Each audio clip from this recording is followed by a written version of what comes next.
Mr. Speaker, so let's take motion number 47. And with your leave, I will ask for permission for the Deputy Finance Minister to take motion number 47 for us. Leave accordingly granted. Deputy Minister for Finance. Majority Chief Whip. We are still waiting for the minister himself. It is the case. You said he was his way. From here to the finance ministry is just 5 minutes drive. Honorable Minority Chief Whip, I thought you said you would accommodate up to 3 bills. Speaker, I said 2. I'm only reminding them that we are getting closer to 2, the second one. Yes. Mr. Speaker, I move that motion number 47 on today's order paper, page 11, be taken today. I so move, Mr. Speaker. Honorable members, the procedural motion numbered 47 is accordingly moved. Any seconder? Speaker, I rise to second the motion moved. Honorable members, the motion moved and seconded, and it is for the consideration of the House. This is a procedural motion. The question is, as member of the motion, say aye. Those against, say no. Honorable members, the ayes have it. The motion is adopted. Yes, majority. Mr. Speaker, we are ready to move to the consideration stage. So that is item 48. Honorable members, electronic transfer levy repeal bill 2025 at consideration stage.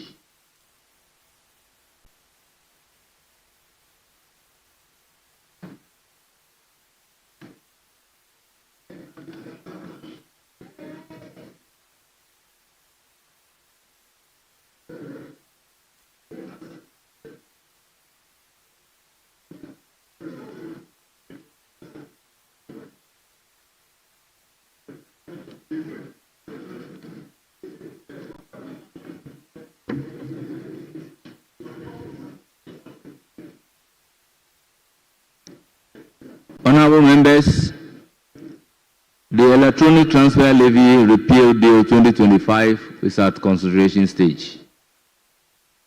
Chairman of the committee. Mr. Speaker, there are no amendments.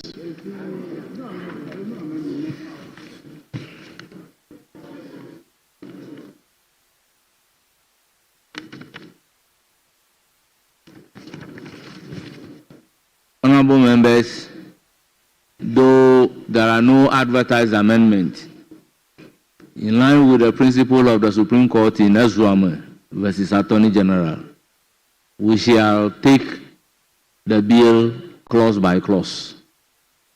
Clause 1. Act 1079 and Act 1089 repealed. Yes, honorable member. Mr. Speaker, the bill is being abolished. So I'm not too sure why.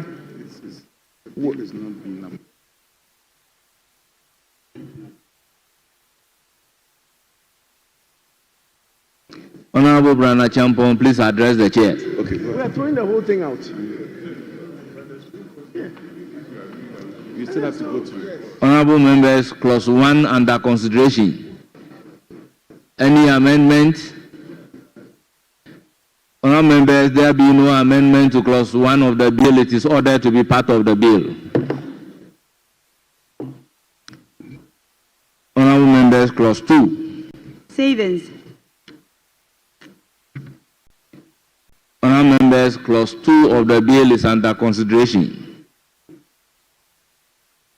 Honorable members, there be no advertised amendment or proposed amendments by this House. It is hereby ordered that clause 2 stand part of the bill.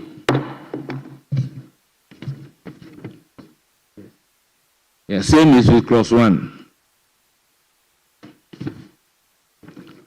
So, the long title. Honourable members, the long title.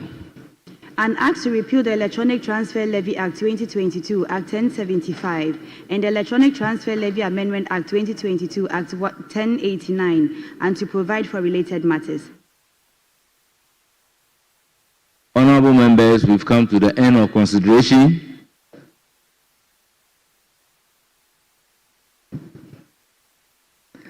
Honourable members, as many as are in favour of as many as are in favour of the long title of the bill, say aye. Those against, say no. The long title is ordered to be part of the bill. Honourable members, we've come to the end of consideration of the bill. Honourable Majority Leader, any indication? Yes, right, Honourable Speaker. Let's take item 49, which is a procedural motion as well.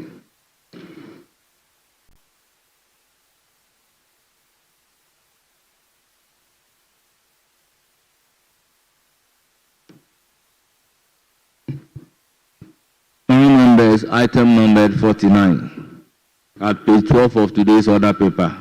Motion. Mr. Speaker, I beg to move that item as advertised. Mr. Speaker, I think you need to announce to the Minority Chief Whip that the Finance Minister is in the chamber to repeal the E-levy. Majority Leader is inviting me to a party I'm not interested in. We have seen him. This is what he should be doing. I hope he will sit throughout the day. Yes, Finance Minister. Right, Honourable Speaker, I beg to move that item advertised in today's order paper, page 12, as item 49, be now moved. I so move, Mr. Speaker. Honourable members, the motion numbered 49 accordingly moved. Any seconder?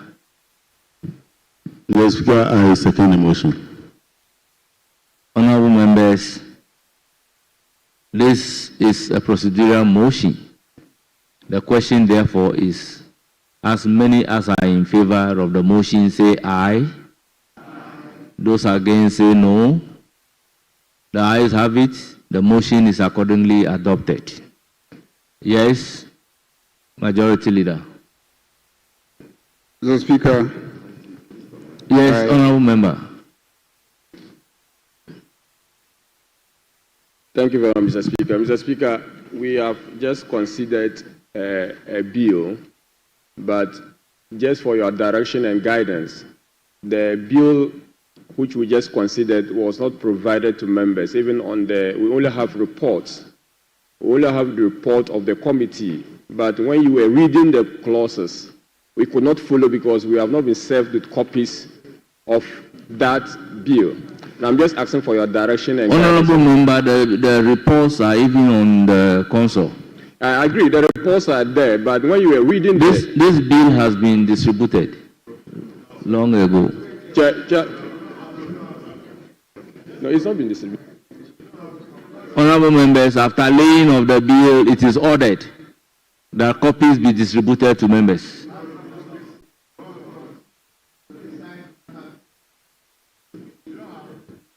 Honourable members, we should be interested.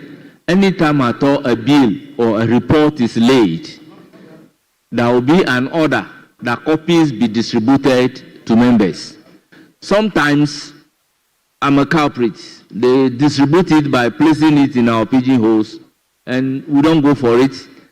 Either we don't go for it or we go for it and then we leave it in our offices.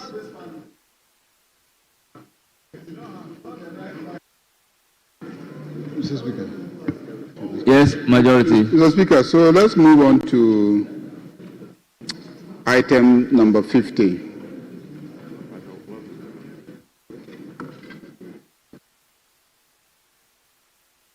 Item numbered 50. Yes, Minority Chief. Speaker, we are all trying to help to dispense of business, but just to draw the whip's attention. In fact, there is a genuine observation. But even the report of the committee, there were only limited copies that were brought to the chamber. Only limited copies were brought. When I inquired, we were told they've been uploaded on the system. Speaker, we know we have not fully moved on to the usage of the electronic system. So the provision of these hard copies come to complement this effort. So I want to plead. It is out of a genuine observation. Let's run more copies. At least, if for nothing at all, the members of the Finance Committee who have been involved in the consideration of these bills. It's important. Honorable member, I will be surprised if a member of the Finance Committee doesn't have a copy of this bill, because I happen to be part of the meeting and at the committee's consideration of the bill. These bills were taken one after the other, and the honorable member on his feet, you ask vigorous questions based on the bill itself when the committee was doing a consideration of it. I happen to be there, so I've heard you loud and clear. Your useful questions were taken into account. So as a member of the committee, I'll be surprised that you don't have a copy of this. Mr. Speaker, the intervention I made was to help you, because I, as a member, have copies, but there were some amendments proposed to some of the bills. So what I was holding may not be what we are discussing now, because when you meet at committee and amendments are being proposed, the new bill then is then presented. We've not been given copies after that meeting, and that's the point I'm drawing your attention to, that after the discussion, we are not given copies of the honorable member, you are completely wrong. Proposed amendment of a committee to a bill will then be part of the committee's report, and it will be captured on the order paper. But in this case, there was no proposed amendment on part of the committee, so nothing was attached to the report. And if you look at the order paper for today, there was also no proposed amendment as advertised. For that reason, I open the floor for any member that will have a proposed amendment to a clause. And it is in the absence of any proposed amendment to a clause that I will then put the question. So I don't understand the point that you are making. I'm not believing the electronic transaction levy. I'm not believing that. But it is electronic transaction levy that is under consideration. Mr. Chairman, but we have other bills that But then you have to wait. But when those bills are being considered, then you can legitimately raise your point. Okay. So I think you are completely out of order. I'm guided, Chair. Thank you, Mr. Chairman. I'm guided. Thank you. Yes, Honorable Majority Leader.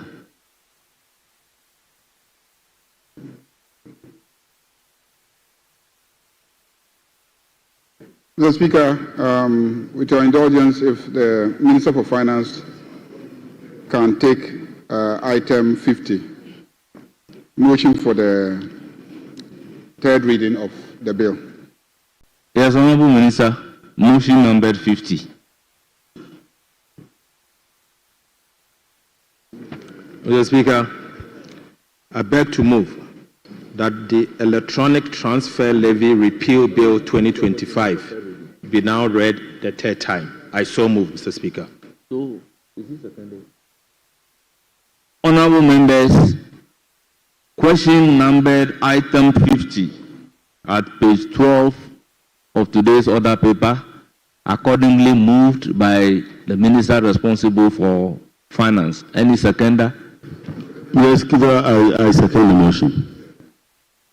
Honorable members, the motion is moved and seconded, and it is for the consideration of the House. Honorable members, motion accordingly adopted, and the Electronic Transfer Levy Repeal Bill 2025 is read the third. Honorable members, the question is Those in favor, say aye. Those against, say no. The volume of the work is making me speed up. Honourable members, the ayes have it. An act to repeal the Electronic Transfer Levy Act 2022, Act 1075, and the Electronic Transfer Levy Amendment Act 2022, Act 1089, and to provide for related matters. Honourable members, the motion is adopted. The Electronic Transfer Levy Repeal Bill 2025 is now read the third time. Yes, Majority Leader.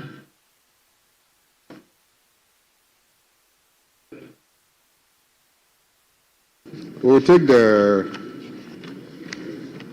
revenue. Oh, which item is it? Revenue is which item? That's motion number 52. 52. Motion number 52.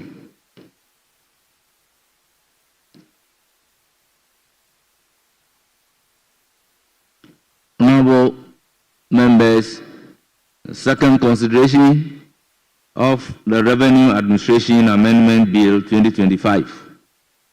Second reading. Yes, Honourable Minister for Finance. Mr. Speaker, I beg to move that the Revenue Administration Amendment Bill 2025 be now read the second time. Right Honourable Speaker, the object of the Revenue Administration Amendment Bill 2025 is to amend the Revenue Administration Act 2016, Act 915, to reduce the percentage of the total revenue that is set aside by the Minister responsible for finance in the Ghana Revenue Authority General Refund Account. Mr. Speaker, on the use of tax refund in the last 8 years reveals that 29.11 billion Ghana cedis has accrued to the account, with only 12.5 billion Ghana cedis, representing 43%, has been used for tax refund purposes. Mr. Speaker, government therefore seeks to reduce the current ceiling on tax to the Ghana Revenue Authority General Refund Account by 2 percentage points, from 6% to 4%. Right Honourable Speaker, I so move.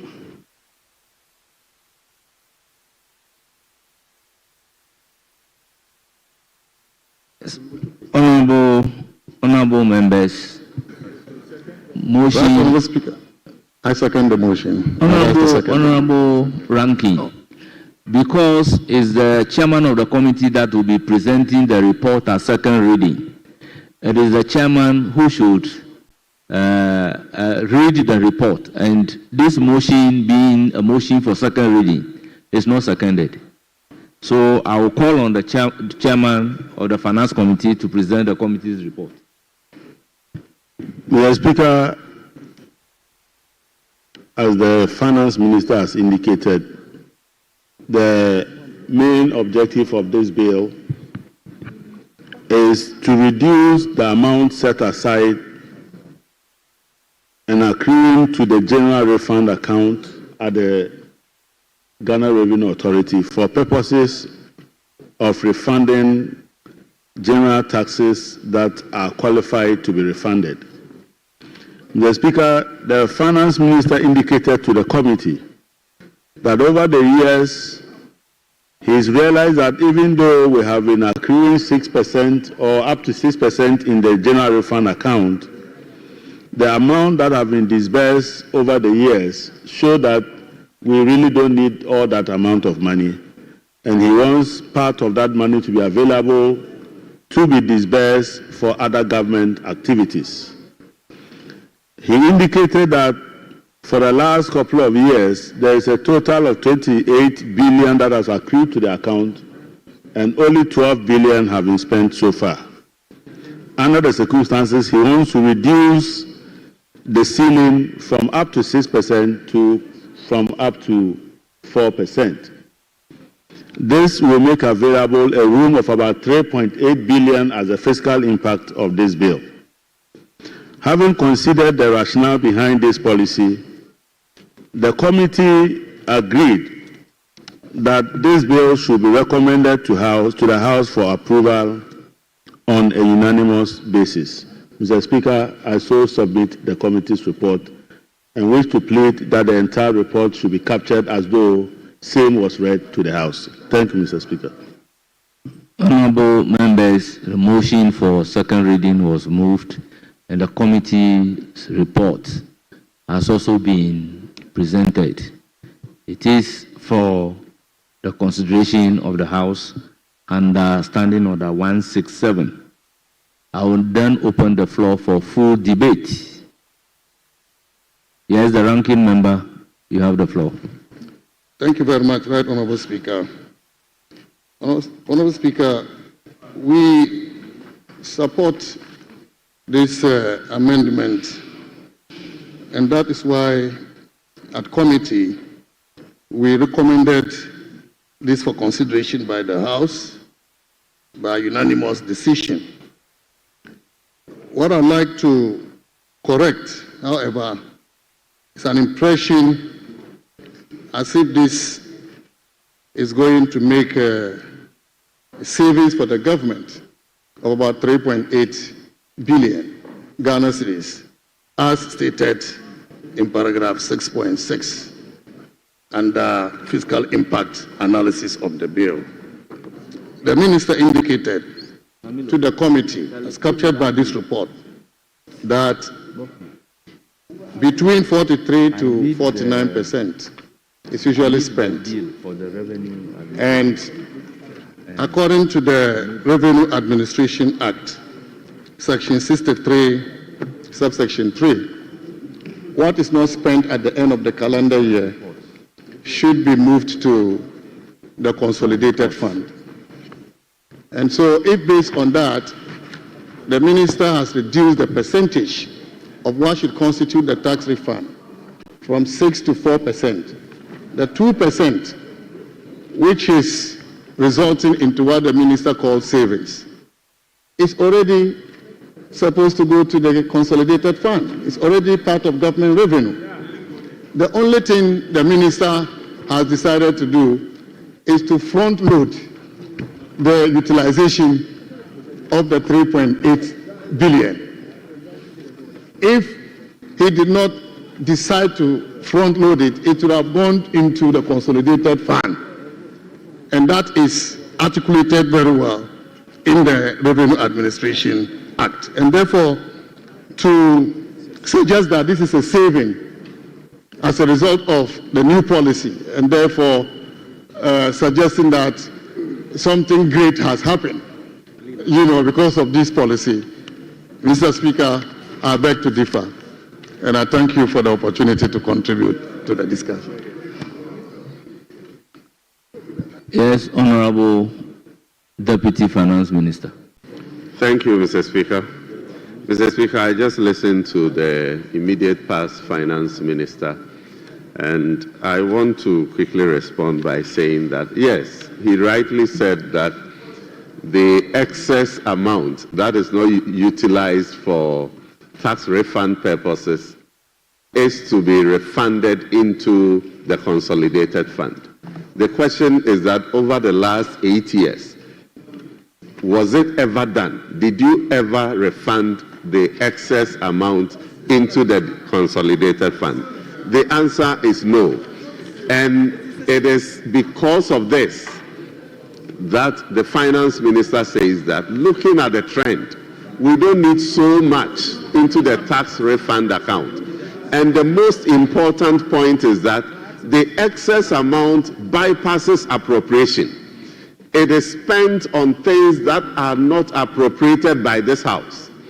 And so the minister wants to be disciplined about expenditure and says that, look, let us put everything back into the consolidated fund so all of you here will get the opportunity to appropriate it. That is the difference. So that is the amount that is now available for us to spend. And as they all said, look, Mr. Speaker, another important point that must be made is that some suggested that the law is clear, that it is up to 6%, a ceiling of 6%. So we don't necessarily have to transfer 6%. Administratively, we could have decided to do less. But the finance minister wants to be disciplined and resist the temptation of doing what is wrong. And that is why this is being brought here for all of us to set the ceiling at 4%, which is consistent with the amount that has been utilized over the years. Thank you, Mr. Speaker. Yes, Honorable Ranking Member. Thank you, Right Honorable Speaker. Mr. Speaker, I'm questioning the statement that this is savings. Honorable Member. He's talking about something else. Honorable Member, point of order does not allow you to question. Well, Mr. Speaker, point of information. Because I was talking about the fact that it is not any savings. The law says that what is not spent should go to the consolidated fund. So that is part of government revenue already. What the minister is seeking to do is to front load the spending of the 3.8, but it is not savings, Mr. Speaker, unless they have a different definition of savings. Thank you, Mr. Speaker. Honorable Finance Minister.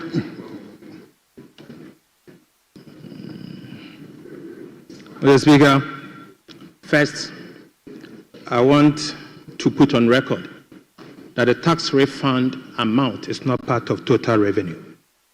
It is always treated as negative revenue in the fiscal. Mr. Speaker, the tax refund amount of 6% has always been treated as a negative revenue. So the revenue that has always been reported excludes that 6%.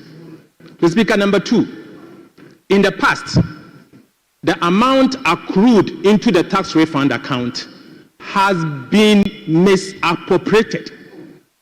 Misappropriated in the sense that the Revenue Administration Act is so clear as to what you can use the tax refund account money for. So, Speaker, by failing to spend, and the Speaker, most importantly, by sticking to the law alone, what you have done is that you have saved the taxpayer some money. So, Mr. Speaker, I don't understand what the former Minister of Finance is trying to say. Mr. Speaker, definition of savings. Savings is savings. We do not have different definitions for savings. If in the past, monies that were supposed to be used for tax refund purposes was, for some reason, used to pay for certain contractors, and another government decide not to use the money to pay a particular contractor, and you don't call this savings, then what it is? So, Speaker, what it is? The difference is that we have decided as a government not to spend the money on things that has not been appropriated. We have decided to spend the money for the purposes of tax refund. And so, Mr. Speaker, we have made money available, additional money available for appropriations. And so, if he doesn't understand that this is savings, Mr. Speaker, I don't know the definition of savings. Mr. Speaker, we have made savings from abuse. We have stopped the bleeding. That's what we have done. And that is savings. And if you want us to go on that road, we'll go on that road to define what savings are. Mr. Speaker, in the past, some of these resources was used to pay for services that we do not have contract for. For services that we do not have contract for. Going forward, we are saying we are not spending on that. And so going forward, that expenditure that we have cancelled, we have saved it. That is savings. That is savings. That is the definition of savings. And so for me to put it in proper context, for you to understand, that is savings. So if you don't understand that is savings, it's up to you. But we have made savings. Going forward, we will not use the taxpayers' money for these purposes. Simple. Honorable Brana Champon, with reference to Standing Order 115, why do I give you the floor where you are? Mr. Speaker, a point of information. It's quite simple on what... Mr. Why Speaker, should I permit you to speak? That's why I'm making reference to Standing Order 115. Mr. Speaker,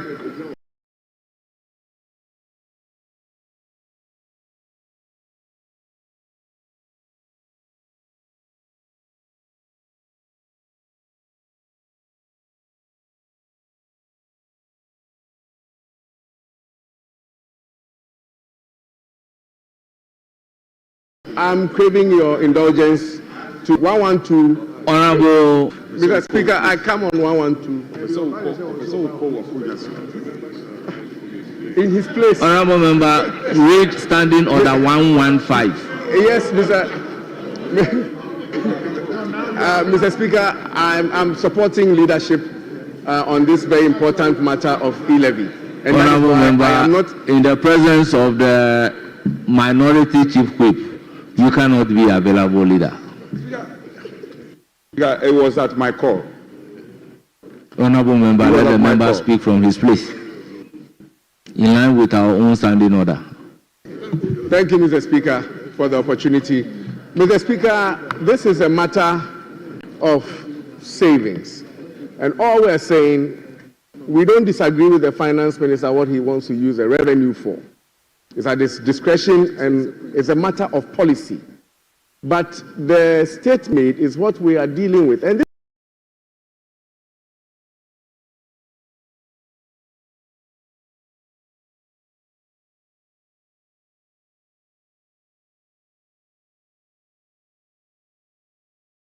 are the facts.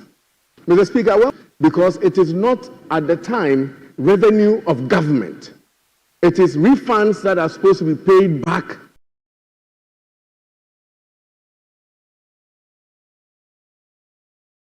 to service providers or companies.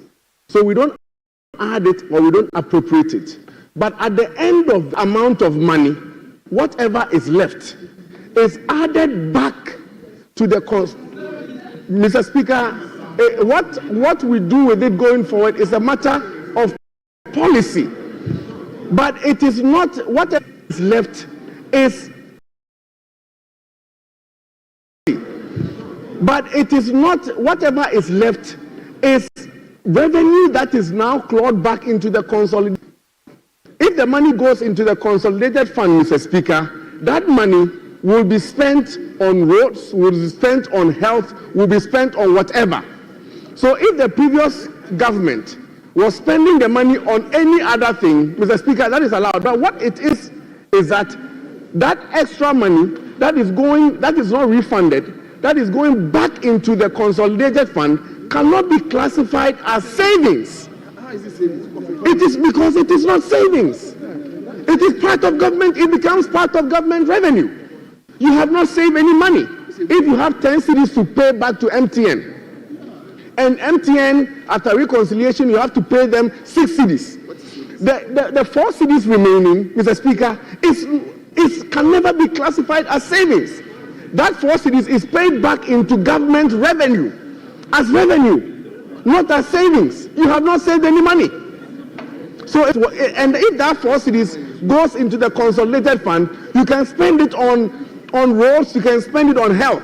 So it is not as though a previous government, which is spending these 4 cedis on roads, on health, or other things, is being reckless, because you have not saved any money that you are now going to tell the whole world that the 4 cedis savings that the 4 cedis revenue that we are going to pay back into the consolidated fund, Mr. Speaker, it is savings, and therefore, because the other government spent it, they were reckless. This is not savings. It is money going back into the consolidated fund, and we are happy for the finance minister to use it or to add it as part of appropriations to spend it anyhow he so desires. But it is no new savings that have been made. Thank you, Mr. Speaker. Yes, Honorable Majority Leader. Thank you very much. Mr. Speaker, I think that we should not allow the tax experts to bamboozle us in this chamber today. You cannot be allowed to convert this chamber into a tax lecture hall. What is savings and what is not savings? I have listened with my primary school common sense. And what I understand them to be saying, both of them, is that there's a law that says that we should keep 6% for tax refund. Now, out of it, you refund people whose taxes you have to refund to them. Then when you keep the money, when you finish refunding and there's still a reserve, at the end of the year, you now transfer the money into the consolidated fund. Now, those who are saying that there's no savings are indicating that when you transfer the money into the consolidated fund, you haven't saved the government anything. You have simply relocated government money. That's what I understand your argument to be. Finance Minister, and he says that when you actually transfer the money to the consolidated fund, then you give all of us in this house how to spend the money. Do you get the point? But that the practice has been that they don't send the money to the consolidated fund to give us an opportunity to decide that the money should go to free SHS or Mahama Care or any such program. So what they do is that the finance ministers keep information about the availability of this money from all of us, and they singularly spend it the way they want. And sometimes they even spend it on contracts that have not been approved. So it becomes discretionary spending money available to a finance minister. So on this occasion, I'm using my elementary basic school knowledge. This is my elementary basic school knowledge to do the analysis. This is elementary basic school. And I'm using primary school knowledge. So his argument is that by declaring that money to us so that we can take a decision, that amounts to having saved the money and made it available to us to take a decision. Mr. Speaker, this is my understanding of the discussion. But let's move on, Mr. Speaker.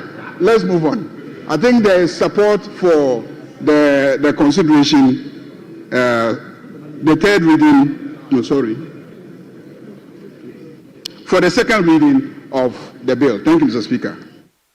Thank you, honorable members. Honorable members, at the conclusion of the debate, the question is, as many as are in favor of the motion say aye. Those against say no. Honorable members, the ayes have it. The Revenue Administration Amendment Bill 2025 is now read for the second time. An Act to amend the Revenue Administration Act 2016, Act 915, to reduce the percentage of the total revenue that is set aside by the Minister in the Ghana Revenue Authority General Refund account and provide for related matters. Honorable Majority Leader, after reading the Revenue Administration Amendment Bill 2025 for the second time, what next? So, Speaker, we will now take item 53 to abridge time so that we can take it through the consideration stage. Very well. Honorable Finance Minister, procedural motion number 53. Mr. Speaker, I beg to move that motion advertised as item 53 be now taken. I so move, Mr. Speaker.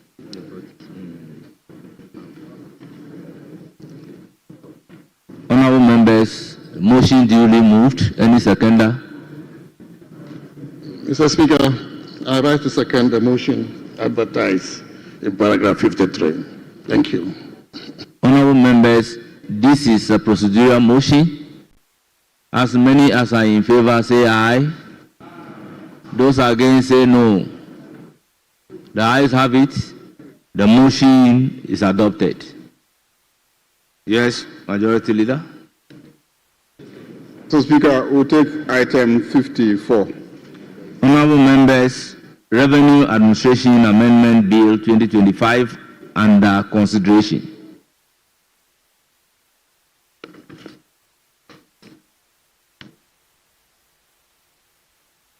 Yes, Chairman of the Committee. Chairman of the Committee.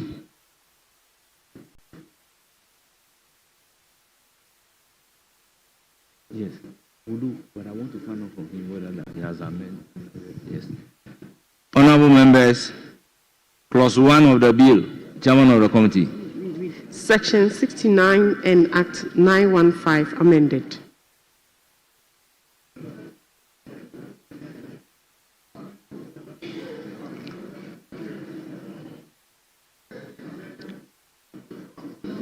Mr. Speaker, there are no amendments. Honorable members, there is no amendment. But in line with the interpretation of our laws by the Supreme Court, it is clause 1 is now for the consideration of the entire House.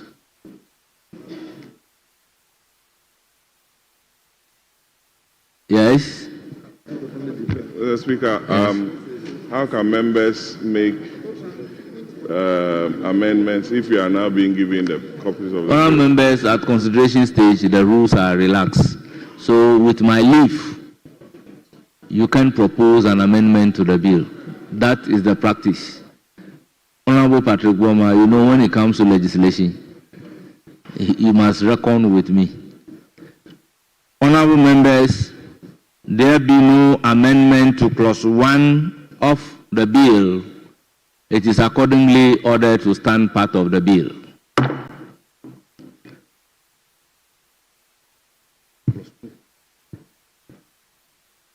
Honorable members, clause 2.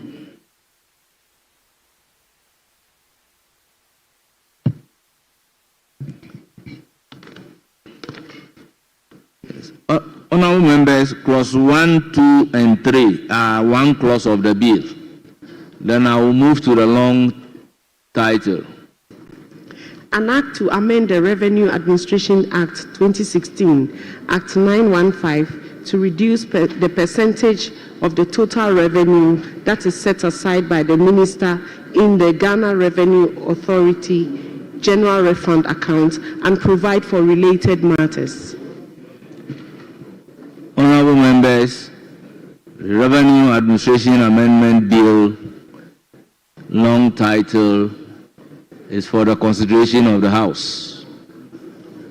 There is no advertised amendment. Honorable members, in the absence of any amendment, the question is, as many as are in favor of the long title, say aye. Those against, say no. The long title is accordingly ordered to be part of the bill.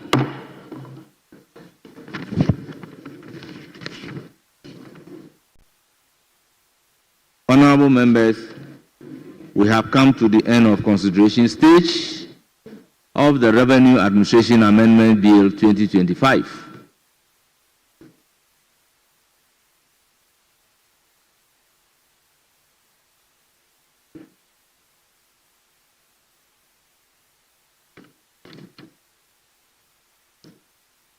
Yes, Honourable Majority Leader. Honourable Speaker, we want to abridge time so that we can take the third reading. So, motion 55 to be moved by the Minister for Finance. Yes, Honourable Minister responsible for Finance, motion number 55 at page 13 of today's order paper. Mr. Speaker, I beg to move that the procedural motion advertised as item 55 be now taken. I so move, Mr. Speaker. Honourable members, motion accordingly moved. Any seconder? Mr. Speaker, I second the motion. Honourable members, motion moved and seconded, and it is for the consideration of the House. Honourable members, again, this is a procedural motion. The question, therefore, is as many as are in favor of the motion, say aye. Those against, say no. The ayes have it. The motion is accordingly adopted. Yes, Majority Leader. So, Speaker, we will now take it through the third reading. Item 56.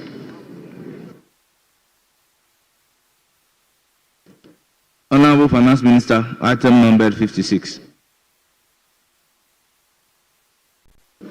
Mr. Speaker, I beg to move that the Revenue Administration Amendment Bill 2025 be now read the third time. I so move, Mr. Speaker.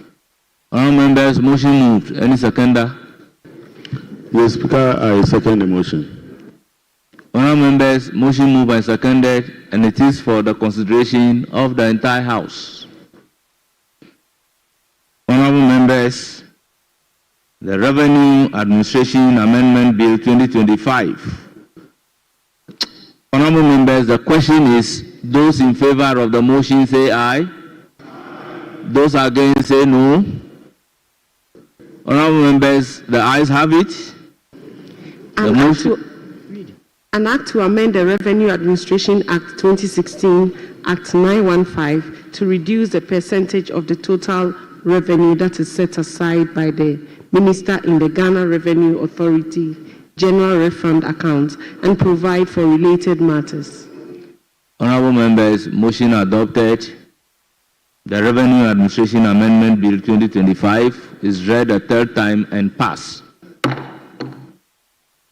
Yes, Honourable Majority Leader. Mr. Speaker, we'll take item 58.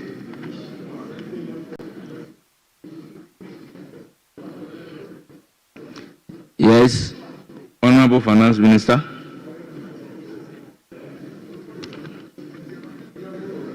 Mr. Speaker, I beg to move that the Emission Levy Repeal Bill 2025 be read the second time. I so move, Mr. Speaker. Honourable members, the motion for the second reading of the Emission Levy Repeal Bill 2025 now read a second time. I would call on the chairman of the committee to present the committee's reports. Mr. Speaker, thank you very much. The rationale for the repeal of the Emissions Bill is that the committee observed that the government enacted the Emissions Levy Act 2023, Act 1112, to impose the emissions levy on carbon dioxide equivalent emissions from specified internal combustion engine vehicle emissions. However, the levy had raised some concerns. The minister indicated that it is the policy of the government to re-engage the stakeholders in order to formulate a proper environmental reforms that would enhance government's approach towards dealing with the emission challenge. As a result, the minister appealed to us to recommend to this House to repeal the levy. Mr. Speaker, the members of the committee were unanimous in recommending to this House to repeal this levy. Mr. Speaker, I submit but appeal to you to capture the entire report as though the same was read on the floor. I so move, Mr. Speaker. Thank you very much, Honourable Member. Honourable members, the reports consequential to the motion duly presented by the chairman of the committee and under Order 167, full debate shall arise on the principle as well as on the report. So the floor is now open.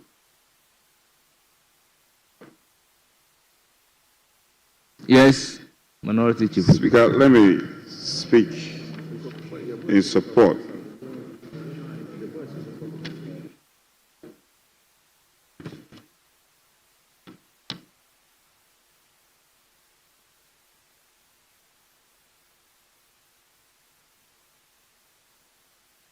Mr. Speaker, I rise to speak in support of the motion for the repeal of the emission levy. Mr. Speaker, the committee thoroughly discussed this levy, this bill, and the proposed amendments thereof. We recall that this Parliament passed the emission levy, but the implementation of which was put on ice. In other words, we did not have the opportunity to implement this policy, and the report rightly captures it when in analyzing the fiscal impact of the policy stated that it was not implemented, but if this bill or this act was implemented, we would have it would have resulted in a revenue loss of 386.36 million Ghana cedis.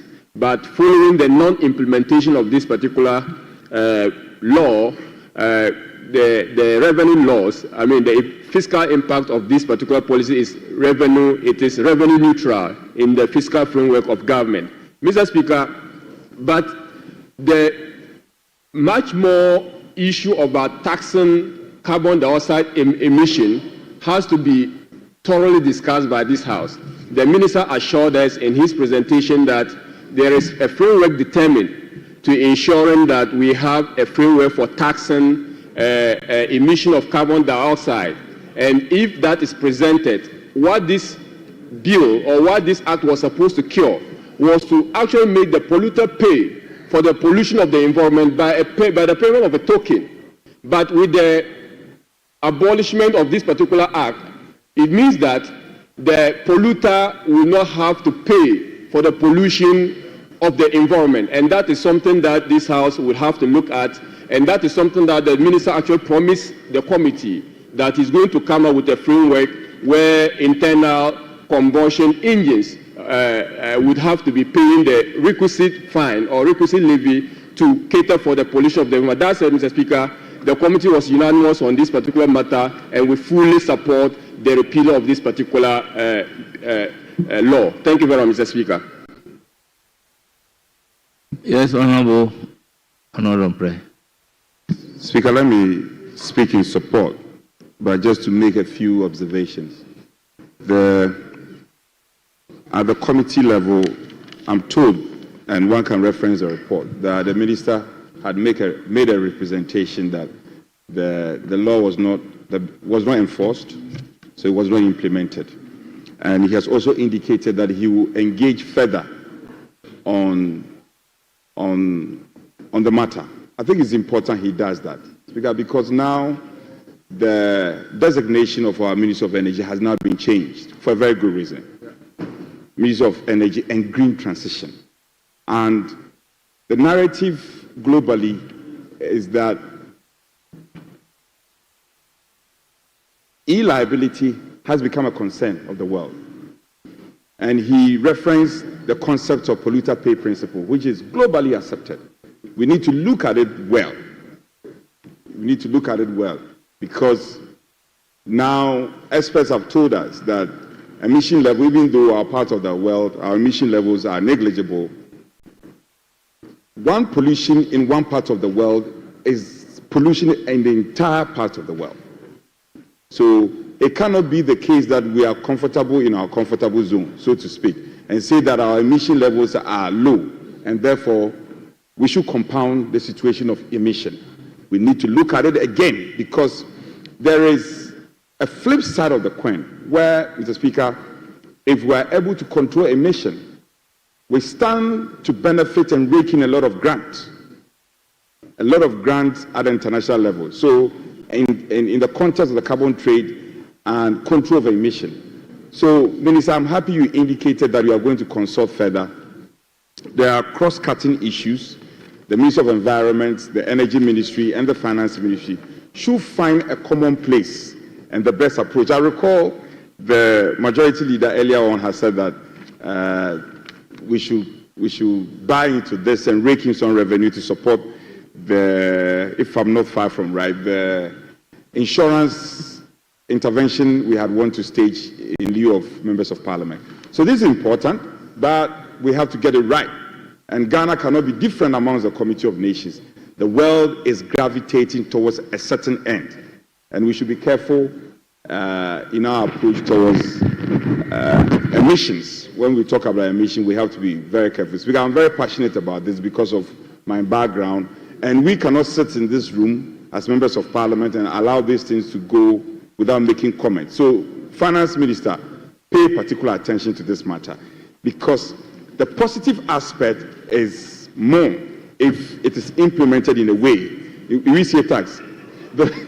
It's very positive. So we should find a fine balance to what did you just say? Who see what? That didn't come from me. He was leading me. He was texting me, but I didn't respond. You spoke into the microphone. He was saying initiate tax. It came from the finance minister, but Owusie means what? I don't know, Speaker. He said it. Probably he can explain. Honorable Minister for Finance, what's the meaning of Owusie? Mr. Speaker, this particular tax is known by most Ghanaians as Owusie tax. Owusie means smoke, carbon dioxide, smoke. Okay. So it's a tax targeting smoke. That's why some Ghanaians decided to refer to this particular tax as Owusie tax. Okay. Thank you very much, Majority Leader. Mr. Speaker, if I understand this tax, Owusie tax, Owusie. it is obvious that my very good friend, Honorable Abena, who was at the Finance Ministry, was looking for money everywhere. She was looking for money everywhere, to a point where, even when I smoke, she wants to tax me for smoking. Honorable Majority Leader, don't invite the former minister into this. But Mr. Speaker, on a serious note, we really need to look at the issue of pollution and figure out how to deal with that by finding creative ways of implementing the polluter pays principle so that others don't pollute and others pay the price of pollution. I believe that the time was not right to consider implementing a tax like that, and clearly that informed the decision not to implement it when it was passed. So, Speaker, even though it wasn't implemented, I'm told that if we are to implement it, we will be taking away 386 million Ghana cedis from the pockets of ordinary Ghanaians. If we are to implement it, we'll be taking away 386 million Ghana cedis from Ghanaians who may pollute the environment.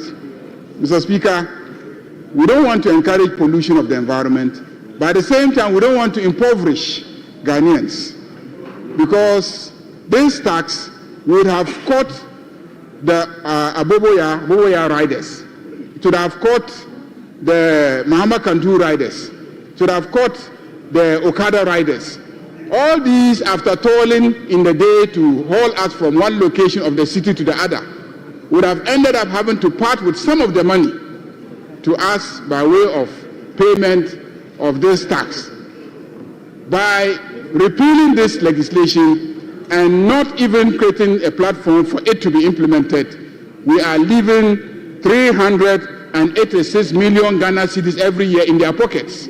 Mr. Speaker, this is the physical impact of this legislation, and I support that we repeal it and we do not consider taxing Oboboya riders, Okada riders, and those who end up, emitting. Mr. Speaker, I think there's support for the second reading, and I urge colleagues to vote for the second reading. Thank you, Mr. Speaker. Honorable members, the second reading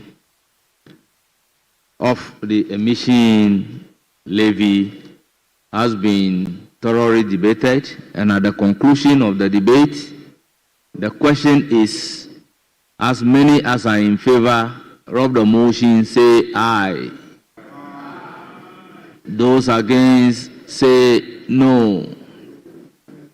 Honorable members, the ayes have it.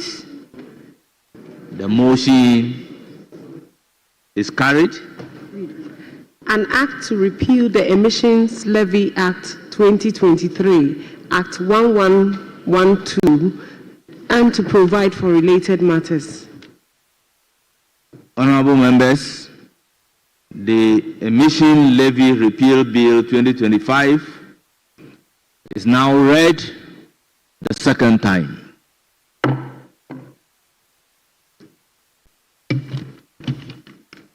Can we move to motion number 59?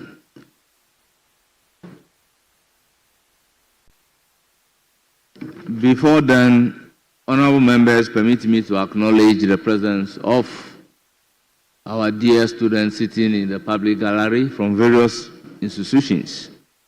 Honorable members, first on my list is St. Paul's Catholic Basic School, led by Susanna Jenny Kofi, headmistress of the school. They are from Mfansimai, they numbered 61. Second institution, Mount Sinai Senior High School, led by Mercy Amu Dakwa, headmistress. They are from Ekwapim North Constituency, 60 in numbers. Students are also from Kibi MA Experimental Basic School, led by Joseph Owusu Boating, Josephine Owusu Boating, headmistress. They are from Abuakwa South, 64 in numbers. Last on my list is Akentin RC Basic School, led by Jima Ba Joseph, teacher. They are from West Akim constituency, 120 in numbers. West Akim.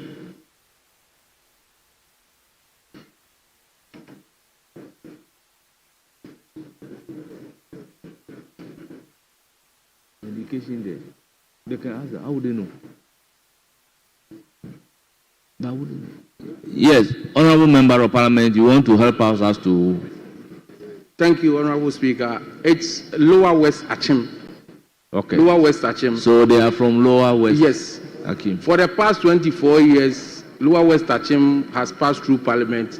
This time around, the 4 years ahead of us, Parliament is going to pass through Lower West Achim. This is the first of its kind. Thank you, Mr. Speaker. Honourable members, motion number 59. Minister for Finance. 59. Mr. Speaker, I beg to move that procedural motion advertised as item 59 be taken now. I so move, Mr. Speaker. Honourable member, procedural motion accordingly moved. Any seconder? Mr. Speaker, I rise to second the motion. Thank you. Honourable members, the motion is moved and seconded, and this is a procedural motion. The question, therefore, is as many as are in favor, say aye. As many as are in favor, say aye. Those against, say no. Honourable members, the ayes have it. The motion is accordingly adopted. Honourable members, item number 60 at page 14 of today's order paper. Emission levy repeal bill at consideration stage.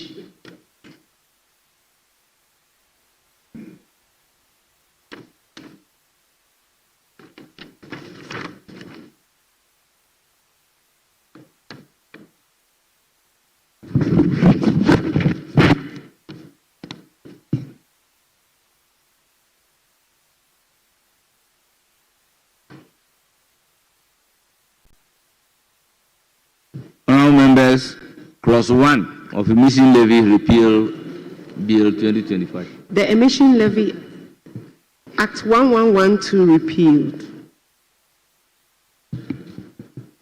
Honourable members,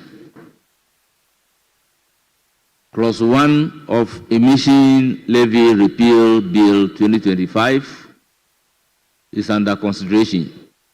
Yes, Chairman of the Committee. Mr. Speaker, we have no amendment.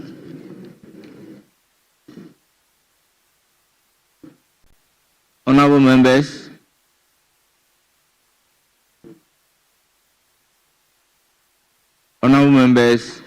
clause 2. Savings. Honourable members, clause 1 and 2 of the emission levy repeal bill is under consideration. Any advertised amendment? There is no advertised amendment. Any proposed amendment? No proposed amendment.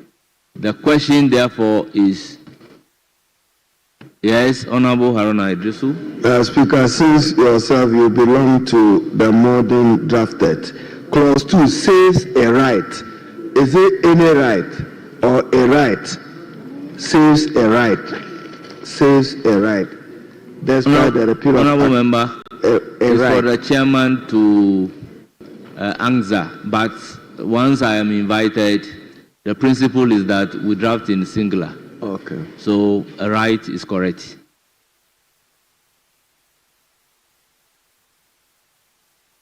Honorable members, there be no advertised amendment, no proposed amendment. The question, therefore, is as many as are in favor of clause 1 and 2, standing part of the bill, say aye.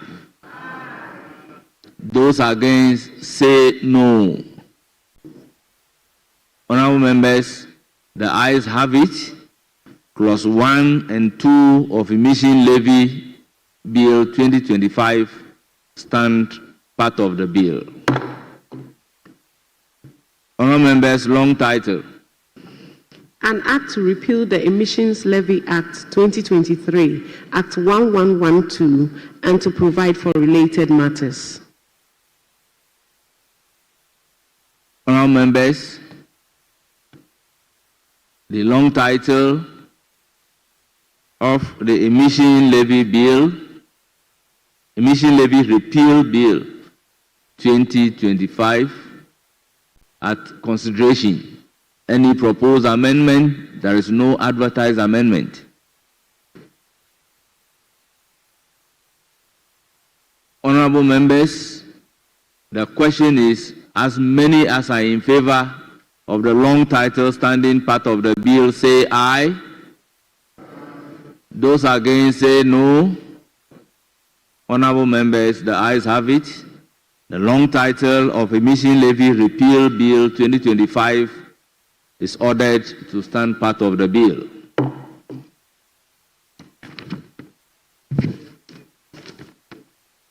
Honorable members, that brings us to the end of the consideration stage.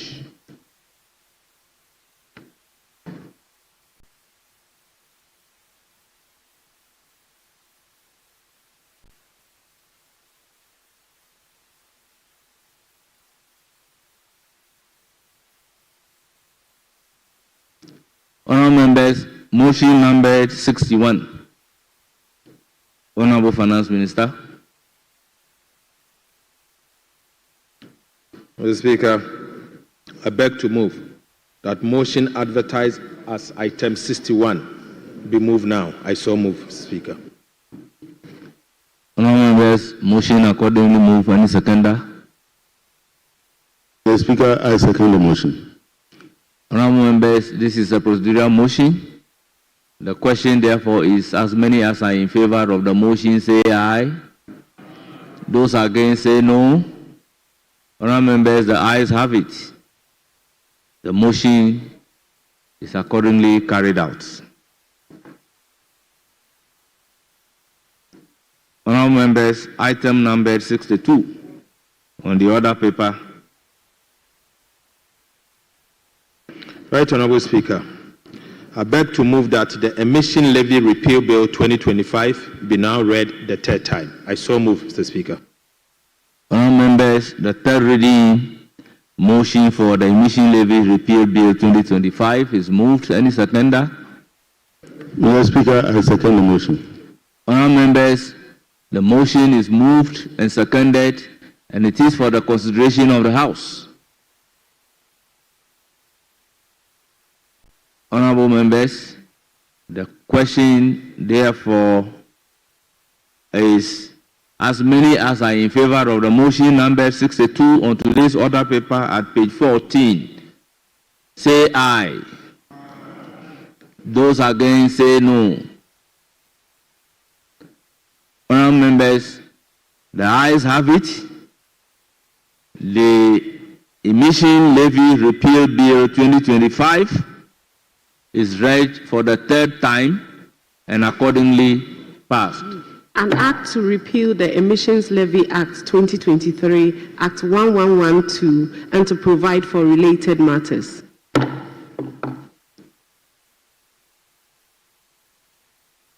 Honourable Majority Leader, any indication?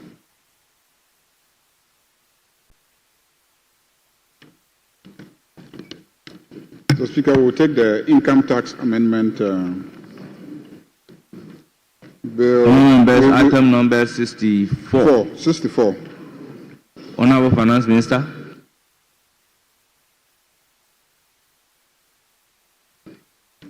Right, Honourable Speaker, I beg to move that the Income Tax Bill, Amendment Bill 2025, be now read the second time.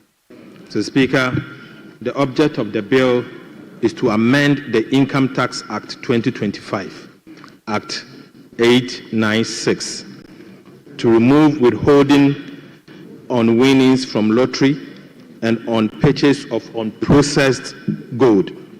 Mr. Speaker, government, as part of the reforms of the tax system, is instituting measures that would improve disposable income of persons by reducing the tax burden. Right, Honourable Speaker, the removal of withholdings on winnings from lottery will result in additional income to individuals who benefit from winning from lottery. Also, the removal of withholding on purchase of unprocessed gold is expected to free up the market and encourage small-scale miners to sell their gold to the government so that the government can help to curtail smuggling. So, Speaker, it is also important that for the record, I state for the record that, Mr. Speaker, lotteries in the Income Tax Amendment Bill has been defined as follows. Mr. Speaker, if you are to look at the Income Tax Amendment Bill, lotteries means a scheme where rights are sold to take part in a draw by lot for prize, including betting, gaming, and any game of chance. Right, Honourable Speaker, it is important that I make this point.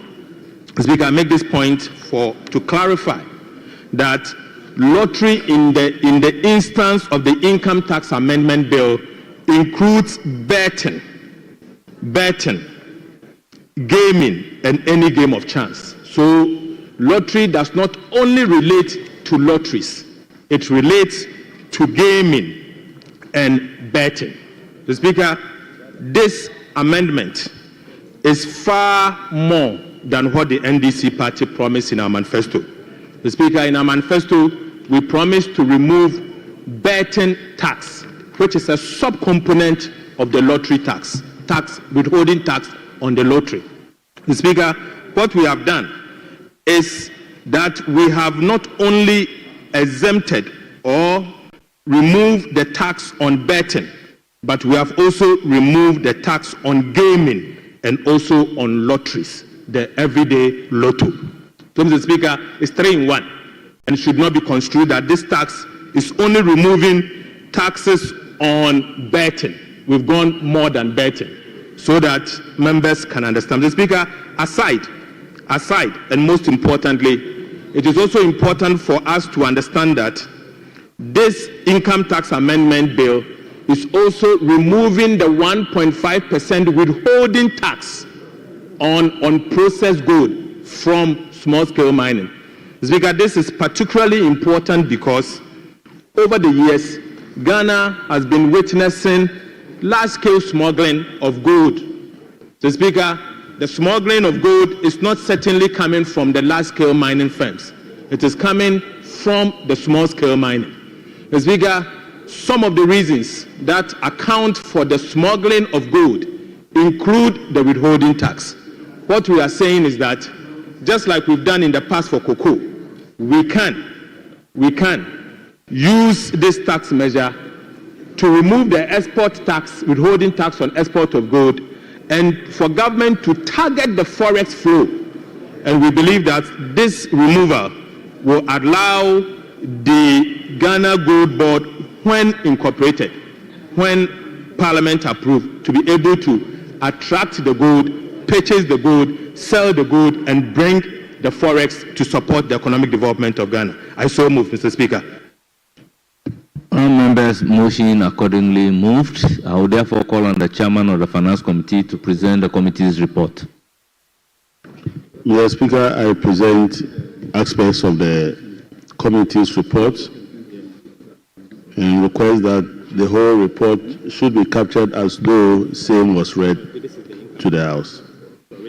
Mr. Speaker, the rationale for the bill, the committee observed that in 2023, Section 6 of the Income Tax Act, as amended, imposed withholding tax on winnings from lottery.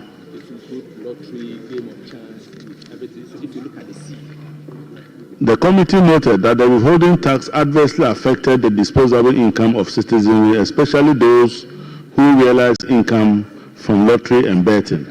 In order to improve the disposable income by reducing the tax burden, government has introduced the bill to repeal the tax on winnings from lottery. Mr. Speaker, in addition, the bill intends to remove the 1.5% withholding tax on processed gold. Mr. Speaker, the aspect on the gold is meant to ensure that we reduce smuggling of gold and also to facilitate the establishment of an impending Ghana Gold Board. Mr. Speaker, it is anticipated that the government will lose about 268.75 million in revenue from the letting winnings and 145 million from unprocessed gold with the removal of these taxes. After deliberations with relevant stakeholders, the committee is of the view that the amendment is in the right direction and therefore should be supported. Mr. Speaker, the committee unanimously recommends to the House to adopt this report and approve the Income Tax Amendment Bill 2025. Mr. Speaker, I so submit. Honorable members, motion move for the second reading committee report presented. I will now proceed to open the floor for full debate under Standing Order 167. Honorable members, the floor is now open.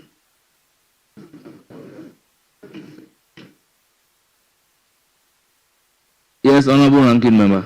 Yeah, thank you very much, Mr. Speaker.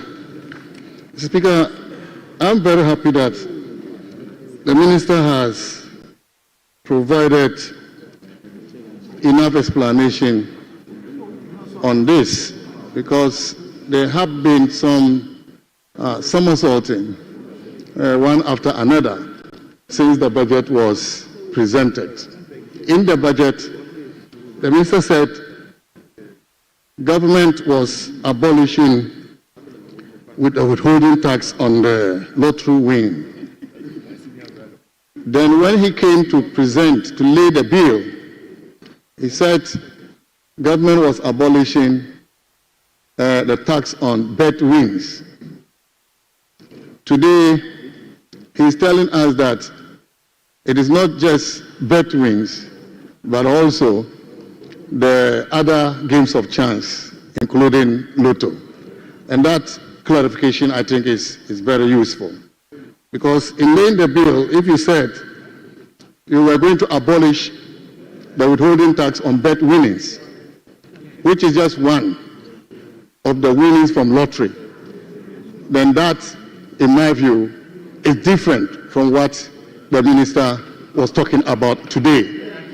And so, because we know that bet winnings is just one of the winnings from lottery, but I remember very well in presenting the bill, in laying the bill, he said bet wins, which is what the NDC promised in their manifesto. Today we have heard from the Minister that it is not only bet wins, but wins from other lotteries, games of chance, and I think that clarification is important. The report also indicated that, Mr. Speaker, the tax on lotto winning was not collected, and he is going to engage with the National Lotteries Authority to discuss modalities and put in mechanisms to collect this levy. That's also significant, but I will want him to go beyond this to tell us what modalities, because it's been a long-standing issue. And I was hoping that the minister will provide some details on the modalities for implementing the wins from the tax from wins from lotto. And to that extent, Minister, if you cannot do it now, we can discuss it later, how to ensure that that is also collected. But since you are abolishing it, then I'm wondering why that statement in the report. I may want to read, Mr. Speaker, the part of the report talking about this. Paragraph 7.6. First of all, 7.5. The committee was informed that though the law was in force, it was not applied to the winnings from lotto, giving rise to outstanding tax obligations in existence. 7.6. The minister agreed with the committee and stated that there was the need for further consultations on the matter. He indicated that he will hold discussions with the National Lottery Authority on the way forward, and the appropriate decision will be made. This is in the report. And so if you are abolishing it, I'm wondering what kind of engagement or discussions you need to have with the National Lotteries Authority on the way forward as far as the withholding tax on winnings from lotto is concerned. Thank you, Mr. Speaker, for the opportunity.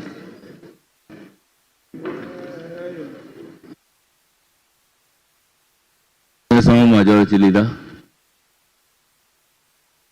Mr. Speaker, in the report says that the committee was informed that though the law was in force, it was not applied to the winnings from lotto, giving rise to outstanding tax obligations in existence. Outstanding tax obligations in existence. So that is to say that presumably there should be tax obligations that are outstanding, some money that we paid and etc., which still has to be paid because it has accrued. And so the discussion about engaging National Lottery Authority to see the way forward is in relation to the outstanding tax obligations. So I think that is the context in which the report should be read. Mr. Speaker, once again, we continue today a very blessed day in the month of Ramadan, the last 10 days. There are many people who prayed last night that going forward, God should bless their pockets. God should save their revenues. So, Speaker, today we are passing legislation that is increasing the disposable income of families and individuals. The fiscal impact, the amount of money that the state was going to withhold from these people, the state is allowing them to go away with their money, increasing their disposable income. So, Speaker, we are losing $10 billion to the smuggling of gold. Sometimes you sit here and our institutions capture that we have exported $100 million worth of gold. You go to the receiving countries and they say that they have received $1 billion worth of gold from your country. Clearly there is a discrepancy. How did they receive $1 billion worth of gold when your record here is that you exported $100 million worth of gold? It meant that the $900 million worth of gold must have been smuggled. So, Speaker, this is what we are seeking to address by taking away the withholding tax so that Ghanaians can freely transact in their gold and record it and return the money into the system so we can stabilize our currency and fully benefit from our natural resource. And Mr. Speaker, for those who were exporting it going through the normal channels, they had to pay this tax. Mr. Speaker, we are leaving more money in the pockets of those people. The state is no longer going to tax small-scale gold miners because we are abolishing the tax and the withholding tax, and they will now have the money in their pockets. This is a government that is giving more money to ordinary people, small-scale miners. We gave money today to Okada riders by abolishing the emission tax levy. All of us who have been paying money in respect of E-levy, today we are taking that away by approving the legislation. So, Speaker, now we are also making such facilities available to small-scale miners by abolishing the withholding tax. So, Speaker, we continue to implement our promises to ordinary Ghanaians. Mr. Speaker, with those few words, and I believe colleagues support the second reading of the income tax amendment bill. Thank you, Mr. Speaker. Yes, Honorable Minority Leader.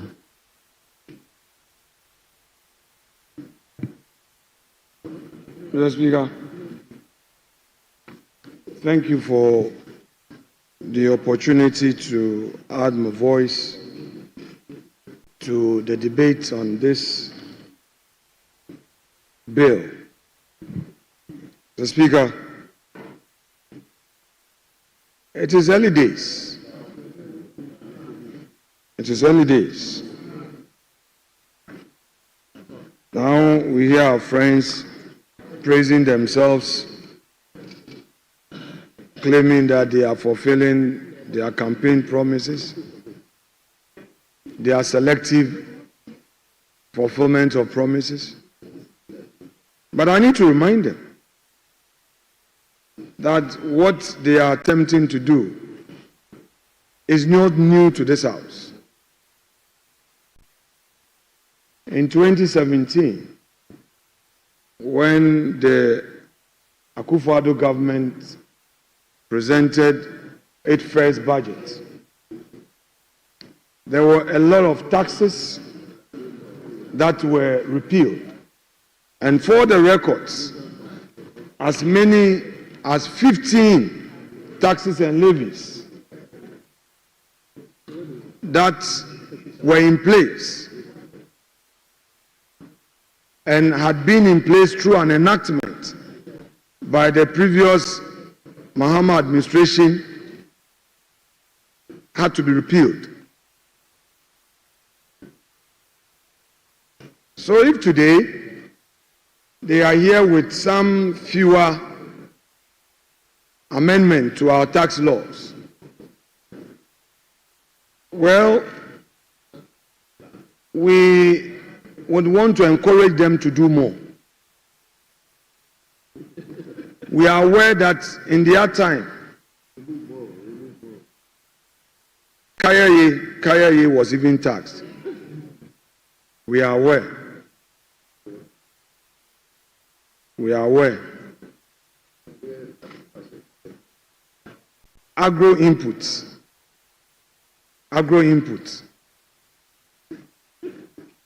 including the tools that the farmers use, cutlasses being used by the farmers in Boko were taxed. Hoes were taxed. Import duties on spare parts were very burdensome. Mr. Speaker, if today they claim they are abolishing some taxes, well, to the extent that it's going to benefit the ordinary Ghanaian, we support it. But what they have forgotten is that this tax itself, this repeal, has been rendered, the law that allows for this 1.5% tax to be imposed on those in that industry is just about being rendered odious with the coming into force of this gold board law. Yes. Mr. Speaker, they should not do that. They are mischief. We know them. You are bringing this gold board, and you know that because you are introducing this gold board, which gold board is going to be a buyer and a regulator. I recognize the chairman of the committee.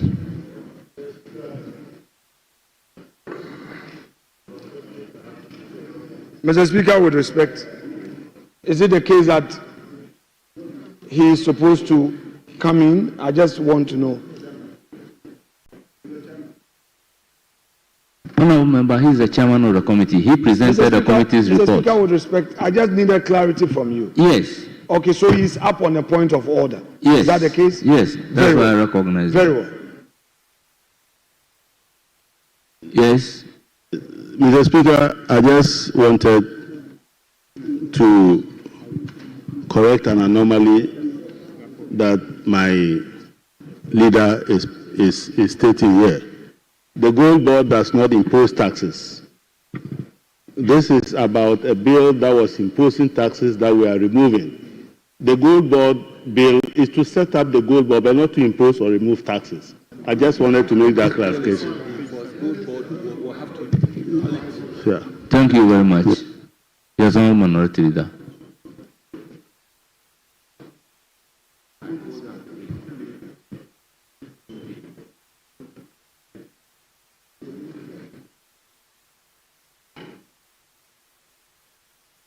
Mr. Speaker,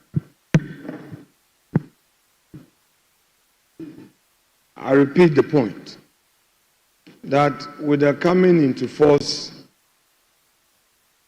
of this gold board law, this very law that is being repealed will be rendered odious. So nothing is being done in real terms. Practically, this government is not doing anything.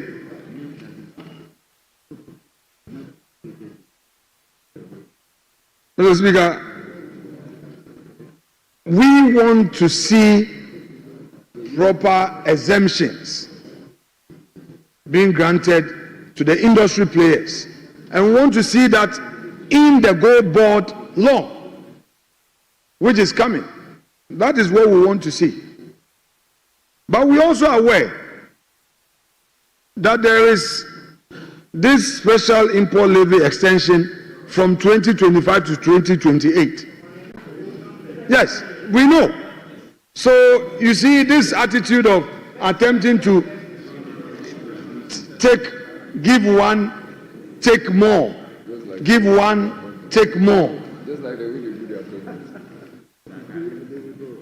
You see, this Ndada attitude, we can really want the finance minister to rise on a point of order against this submission that they are going to extend the special import levy from 2025 to 2028. I want him to deny it for records that he is not going to do that. Because it's very important for importers. I want him to commit that there will be no extension. Honourable Minority Leader, you know the rules. In your comment, you cannot invite any member of parliament to comment on your submission. Mr. Speaker, it is a rhetorical political statement. That is not your responsibility. Mr. Speaker, I'm not inviting. I'm saying that, Mr. Speaker, it is a rhetorical political statement. Well, I invite the finance minister to comment on what I am saying. I don't know how rhetorical this question will be. Mr. Speaker, you want to get into the debate? Well, that is what I am resisting. That's why I'm saying that make your submission without necessarily inviting anybody to comment whilst you have the floor. Mr. Speaker, I will be pleased to hear him respond to me on this. I don't mind at all, and I'll willingly yield to him. Because Honorable member, that is why I am saying that you don't have that responsibility of inviting anybody to take to get on his feet and comment on the statement that you are making. Go ahead with your submission. Very well. Having in mind Standing Order 167. Mr. Speaker, in relation to I've always had the second debate on the second reading of the bill, where Speaker, we debate with the principles and comment on the report. The debate at this stage is at large. That is where you discuss all matters.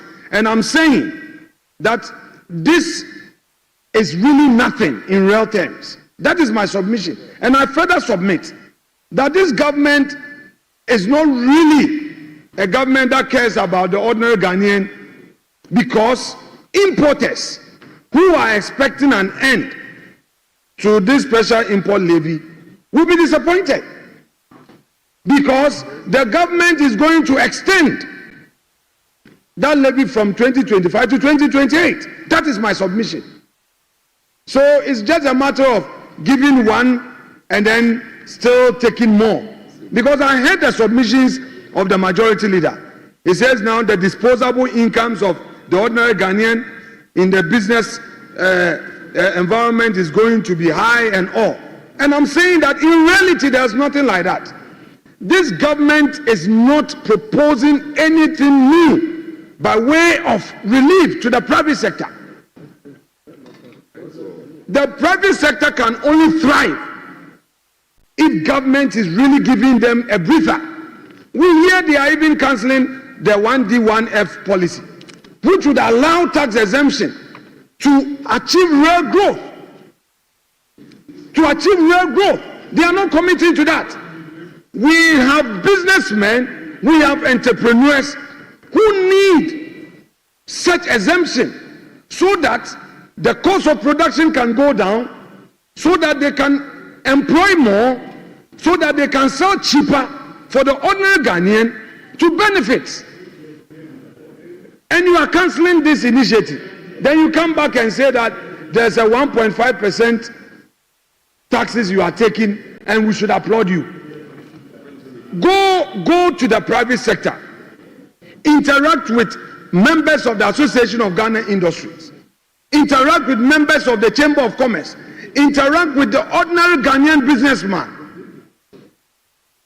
What kind of consultations did you do? They are the ones who are suffering. And they are the ones that, if indeed you need to provide support to the private sector, you should attend to them. You are not doing that. Have you interacted with the Kantamanto businessmen? Have you interacted with the importers? And then you come here and you say, the government is living up to its promises, its disposable income is going to go high and all and all and all.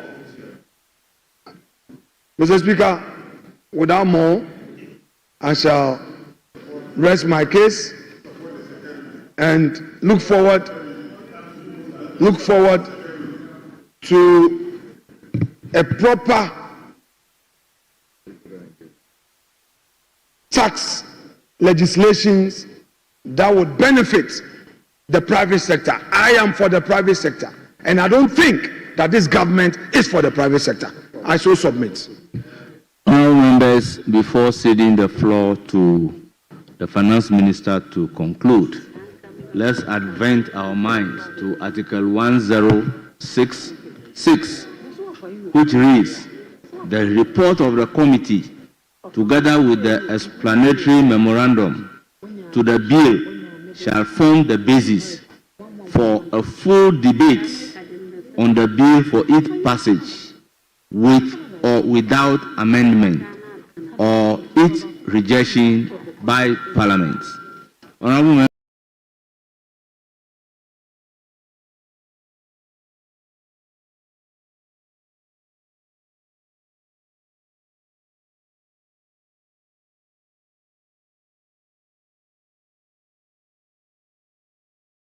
Verse 167, premise on article that I have just read, states that when a motion is moved that a bill be read a second time, a full debate shall ensue on the basis of the explanatory memorandum and the reports from the relevant committee. So it is the explanatory memorandum and the report from the committee which should be considered at the second reading of a bill. Honourable members, I do not think at second reading the debate should be at large. Honourable Finance Minister, you have the floor.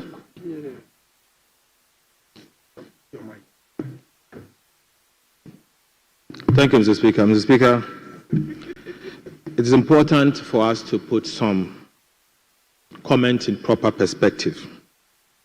Right, Honourable Speaker, the emergence of the Ghana Gold Board will not mean that the tax, the withholding, 1.5% withholding tax on processed gold from small-scale miners will be rendered odious. Mr. Speaker, I vehemently disagree. Mr. Speaker, rather, if we fail to amend this particular Income Tax Act, the Ghana Gold Board will now become a withholding agent, taxed with the responsibility to withhold 1.5% of all unprocessed gold. Mr. Speaker, I'm talking of tax law. Mr. Speaker, it is important for us to understand that that small-scale gold miner, if you do not remove this particular tax, that small-scale gold miner will, Mr. Speaker, at the minimum, will have to pay 1.5% amount of the gold that they will be selling to the Ghana Gold Board. Gross, Mr. Speaker. Mr. Speaker, what I'm trying to say is that this gold, as we have established. Honourable Minister, I recognize the ranking member. Mr. Speaker, I'm coming point of order. Mr. Speaker, we are not talking about the appropriateness of abolishing the 1.5 or not. What we are saying is this. They laid a bill in this House to seek to establish gold board when the bill is passed. In this bill, there are two proposals. One, that the gold board would be the only body that can export gold. And secondly, the gold board will be exempted from taxes. And so when passed by this House, the 1.5% is non-existent. And so why would we create the impression that we are abolishing the 1.5 when, as a policy, government-owned policy, makes it unnecessary, as if it will not even exist? That is the point we are making. But as for supporting small-scale miners and miners generally, we are not opposed to it. You rather want to support the Galamsey people, and we will make sure that you do not promote Galamsey in this country.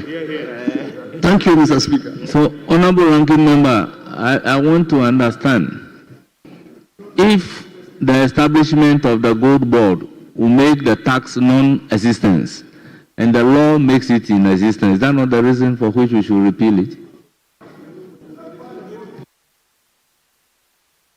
Honorable Finance Minister, you have the floor. Mr. Speaker, to answer, Mr. Speaker, we could have just waited to pass the Gold Board bill into law. After all, they have brought it under certificate of agency.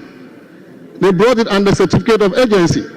So why will you not wait for us to pass the Gold Board bill into law in order for Finance Minister, the tax to become moot? And yet we are telling the Ghanaian people that we are abolishing that tax for political advantage, which is not the case, Mr. Speaker. Thank you. Mr. Speaker, the ranking member is completely out of order. The Speaker, after here, maybe I will take him through how withholding taxes are being collected. The Speaker, the incident on the withholding tax is on the miner and the person selling the Gold Board. Go and look at the law.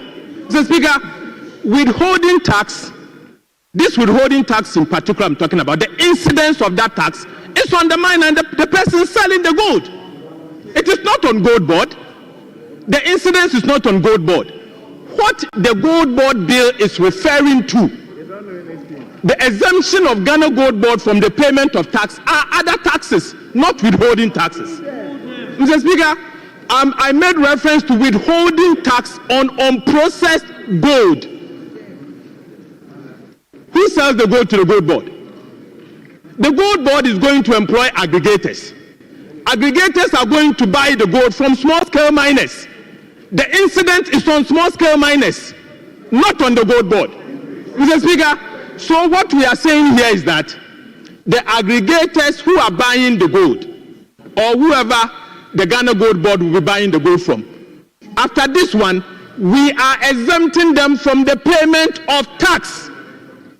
Mr. Speaker, that is what we are trying to say. Mr. Speaker, today, if you are to sell an unprocessed gold, the law is that you have to pay 1.5% withholding tax. Honorable Minister, that is what we are trying to say. Honorable former Regional Minister.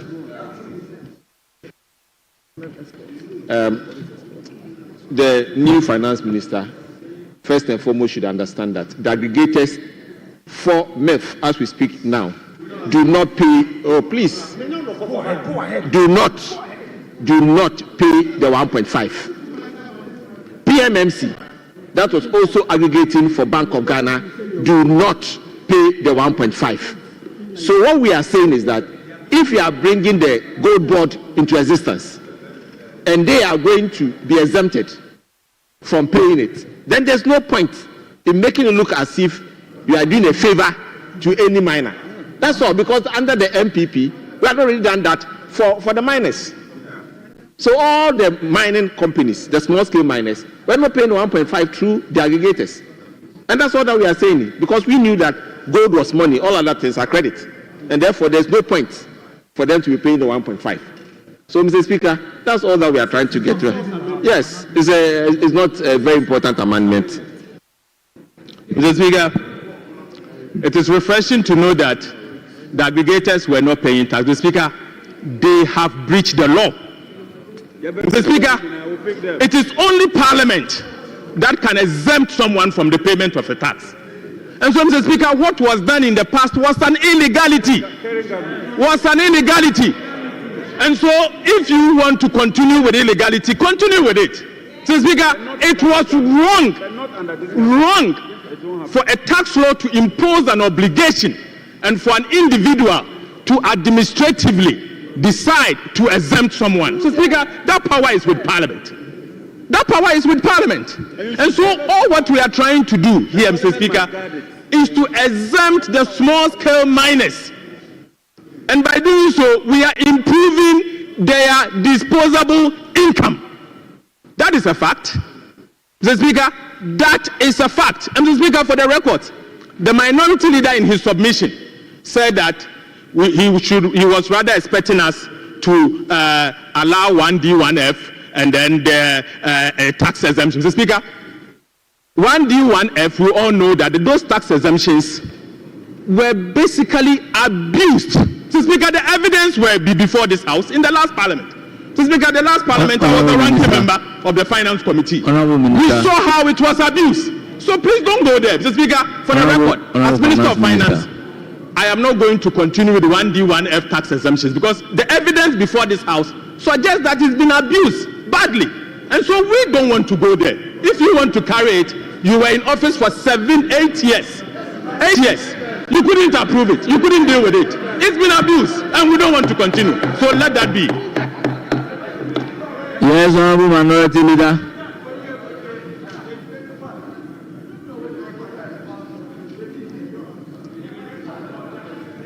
Yes, Honorable Minority Leader. Mr. Speaker,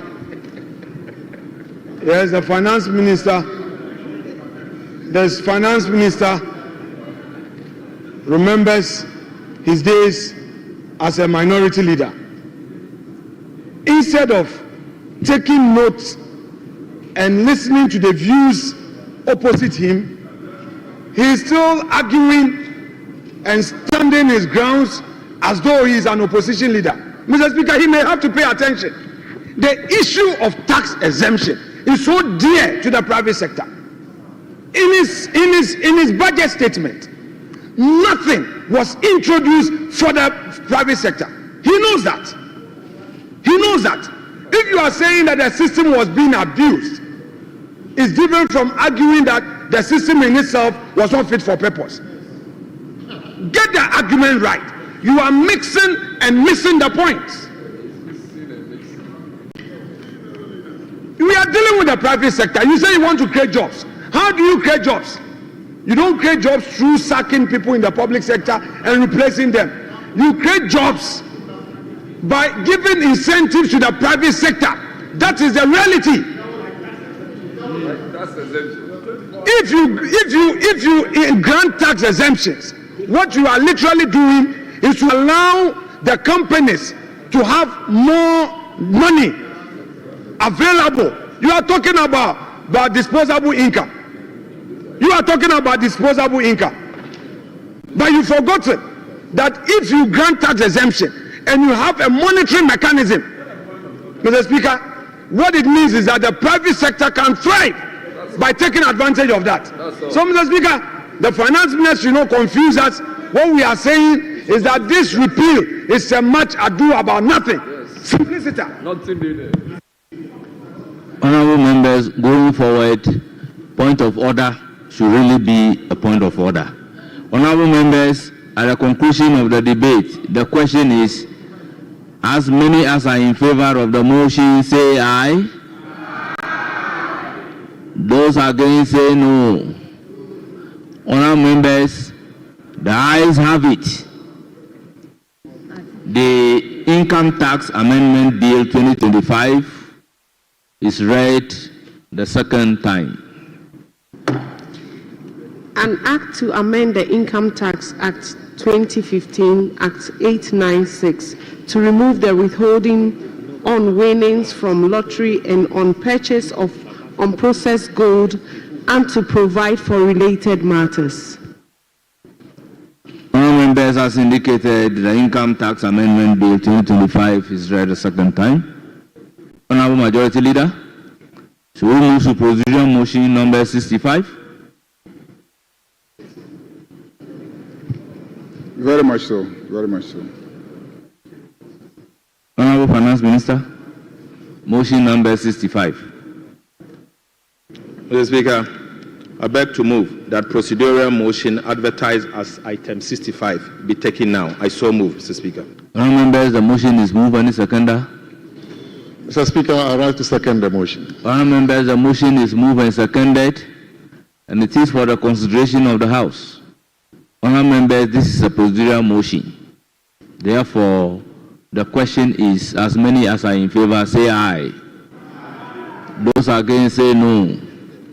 Honourable members, the ayes have it. The motion is adopted. Honourable members, item number 66 at page 15 of today's other paper. Honourable members, the Income Tax Amendment Bill 2025 at consideration stage.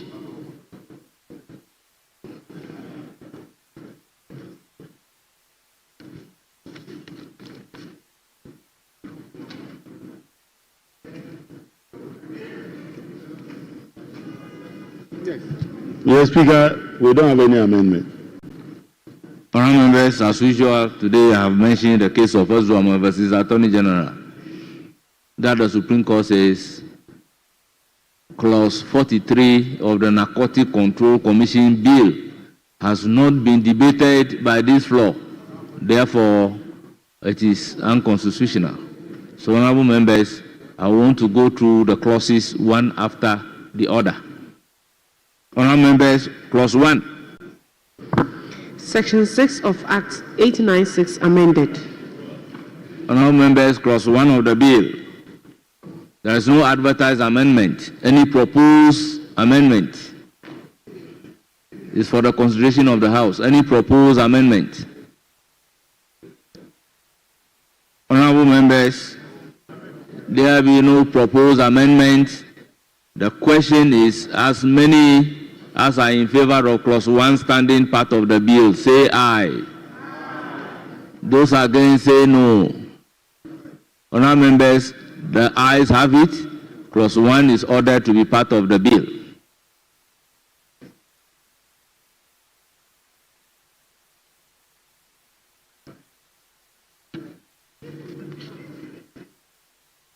Honourable members, may I have your pleasure to take Clause 2 Section 85 and clause 3 of the bill all together? Section 85 of Act 896 amended. Section 115 of Act 896 amended. Honourable members, there is no advertised amendment. However, these clauses are for the consideration of the House. Any proposed amendment? Yes, honourable member. Honourable member, I thought you are on your feet. Honourable members, there be no advertised amendment. There be no proposed amendment. The question is, yes, honourable member. No, you got up on your feet. When I called you, you resumed your seat. I was coming under. Mr. Speaker, I'm coming under Order 64 of the Standing Orders. And Article 102 and Article 104. Mr. Speaker, it is right that when these orders are invoked, Mr. Speaker, you know where we are heading. That the quorum is called to question. So, Mr. Speaker, as obvious as it is, I want to urge on the House to reconsider whether this sitting can go on. And in the circumstances, we do not form the quorum. So, Mr. Speaker, I want to move that perhaps we consider rising or adjournment, perhaps to see if the majority that they have, they can get some in the House, and perhaps business can continue. Mr. Speaker, I move accordingly that... Honourable members, in line with Standing Order 64, I will ask the table office to ring the bell. Clerk, please ring the bell. Honourable members, let's make progress. Honourable members, there be no advertised amendment, no proposed amendment on Clause 2 and 3. The question, therefore, is as many as are in favor of Clause 2 and 3 say aye. Those against say no. Honourable members, the ayes have it. Clause 2 and 3 shall stand part of the bill. Honourable members, long title.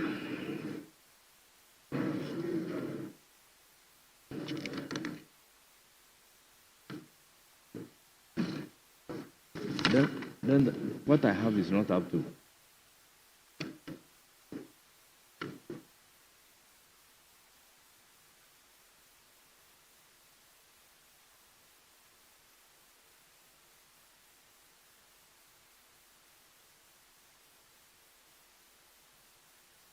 Honourable members, we have Clause 4 and 5 of the bill. Honourable members, may I have your pleasure so that we take clause 4 and 5 together. Section 119 of Act 896 amended. First schedule of Act 896 amended. Honorable members, there is no advertised amendment. However, the clauses are for the consideration of the House. Honorable members, there be no proposed amendment. The question, therefore, is all those who are in favor of clause 4 and 5 being part of the bill, say aye.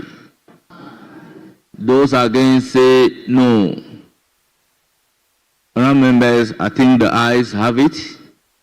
Clause 4 and 5 shall stand part of the bill. Honorable members, long title.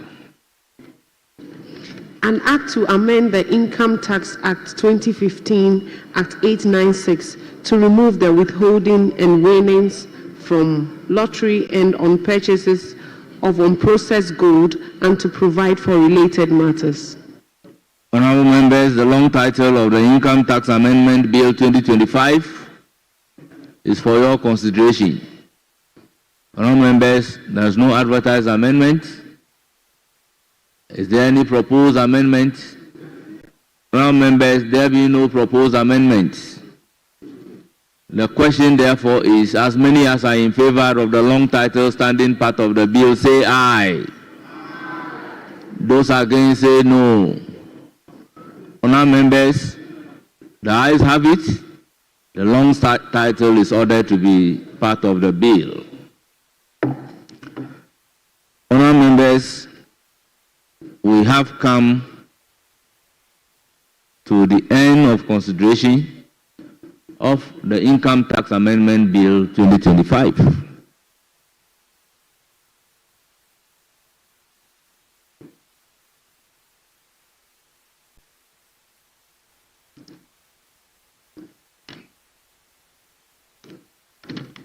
Yes, Honorable Majority Leader. Right, Honorable. Let's take 67. Honorable members, motion number 67.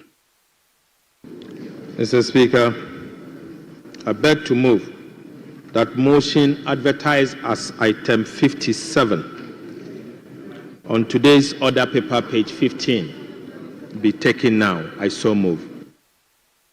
Honorable members, the motion is moved. Any seconder? Yes, Speaker, I second the motion. Honorable members, motion moved and seconded, and it is for the consideration of the House.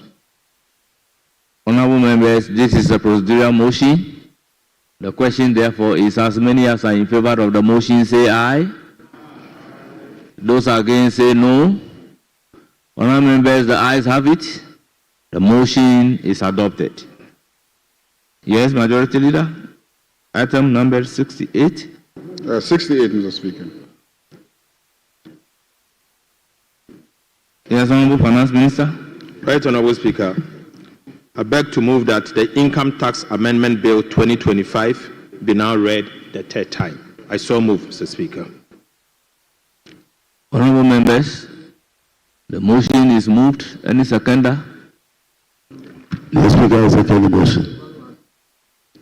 Honorable members, motion moved and seconded, and it is for the consideration of the House.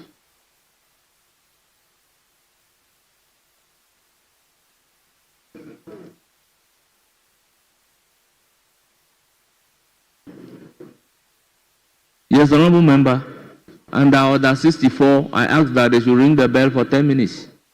Yes. Honorable members, the motion is adopted.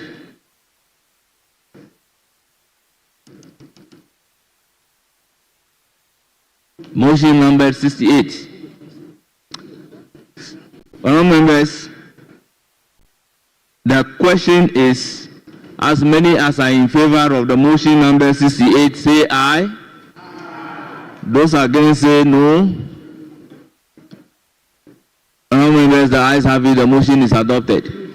An Act to amend the Income Tax Act 2015, Act 896, to remove the withholding on winnings from lottery and on purchase of unprocessed gold, and to provide for related matters. Honorable members, the Income Tax Amendment Bill 2025 is read a third time and accordingly passed. Yes, Honorable Majority Leader.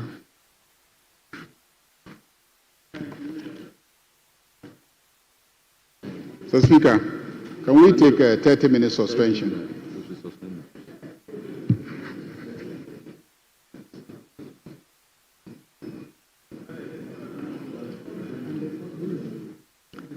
Yes, Honorable Majority. Mr. Speaker, can we take a 30-minute suspension?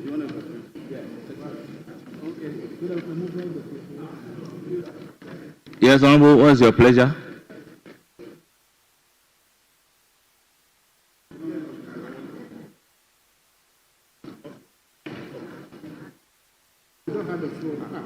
I'm asking for a 30-minute suspension, Mr. Speaker. Yes, Minority Leader. Speaker, I'm strongly in opposition to this call. Speaker, the challenge has been, from yesterday, the challenge had been the availability of the report. We have enough reports. We have, as of the last count, we have about 5 reports ready. We should take them. What's the need for break? Who? No, but, well, that can be looked at. That can be looked at. But I'm saying that we have reports. We can work. No, when a call for quorum is made, there's a process. We haven't exhausted the process. So let's work. We can continue to work. Let's work. Honorable Member, when your leader is speaking, you can also be on your feet.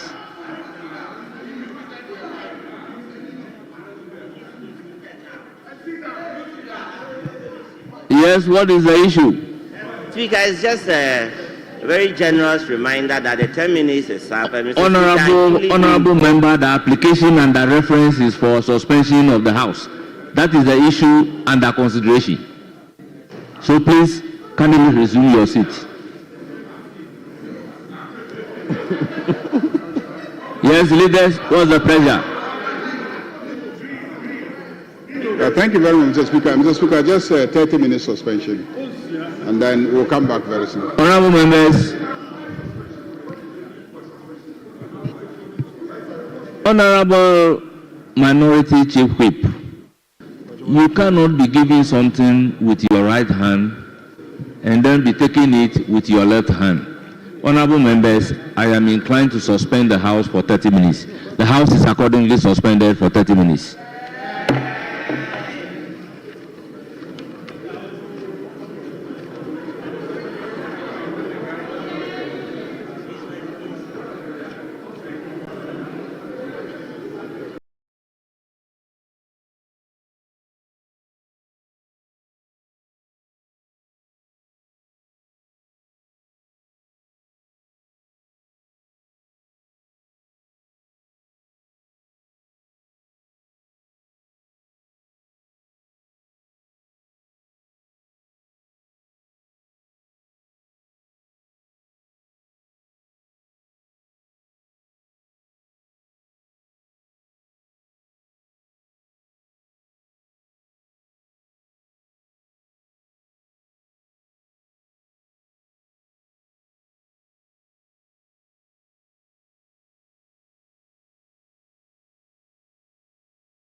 It's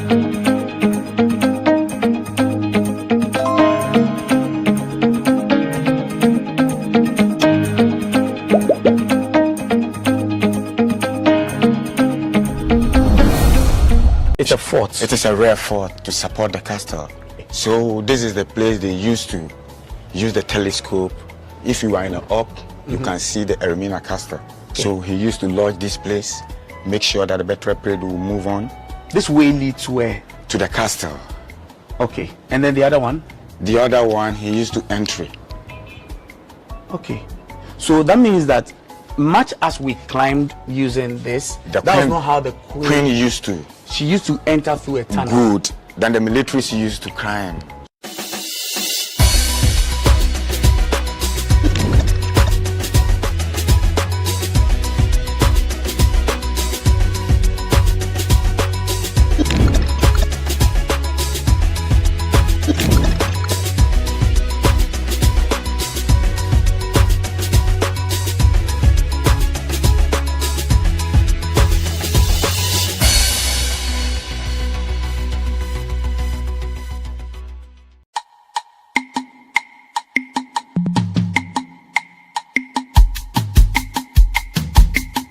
We're on our way to Elmina actually to see if we could get the story of the Elmina fort, but then we saw this very petite fort of the sort.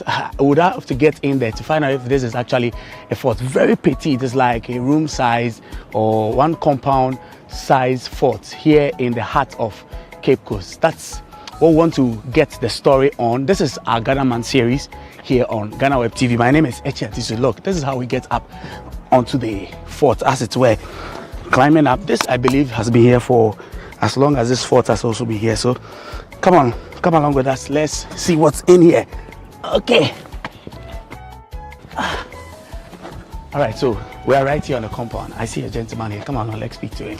Hello. Yo, bro. Hi. Good morning. Morning, sir. My name is Echi. I'm from GhanaWeb. Oh, that's great. What's your name? My name is Matthias. Matthias. Yeah. Matthias, we spotted this on our way to Elmina. Exactly. What's this place? This is the place you used to call Fort Victoria. Okay. That's a very special fort built by the Queen of the British. Okay. It's a fort. It is a rare fort to support the castle. Okay. Yep. So we're in Cape Coast. So there's a castle in Cape Coast. So this was supposed to support the castle. Here is a very long tower through the Cape Coast. This is the very long tower. Okay. More than over there. So if you check over there, it's a double. Here is only one. Okay. Yep. But this is way higher than the other one. Good. Okay. So this is the place they used to use the telescope. If you are in the up, you can see the Ermina castle. Because of the sun, that is why you cannot see. But okay, you it's can a little check cloudy. It's a little, so if it is the night, you see. All right. Yeah. So you mean that this was a central place between the Cape Coast Castle, which is on my right at the moment, and then the Elmina Castle also here. Yep. But what work was done here?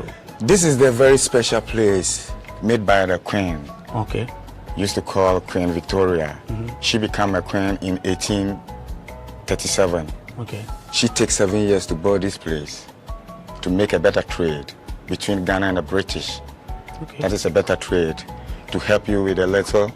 And also give them something. You give them something. And the something was what? The something is a very special rock that we used to call it, special rock that we used to call it the gold. Okay. Over here, it is a very special and very quality. So the British see that, no, this is a very precious place. I mean, this is their all dream come true. So the Queen come to support them. Okay. So he used to lodge this place, make sure that the better trade will move on. She make the center where the white people and the black people used to meet and do the better trade. Give them example like wine, mirror, comb.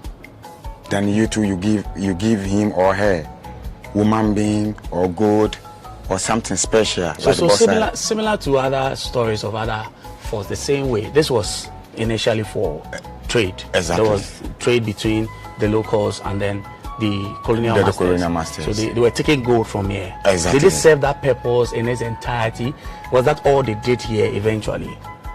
through this thing, it make like this is a very special place to them.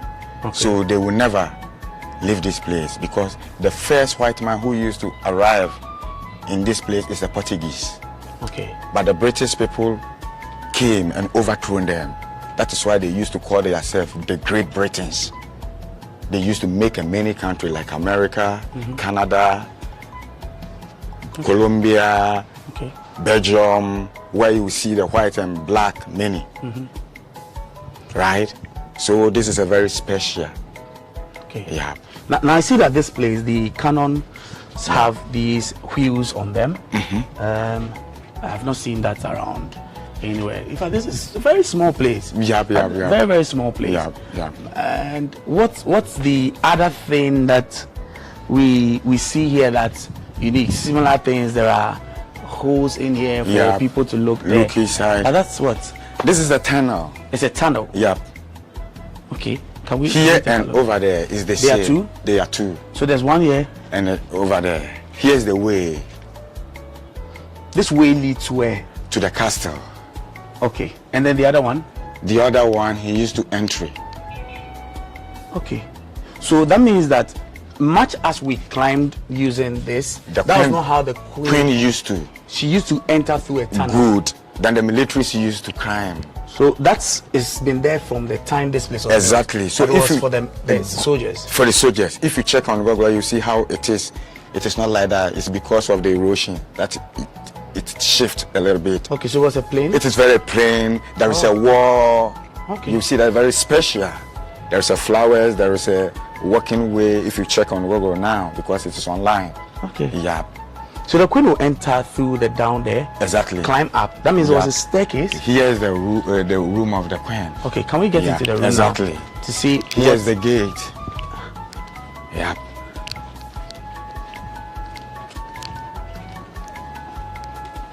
Is this the place? Where's the other tunnel? Here is it. They used to cover it. Okay. Like the way Asians used to build the tall buildings. Yes. They use wood on it after they continue. Okay. This is how they use the board. So if you check, you see the timber. Yes, still in there. Good. Then after they take the plywood and this thing to cover it. Right? All right. So if you stand on up here, you will see whole Cape Coast. Wow. Yeah. This 1, 2, 3, 4. So the other tunnel the queen used has been sealed? It has been sealed. Okay. It will pass through this. He used to sleep this place, pass through So this. she used to sleep here as well? Yep. He used to lodge. If he come to Cape Coast, he didn't go to anywhere. This is the special place for her. So she preferred to sleep here exactly. in Nah, over there he don't used to, because over there it's make like a business center. Okay, but here was her. Here's a very special, good hideout where she can see the whole Cape Coast and get a better breeze without disturbing with the mosquitoes and local peoples around. There's a tunnel leading to Elmina. Exactly. It was not just trade. No, it's not for trade. It's a very where they used to pass the stubborn slaves. Are you getting me? People will call those in the condemned cells.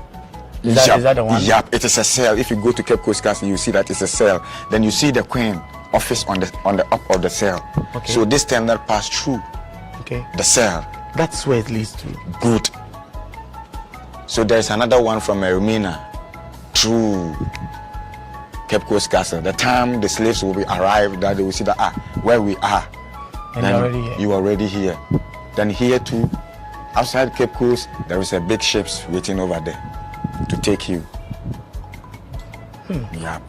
So it is 400 years now. 400 years. They used to build in 1844. So this is getting to 3rd century. I think so. Yeah. 400-year-old. Yeah. Very strong and solid. Same as these metals. Exactly. Very solid.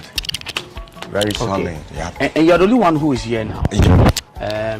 Is this place part of the places that, for instance, the state has actually taken over and ensuring that this place is kept as one of the heritage sites? Exactly. Is that the case? It's a very special place, but you know, Africa, sometimes we have a little problem.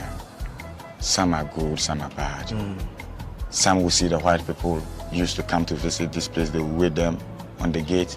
After visit this place moving, they will collect their camera or their bag from them and run away.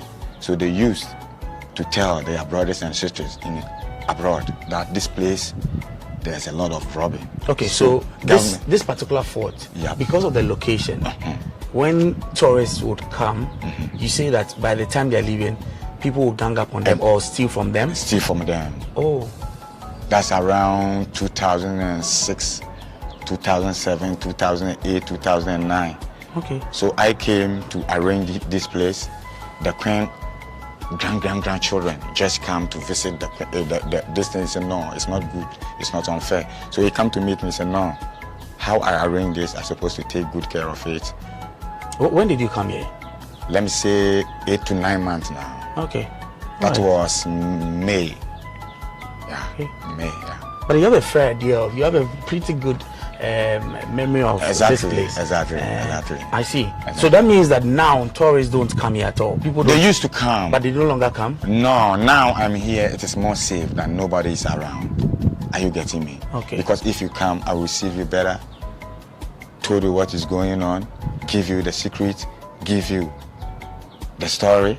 After, I will make sure that I will escort you to the point that I will see that if the bad people are around, they cannot collect anything from you. So that's to say that if you're watching this and this is Fort Victoria, right in the heart of Cape Coast. If you're watching this and you are looking for a place of heritage to be able to visit, this is one of the places that you should come to. I mean, if you heard stories in the past about theft and the like, that's no longer the case because Matthias is here, my good friend Matthias is here. Exactly. He would ensure that your safety is guaranteed. You always so this should be another place that people make up as their next tourist destination. Exactly. So Matthias, I mean, I know it's a small place, it's small history, but you say it's special. I've heard you use that word several times. Exactly. It's actually special. It is very special. Because you get in. Because if you go to the Queen have a park over there. Okay. They used to call it Victoria Park. It is a very international park in the whole Central. If you come to Cape Coast, if they didn't do anything in Victoria Park, that means it is just a little That's true, because that's the main park. Exactly. Why they used to call it Victoria Park. The Queen is very special to them. She brought civilization to the white people. Yeah. Okay. All right. I want to just these balls are what I want to. These cannons. You don't have any balls, the cannon balls? Because the bad people, they used to take the cannon, you know. Well, what do they use them for? For the scraps. Just sell for just little money to get something to, they are daily bread. Are you getting me? Okay. Yeah. So they used to take this and transfer this to Kumasi Menchia. Well, they used to pick the cannons from here? From here to Kumasi Menchia, Paris. Because it is more useful over there than somebody will pick it over here. So if you went to Menchia, Paris, you will see that the white people, they don't go there. But we have a type of cannon. No, the whites were never there. Yeah, but if you are talking about the history, about the white people come to help we Fancy to fight the Ashanti kingdom because Ashanti was empire. But Fancies, we are not empire. Are you getting me? Otumfuo was there before Ghana. Get the independence, the name Ghana come. Yeah. It's 1608 that Ashanti Empire was found. Ghana became Ghana in 1957. That they signed under the Ghana, Kwame Nkrumah.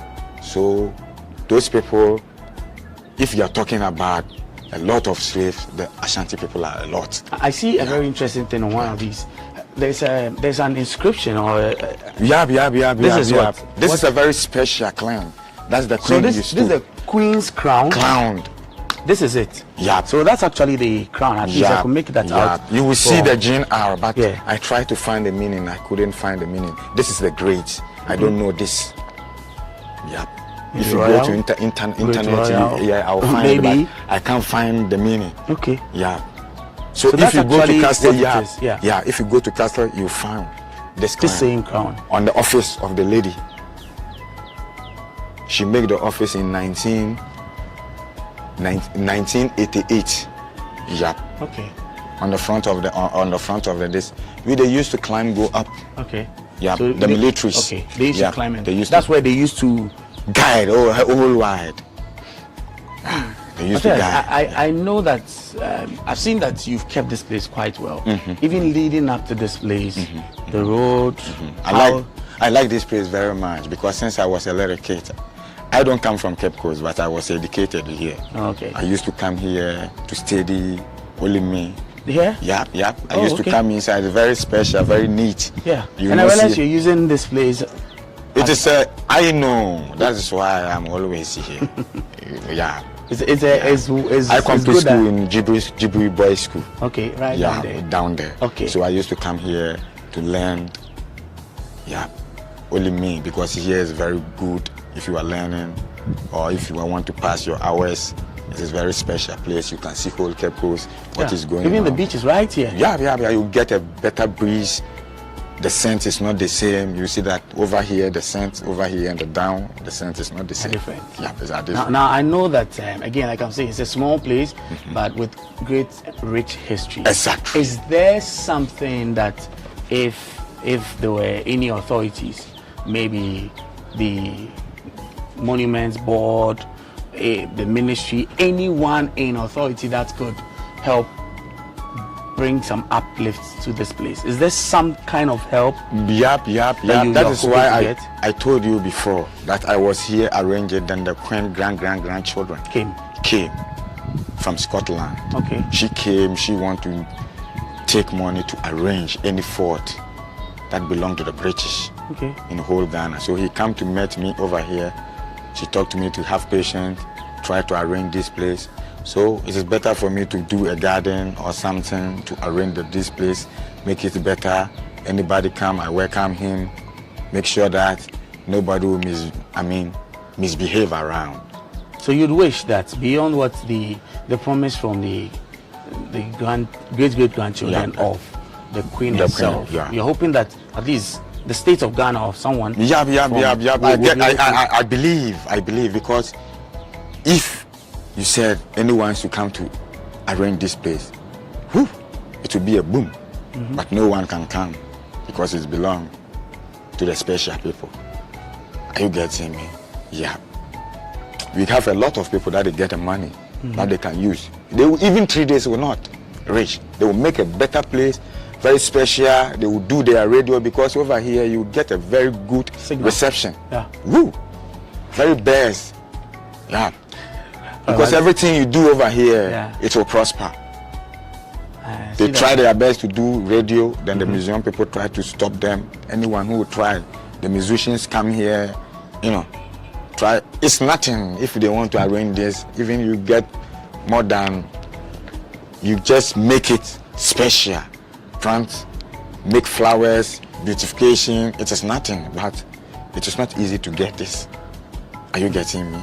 Matthias, thank you. Again, like I mentioned, when we were starting this was not actually part of our plan, but then when we saw it, it really was striking. You could really tell that this was something that had some story around it. So we just wanted to come here and speak to you, and I'm grateful. Thank you for keeping this place. Thank you very much. Beautiful. Too. Nice to meet you. Likewise. You're a nice man. Oh, you too, bro. I like you. So that's been, Matthias is more or less like the caretaker of this Fort Victoria, right in the heart of Cape Coast. And you hear the story. This was more or less where the Queen would come and while away her time. She preferred the serenity of this area much better than being even in the main castle here at Cape Coast. Even though there was a tunnel that would connect here to Elmina, it's obviously been blocked, and that's the history of this place. So again, like I said, if you're considering a place to visit, and it could be any of the forts, this is one of the places you come to, because Matthias is here. He will ensure that you get good history of the place and your security is granted.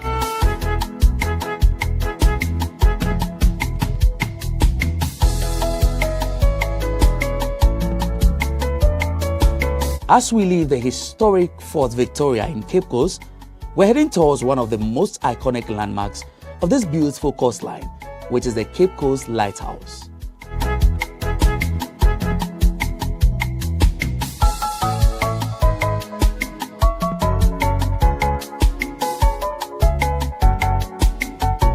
Apparently, between the Fort Victoria in the heart of Cape Coast and the castle, there's actually a lighthouse right in the middle here. This is where it is, and why not? Let's see what we can find out about this place. This is our continuous coverage of Ghana Man series here on GhanaWeb TV. My name is Echi Atisu. Come, let's climb up this staircase up to the lighthouse and see what we find out.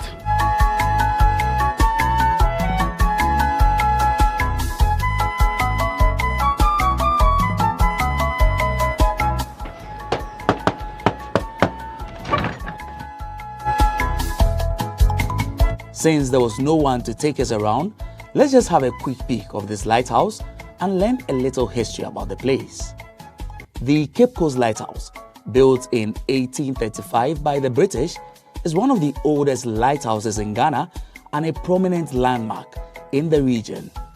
It was constructed to help ships navigate the dangerous coastline, which was historically known for shipwrecks due to its rocky shores. Standing 20 meters tall, the lighthouse features a cylindrical stone structure with distinctive white and red strips, making it easily identifiable. The lighthouse also holds deep historical significance. It stands on a hilltop, offering a commanding view of the Cape Coast Castle, which was once a major center for the transatlantic slave trade. The lighthouse's location near this dark chapter of history provides a poignant reminder of the region's past. Over the years, the lighthouse has continued to serve its primary function of guiding vessels safely, but it has also become a symbol of the resilience of the local people. In addition to its maritime role, the Cape Coast Lighthouse now attracts tourists with its stunning views of the Atlantic Ocean and the surrounding landscape, making it a must-see spot for those visiting the Cape Coast area. Today, the Cape Coast Lighthouse stands as a testament to both the colonial history of the region and its ongoing importance in modern-day maritime navigation. It's not just a structural function, but also a piece of history that offers visitors a connection to the past while providing panoramic views of the natural beauty of the area. Thank you. This has been our episode on Ghana Man series here on GhanaWeb TV. My name is Echi Atisu. Remember always to like, subscribe, click on the notification button of our channel on YouTube. Look for GhanaWeb TV so that the next time I put up a video or any of us put up a video, you would get notified. Until another time, bye-bye.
Kwalebu was, I think, 380.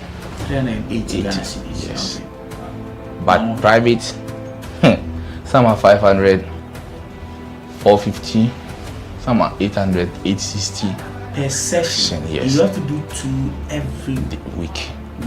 Yeah. Even if someone earns 5,000 Ghana cedis every month, that person cannot keep paying 380 cedis 3 times a week for dialysis. Majority of the people who need dialysis to survive in Ghana don't even earn half of the amount mentioned.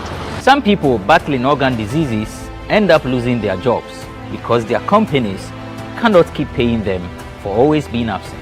How are these people expected to afford the monies needed for dialysis as well as other expenses, talk less of the huge amounts they have to come up with for transplantation surgeries outside Ghana when they get donors.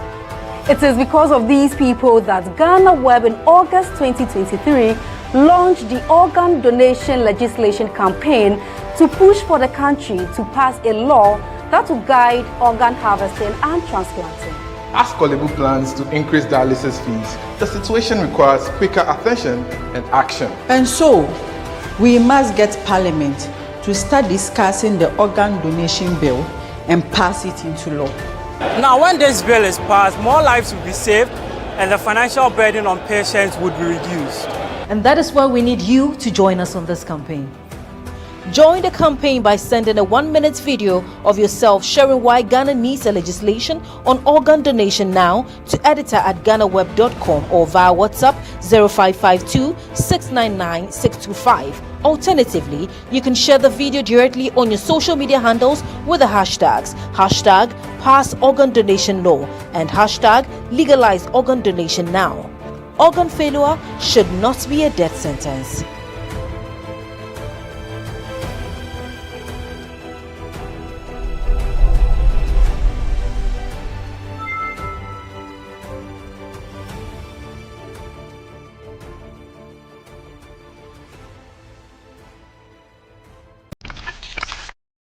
GhanaWeb in August 2023 launched the organ donation legislation 2007. The sad reality is that today our democracy as a country is threatened. Words of affirmation or love language comes to edge us on. When this bill is passed, more lives will be saved and the financial burden.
In this line of work, we get to travel and meet people from all walks of life. But the conversation we're about to have is not one of the ones you have heard or seen because of the area we are in. We are at Asin Kushia. It's in the central region of Ghana, and Kushia is actually regarded the cleanest city in Ghana. How that has become the case, well, we'll be honored to hear from the man himself, the traditional ruler of this area. Ehunabubrim Nana Pra Ajinsem the Sixth is the paramount chief of the Asin Orenchi traditional area. Nana, I hope I got the pronunciation of your traditional area right. Very correct. And thank you very much for welcoming us actually into your beautiful castle, if that's what we can call this place. No, palace. It's a palace. Yes. Well, but it's majestic. Thank you. Arguably the biggest in Ghana, is that it? I don't know. I don't mark my own answers. And I know I'm a Ghanaian. Okay. We Ghanaians, we exaggerate. Well, we exaggerate, so I'll let it pass. Well, Nana, and you've put in a lot of work into this palace, which is a conversation we would have more and more when we get into this. But let's start from Kushia. Kushia is not just known for its traditional acumen, but more about how clean a city it is. Would you want to share with us how you've been able to achieve this? Thank you very much for your question. It has not been easy. First of all, we as Ghanaians, we had the tradition of throwing away leaves when we used to eat from leaves. I remember when I was a kid going to school, I would buy rice and stew, and the lady would use the leaf to clean on her lap. And then I put the food on the leaf. After you finish eating, the natural thing to do is to throw the leaves away. In those days, it didn't matter. The leaves would decompose.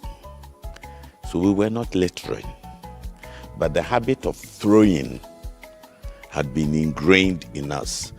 So when this creature called plastic came, put our food in the plastic, after eating, we throw away, because that is the habit that we had inculcated in us. Throwing away. Of throwing away. So my problem was to stop the throwing away. Okay. So I tackled the school children, went to classrooms and told them that it's unhygienic to do that. So they should all help so that we make Kushia the cleanest town in Ghana.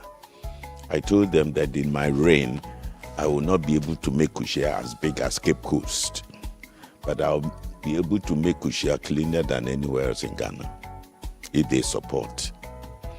And they supported. I empowered them. In Kushia, if you throw away, especially if you're an adult, if you're not careful, a 10-year-old boy will tell you, Papa, he says, I'm sorry, Daddy, here you can't throw here. So please pick it up. I told them to say please, but they should make you pick it up. And it hasn't been easy. It hasn't been easy. Every Wednesday, we have a communal labor day. You don't go to farm, you don't go anywhere. We used it to clean the town and our houses, and we used to do our gardens. And so if you go to the town, you see normal houses, they've grown flowers. I love flowers, I encourage them. Yes. So Wednesday, they use it to do all sorts of, sometimes they don't come, and and so on and so forth. But then this is human behavior. So really, it is empowering the youth and me making sure that they do what is right.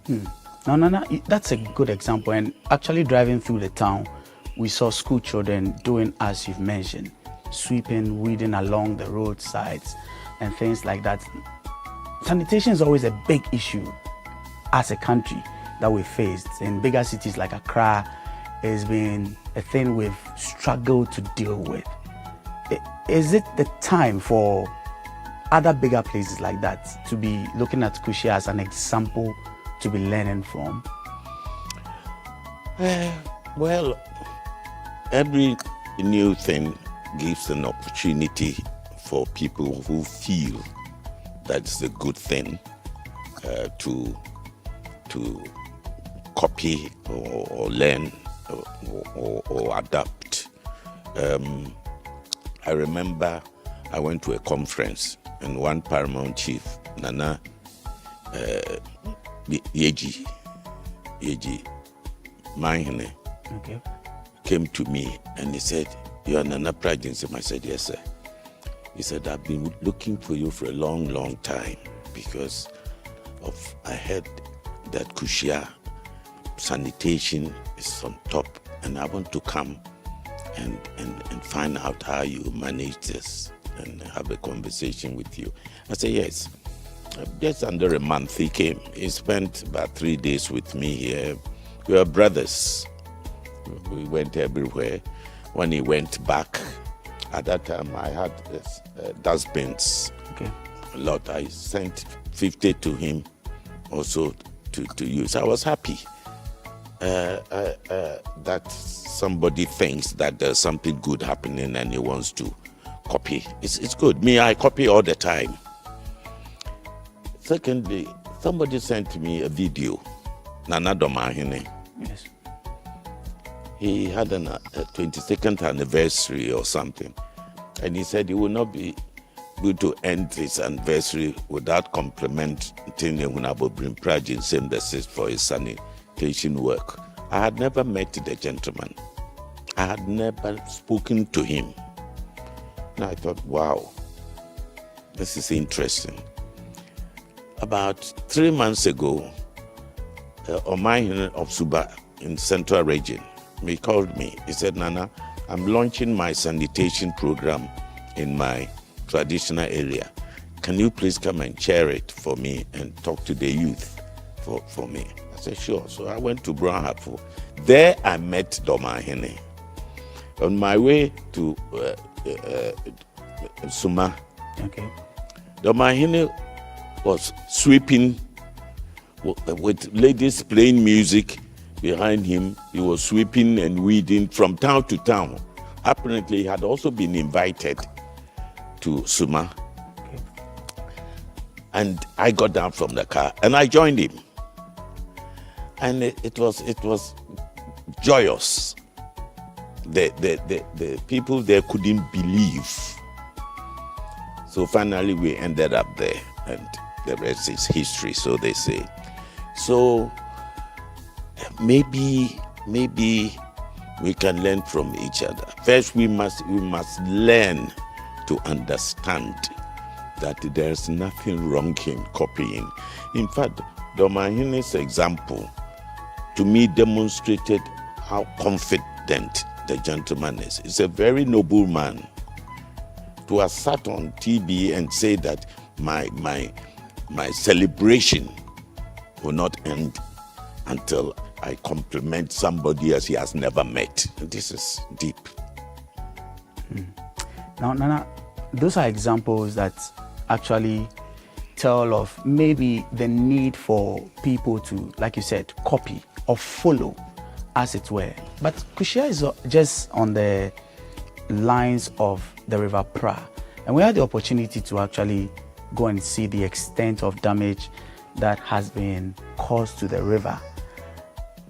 You have been here as traditional leader for a few decades. What was the situation then and now, and how worrying a situation is it for you when you look at what the state of the river is today? When I was installed as a chief here, I was taken to River Pra as part of the tradition, and I had a bath, let's say. Okay. And when I got there, I was quite reluctant to go and have a bath with all these things that they've mixed, in the bucket and so on, because I saw the fishes. Clear water? Clear. The water was clear.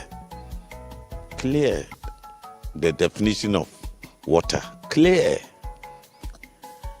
And then something came called Galamsey from the north side, and damaged the water totally. You can't see, it's like Milo. You can't see anything.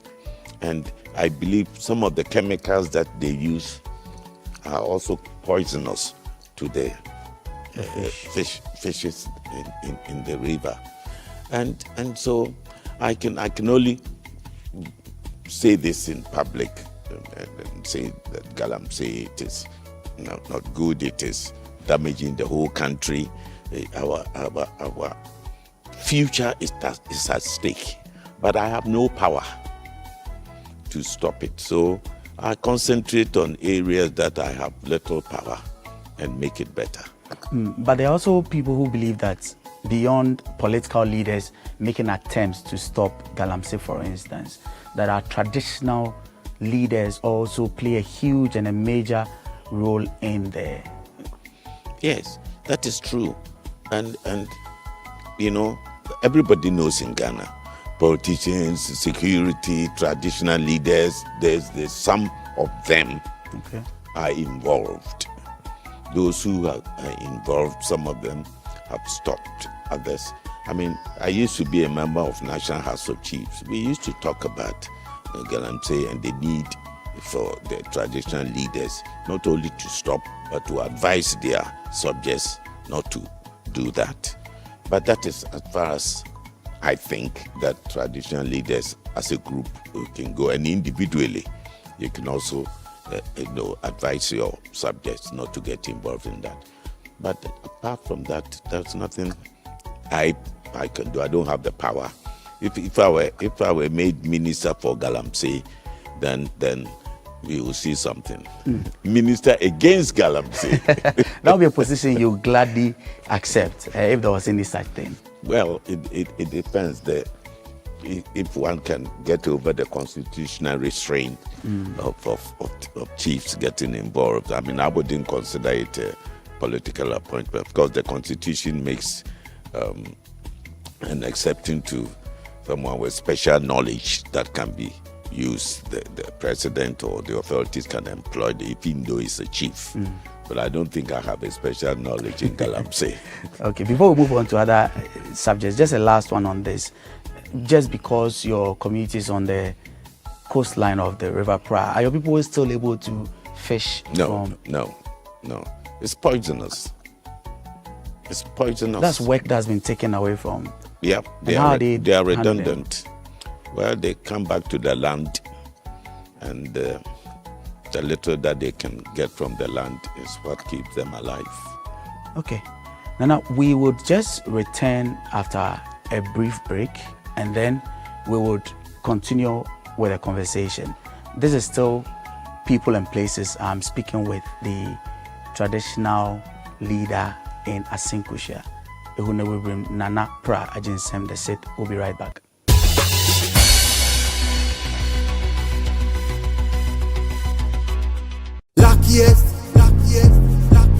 Luck is everywhere for everyone, yeah. Luckiest stars, everyone to us. How to play and win online.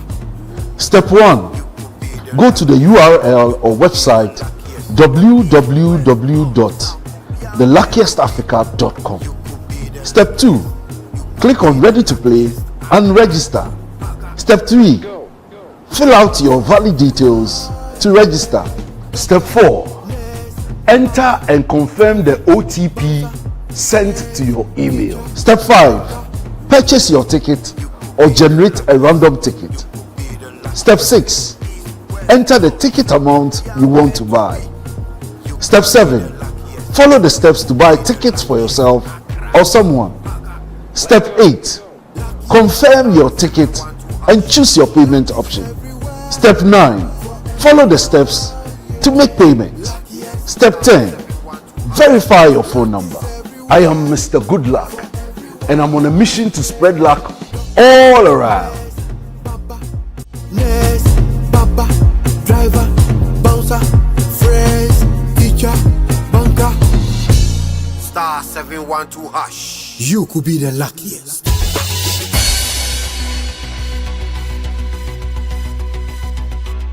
Welcome back from that short break. My guest is Nana Pra Ajinsem the Sith. He's the paramount chief of the Asen Orenchi traditional area. Nana, now this is your palace. It's huge, perhaps the biggest in West Africa, not even Ghana. It's a long story about how you came to achieve this. Would you be kind enough to let us in on when this vision started and how far you've gone with it? I remember one day I was talking to my wife about Kushia, and she said, "You should build a palace. Oh, you should build a palace before you go. You should build a palace." I said, "Okay, I will. Little did she know that all her chop money would go into the palace. I started building the palace 13 years ago. You see this tree that we're sitting under? Yes. I planted it the same day, so they have the same birthdays, the tree and the palace, 13 years ago. This tree's been here for 13 years. Yes, and so has this building, which I haven't. The palace is not completed yet. So I want to be intergenerational leader. I went when I leave this wretched world, I want to be remembered for a long, long, long time. And one of the things that I selected to do, mainly to give my people employment, is tourism. Okay. So I decided to put up this palace that will attract internal tourists in the main. I mean, this building, if you go outside Europe and this, they've seen it. This is nothing to write them about. But at least within Ghana, within my own people, if they hear that there's such a structure, they may want to see it, and therefore part of the tourism cocktail will be the palace, the fish ponds competition, the crocodile pond, the tomb of the unknown slave, and all part of the tourism offer that I'll be giving to the people, from students right down to executive directors and so on. So gradually, I'm not a wealthy person, resourceful maybe, but not wealthy. So it's taken me a long time, but I've known palaces that took them 300 years to build. So I've done well with 13 years, and I haven't finished. There are a lot of rooms, a lot of places like you mentioned, the slave tomb, as well as there's even a mini zoo right in here. But what would you say, or which of the places in this palace is your most favorite? Oh, no doubt, my mortuary. Your mortuary? Yeah, I have a mortuary. No, you have a mortuary? Yes. Right in here? Yes. A private one? Yes, of course. It's not for public. That's why I have my own. And it's your most favorite place? Yes. It reminds me of my mortality. So it humbles me. So it's my favorite spot. That's very interesting that you love the fact that there's such a place, because people don't think about death a lot. No, but the death is not present. I'm not surprised. And I don't enjoy. I don't think about it, but I prepare towards it because, as I say, I'm an ordinary human being. I must know I will go. So perhaps to the youth and everybody, you will go one day. So if you want to do insurance for your case or your family, do it, because you will go. If you want to prepare every funeral, there are fights because we don't prepare ourselves for the inevitable. We are running away from the fact that we will die one day. And then Hunabobrim doesn't run. I face it, I prepare for it. And now give us a mental journey around this palace. What and what? Apart from the few ones we've heard about, what would anyone see when they come into this palace? First of all, they will see Ghanaian. What a normal, ordinary Ghanaian can do. That people will say that the biggest palace in Africa, West Africa, Ghanaians, we do exaggerate. That aside, they will know that we Ghanaians can do a lot if we apply our minds to it. I don't know if you've been around, but if you've been around, you've been to the banquet hall. Yes, the one upstairs. You've been to Nyankwan Hall, where they're working. You saw the light. It's in the form of canoe. It was done here in Kushia. The chandeliers are done by a welder that I use. I called him, and the chandeliers we see up there were done right here? Yeah. They were done, they were done in Accra, but they were done in Ghana. Yes, my son designed it for them, and he called my welder, and we sat down with the drawing for him, and we both said, you can do it. And he did it. So, potentially, Ghana has a lot to offer. A lot to offer. Just show them the way. Just provide the leadership. When I was young, there used to be a company called Elang. It was a furniture company. It's in Swiss. Okay. They came here. They trained the Ghanaians, master carpenters, became one of the best master carpenters in the world. They trained and they were able to perform. So one of the areas, and also the fact that this building, most of it have been built by locals in Kushia. The masons, the laborers, the painters in Kushia. I didn't bring any mason I brought a supervisor, but it's all the mason carpentry work. We're done right here. Right here by the boys around. By the boys around. At worst by Ghanaians. And I'm very proud of Ghanaians. Nana, is there a name for this tree? Oh, rain tree. Rain. Popularly known as rain tree. Is it because of the shed? I don't know, but it's.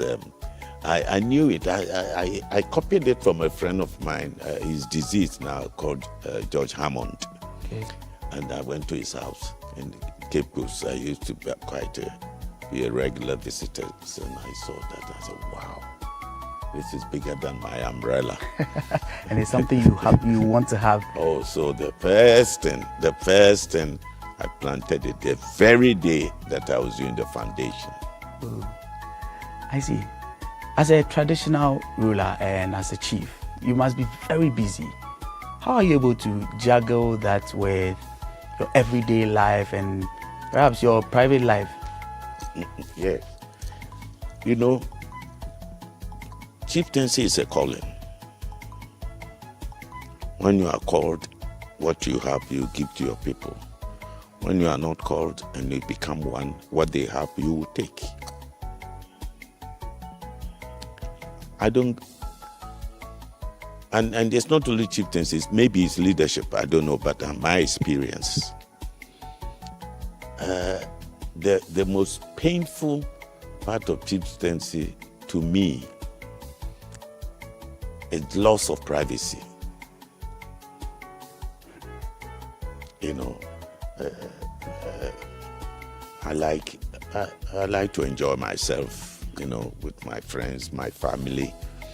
Then, you know, we go to a place, we go to a board meeting, let's say Takrady. I have friends who will come on, Nana, let's go, there's a spot here, let's go and have fun. You enter the place, somebody say, "Oh, Nana, good evening." That's at the end of the evening. Takes away all the fun. Yeah, it's gone. But are you able to juggle it? You've been doing this for decades. Have you gotten used to it already?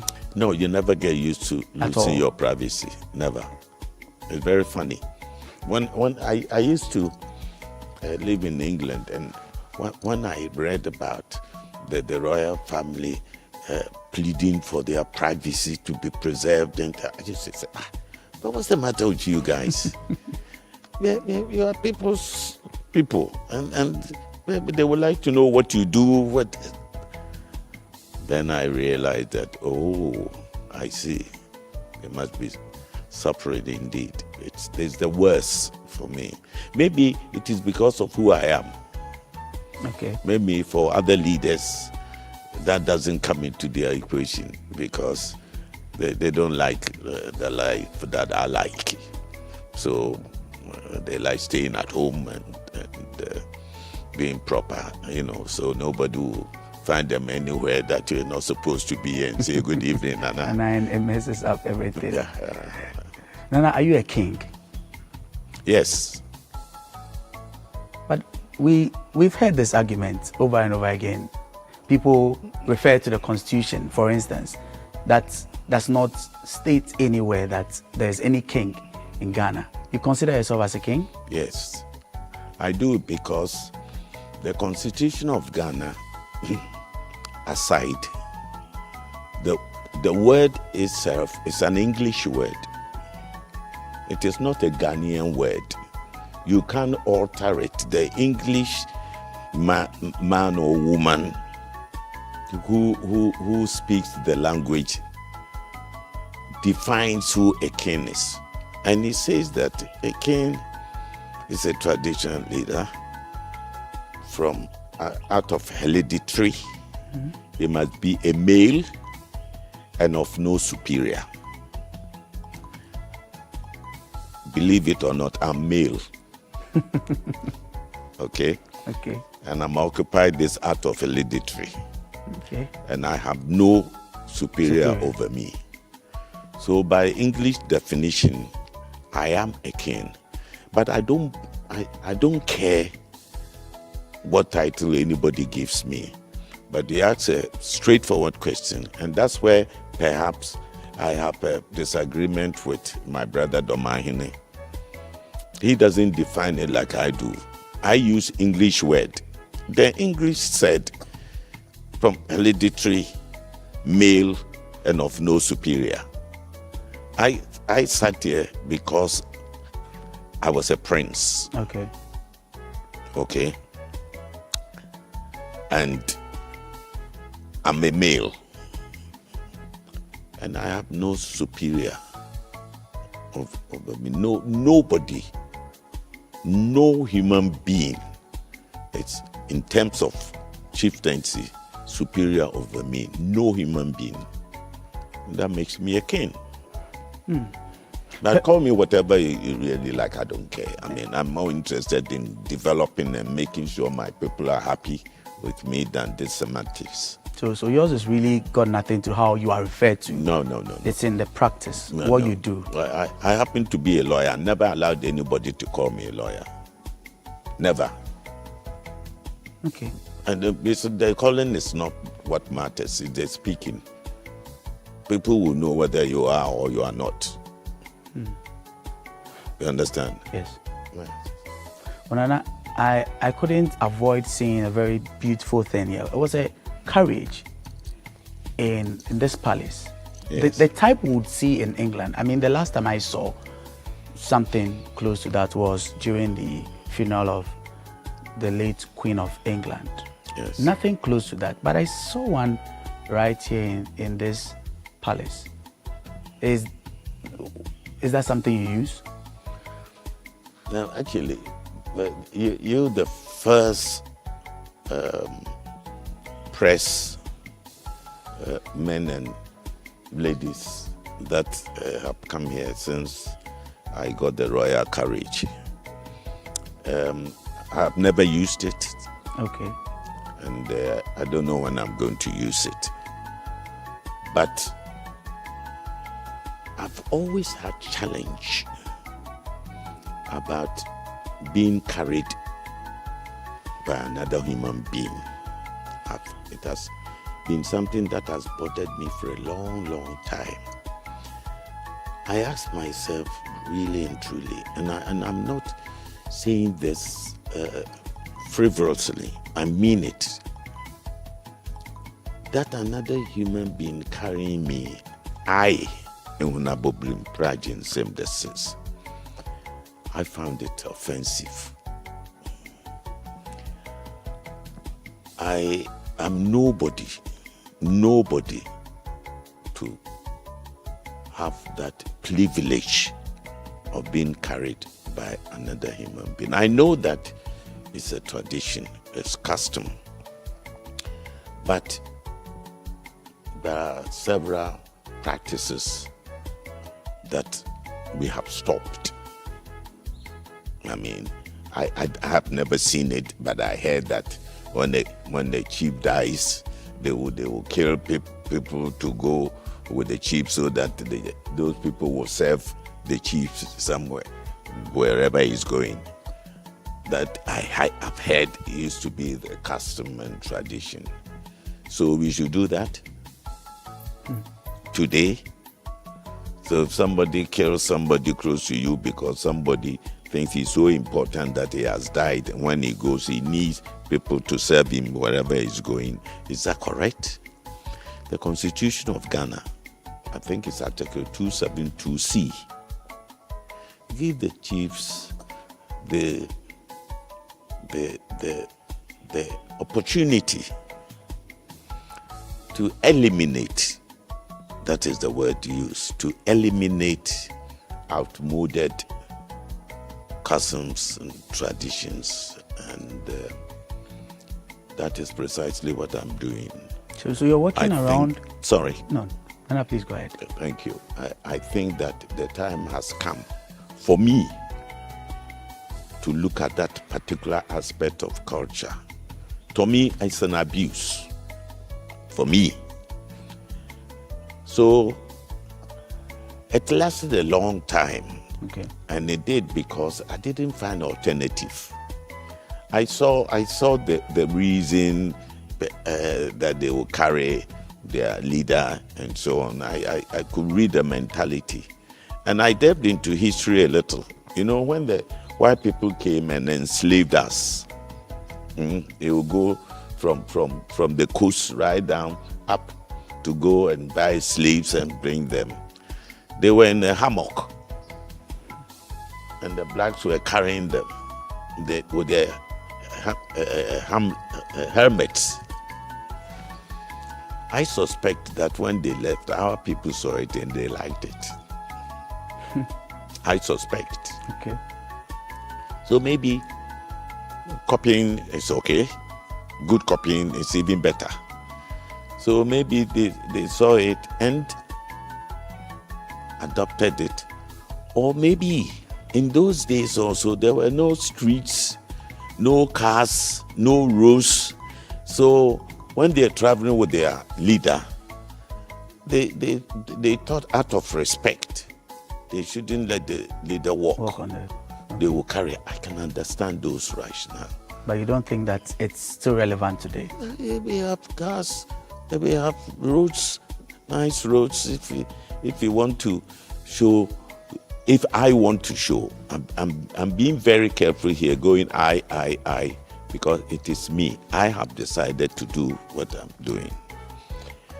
You see, and if I want to show the history of Ghana, how they carried one leader from one place to another, I'll bring them here. My palanquins are there. I will show them that this is the palanquin that they used to carry me. Then from there, we've changed. We've come to royal carriage. And besides, I saw the royal carriage in some other countries. For me, it was more comfortable, and it had dignity.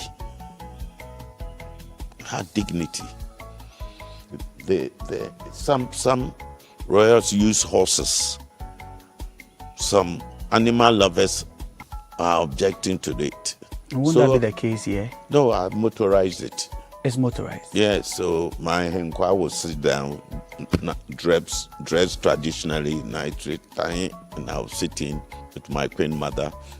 I put air conditioning inside. It's more comfortable. This has been well thought through, and yes, it you've has. gotten exactly what it is that you want to replace this. Like you mentioned, after all this while, you've been able to achieve this. Yes, sir. Is that something that you would hope that other traditional leaders also, much as you say you personalize it, but do you think that it's something others should also be considering? It will come. It will come. Some people are quick and have enough confidence not to care about who started it first, and they see the rationale behind it. They like it. They will come. It will happen. That's how culture is dynamic. It's not, as I gave you an example of somebody, leader dies and they kill. They say it changed it. There's a lot that we have changed, and what is this? And besides, in the olden days, whereby people out of love will carry their leaders, and that these days we pay for it, you know. Yes. Well, I pay for it. If they want to carry me, they bargain with my elders. Then they charge me and I pay. So what is the point? What is the point? It's not out of respect or deference or I don't know what to say. So I said, no, this thing is offensive to me. It is not right. Because I have male children. If you tell them that they should go and carry me, maybe I won't agree. So other people's male children, it doesn't matter. Of course it does matter. And I'll take you back to when you spoke about the artisans who built this place. Yes. And we speak about unemployment a lot in this country. There's no work. But we have very skilled people.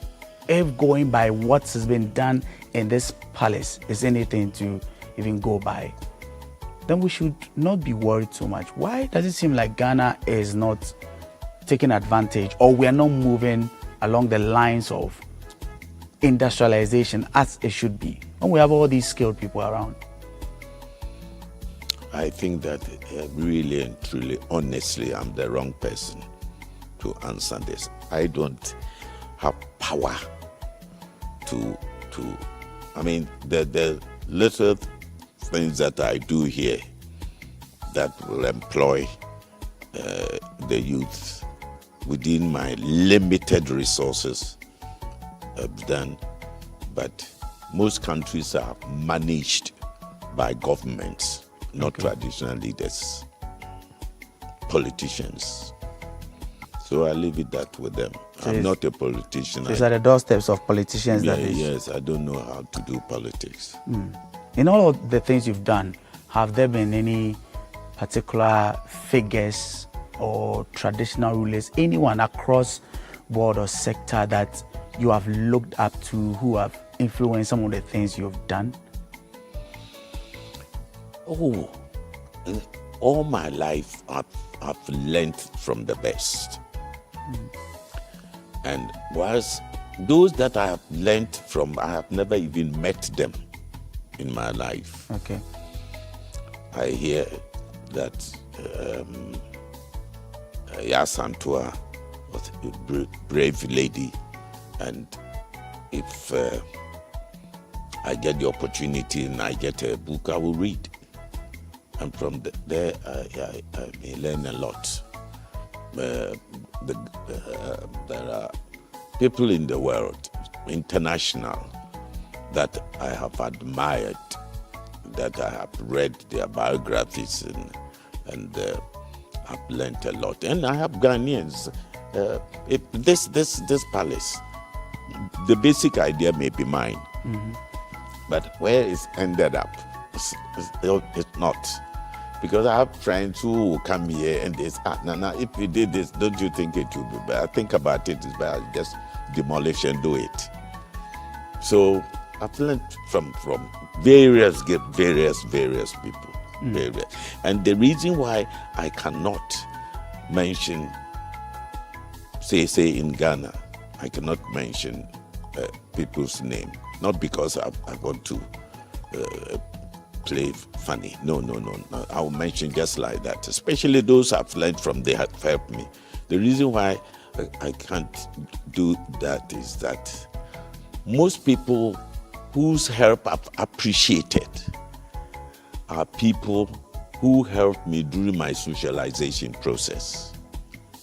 When I was a kid, my mom, my father, my teachers,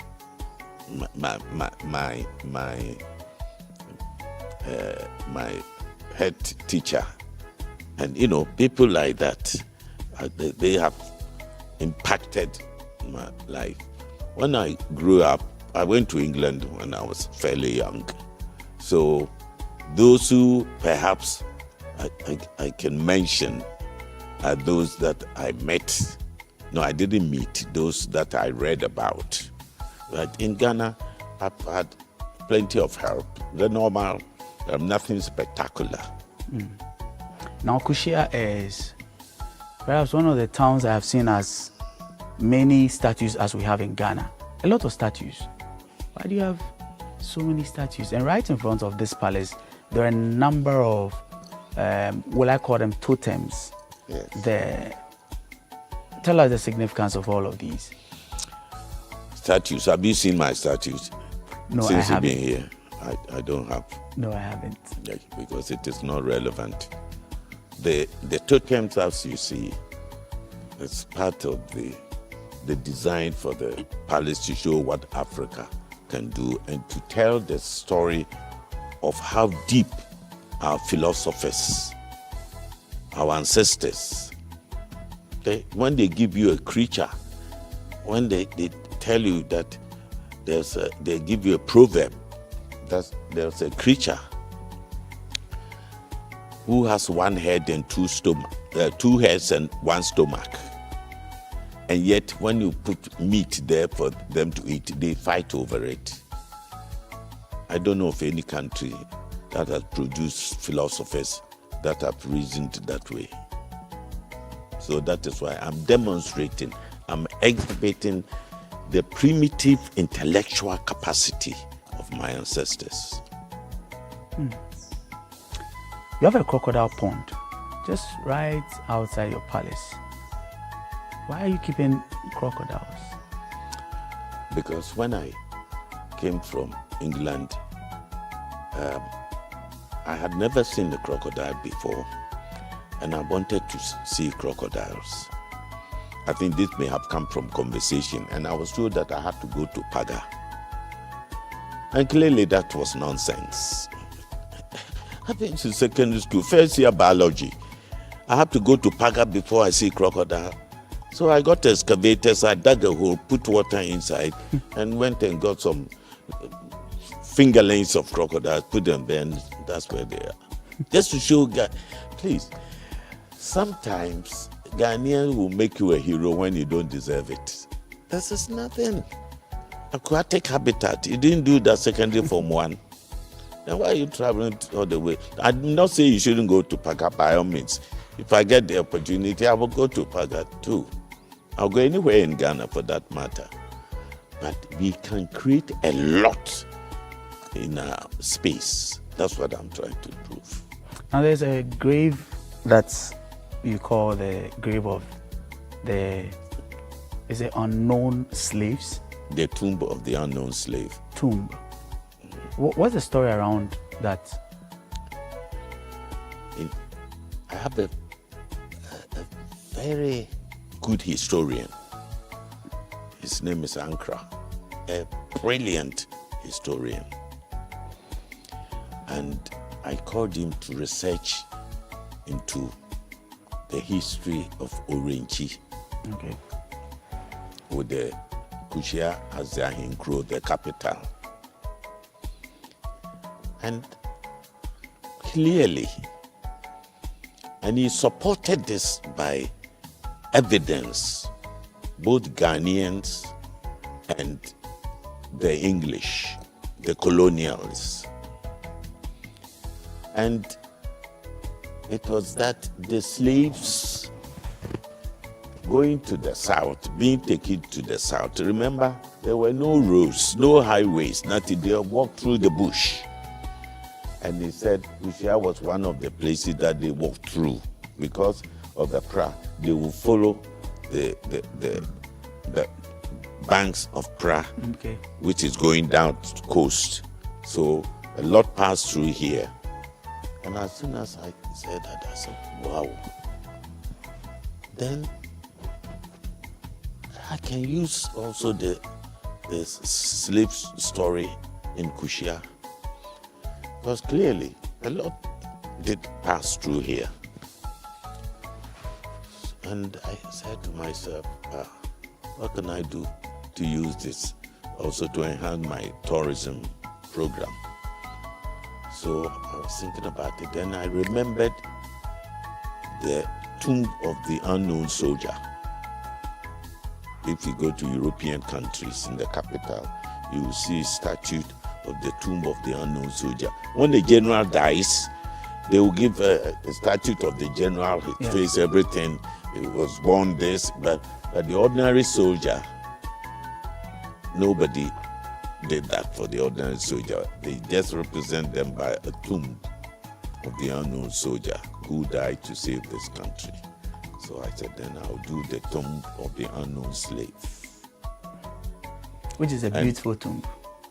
Thank you. And to immortalize them and show respect and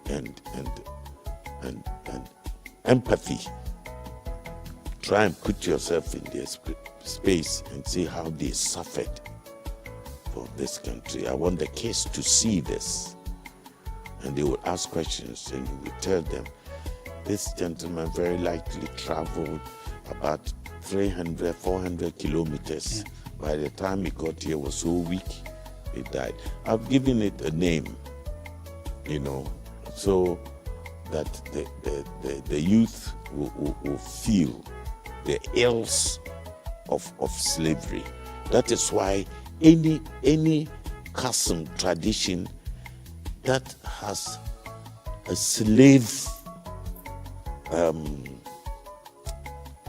connotations must be destroyed. Bob Marley said, emancipate yourself from mental slavery. It is still there. And we ourselves, we use that when people get positions, they use that to suppress. They use that to enslave. We haven't emancipated ourselves from mental slavery yet. So we use it every day. If you see a headmistress, when she appears, even teachers run away. If you see managing director, he goes in the lift, nobody can go into the same lift. Hey, if you see some minister coming out of that, hey, let alone with AK-47. Now, this may not be necessary. The Kushia story is a beautiful one, I mean, without a doubt. And if anyone was coming here, what would you want to tell them? Or what kind of memories would you want them to live here with, beyond the obvious? What is obvious to you may not be obvious to me. Apart from, we've passed the sanitation, now we are in the pretty state. I want Kushia to be the prettiest. Prettiest. Yes. The neatest and the prettiest. You saw the flowers, the yellow flowers, and I had these flowers there. When they were doing the road, they just destroyed them because they expanded the width of the road. And so I just want the person, I'll have a signboard, leave Kushia as you found it. I want the person to have a mentality that he's going to replicate that in his own village, town, family, whatever. That's what I want. Ehunabubrim, Nana Pra, Ejensem, the set. Thank you very much for speaking with us. Lengthy conversation. I have learned a lot from. Yeah, I know I've stolen a number of things I want to replicate in my house one day.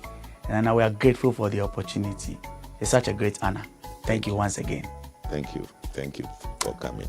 So that's been our guest, Nana Pra Ejensem, the Sith traditional paramount chief of the Orenchi traditional area.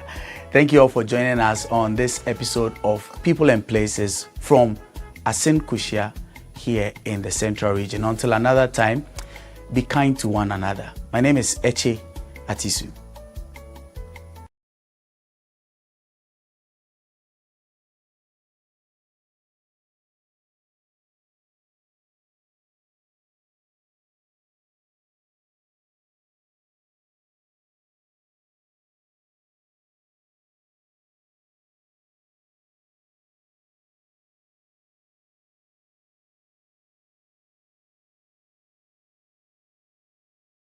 The audiovisual gallery. So as you walk in, you realize that the nature, the design also has its own reason for the way it is designed. As you walk from the entrance up, it felt a bit steep. That is to depict the journey or the struggle towards independence.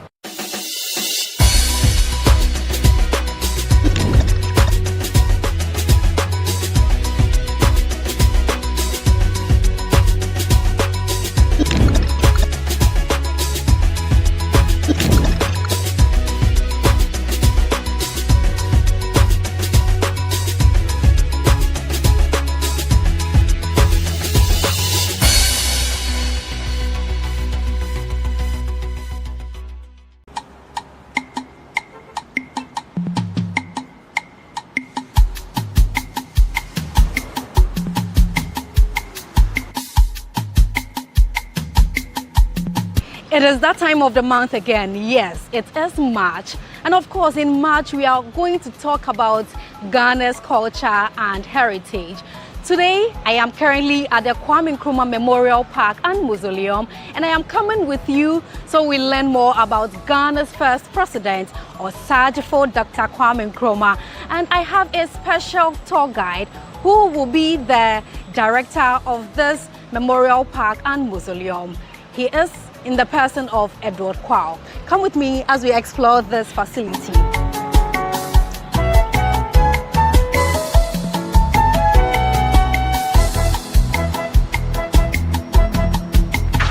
Good morning. Good morning. And Estina, the host of People in Places on GhanaWeb TV. Okay, my name is Edward Kwao, the acting director of the Memorial Park. I'm sure I'm very honored to have you as my tour guide today, My right? pleasure. Okay. My pleasure. So let's start from this place. Once we enter, we are supposed to get our tickets. Yes, so this is our main reception area. So this place the park was actually renovated somewhere in 2022. And it was reopened to the public on July 1st, 2023 by His Excellency, our former President and Akufo-Addo. So this is a new structure that was built as part of the renovation work. So what we have here basically is a reception area, so where we have our ticketing booths. When our guests come in, so they are going to have their ticket here, and then they move straight over there where the ticket is inspected. Then they will have a guide assigned to them who will take them on the tour of the facility. So before we delve deeper, this is a vintage vehicle. Oh, yes. You need to give us like some details before we move straight into the Okay, so what we see here is an American car called Cadillac. Wow. This was a gift Dr. Nkrumah got from the then American president, John F. Kennedy. Okay. So this was part of his private vehicles that he used as president of Ghana. So this is what we have. It was also refurbished during the renovation of the park, and it's still in good shape as you see it. I'm sure you're going to have more of this in the museum, right? We don't have something like this huge in the museum, but we have other things of Dr. Kwame Nkrumah in the museum, like the bed he slept on as a student, his trunk from Achimota School, his desk as president, the casket in which he was laid when he died, and other personal stuff of His Excellency, our first president. Okay. I'm sure our viewers cannot wait to see all of that. So from here, we are moving. So the park is actually in four. So let's say we are in the reception. Okay. So we have an area where his statue is erected just at the spot where he made the Independence Declaration. And then there's a mausoleum where he's laid to rest. Now we have two. Originally, the park had one museum gallery, but during the renovations, a new one was added. Which is the audiovisual gallery. Okay. Where we play some of these audios and videos. And then there's an area we call the Freedom Wall, also a new place that was added as part of the renovation of the park. All in this park? Within the premises. So the park is about 5.4 hectares big, so it's a huge place. And the reason why we have the park built here is the fact that during our colonial era, this was where the British used to play polo. Okay, so this used to be called the old polo grounds. That was meant for only the English. Natives were not allowed to come here. So when Ghana was about to gain independence, Dr. Nkrumah chose the same place for the independence speech. I'm sure because it had a bigger space which can contain the people. Not necessarily, but like his decision to choose this particular place was the fact that it was a place reserved for only the British. Okay. We were not allowed to come. So it kind of a spite in their faces. That we are free forever from you. We chose where you used to have your pleasure at the same place where we declare our freedom from. Yeah, that's why. So that is it. So, and on the park you would observe there are a couple of trees here. Yes. Some of them were planted by some of our African leaders who've been here. You see a tree planted by Laurent Gbagbo of Cote d'Ivoire. There's one planted by Nelson Mandela of South Africa. There's one by the former president of Namibia, Sam Juma, who just died about 2 weeks ago. We have one by the current president of South Africa, His Excellency Ramaphosa, and the others you have one by the late Mwai Kibaki of Kenya, and others who have been here paying respect to Dr. Nkrumah. And I'm sure because he's a visionary leader, he had a lot of people backing him because he had a lot to also do for the country. And yes, not just for the country, it's for the continent of Africa and the black race at large. So this is the same spot Dr. Nkrumah stood and delivered the independence speech. But what most Ghanaians don't know is that the day he was making the speech, among those who were in the crowd here listening to him was Martin Luther King Jr., the U.S. civil rights icon, was part of the crowd here the night he was making the independence speech. I'm sure he might have been proud of him. Obviously. He fought a good fight. Obviously. So not just him, but later we had people like Muhammad Ali coming to Ghana. Also Malcolm X, very popular civil rights activist, also came to Ghana. The American musician Louis Armstrong has been here. Maya Angelou has come, also a musician, and others who have been here as well. So his posture, the posture of his statue means forward ever, backwards never, which is the slogan of his political party, CTP. So from here, we need to get the details on these, I think there are seven bare-chested. Okay, so these are an expression of our traditional culture. Okay. So in the account they call it the mensong, 7 horn blowers, literally. But traditionally, when there's a festival or we have there's a location and the chief is about to come to the gathering, you often would have some of his servants going ahead of him, blowing to announce his arrival. And the same way too, when a very important person dies, by our custom, we also blow horns to announce the person's death. So in this case, symbolically, the same thing is being done for Dr. Kwame Nkrumah. But what you observe is that when they are blowing the horns, they are supposed to be standing and not kneeling. Yes, I was about asking that. But here they are in this posture because they are giving him honor or respect. That's very symbolic. Okay. And then there are other men, someone playing the drum. Yes, so we have the talking drum, and someone playing the gunje, as we call it. We have the southern culture and the northern culture. You know, he was someone who tried to unite us as well. Yeah. What we try to depict in this particular instance. All right. So right behind his statue is where he's laid to rest, the mausoleum actually. And he's not just left there alone, he is buried with his beloved wife, Patti Nkrumah. So let's pay our respects to them. Right. So whilst we are walking towards that place, I can see the black star at the top. Yes. And then from research, others are saying it looks like a root or a tree that has been uprooted. Others are saying it's a sword. What's the truth? Not actually the black star, but the structure itself. Okay. The mausoleum, it has a particular concept behind the way it is designed. So it looks like a trunk of a tree, which represents the fact that he could not finish what he was doing for us before his overthrow. So more or less, it kind of represents Dr. Nkrumah's unfinished work. And often also in Ghana and other parts of our continent, when our farmers are from their farms and they find themselves tired, they will look for a shady tree, sit under it, and then take a rest. So he's buried down there, and the belief is that he's also taking a rest under a shade of a tree. But who designed it? So it was designed by an architect who is still alive. His name is Dr. Don Arthur. He's still alive? He's alive. Wow. And then the shape, so let's take the shape of the right hand side for example.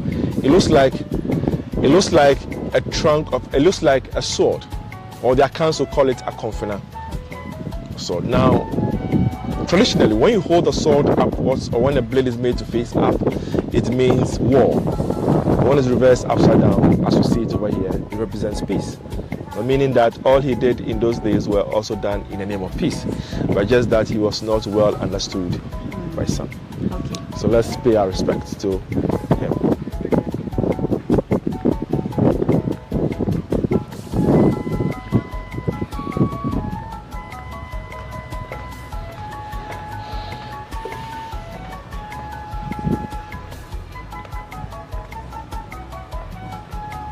We have marbles.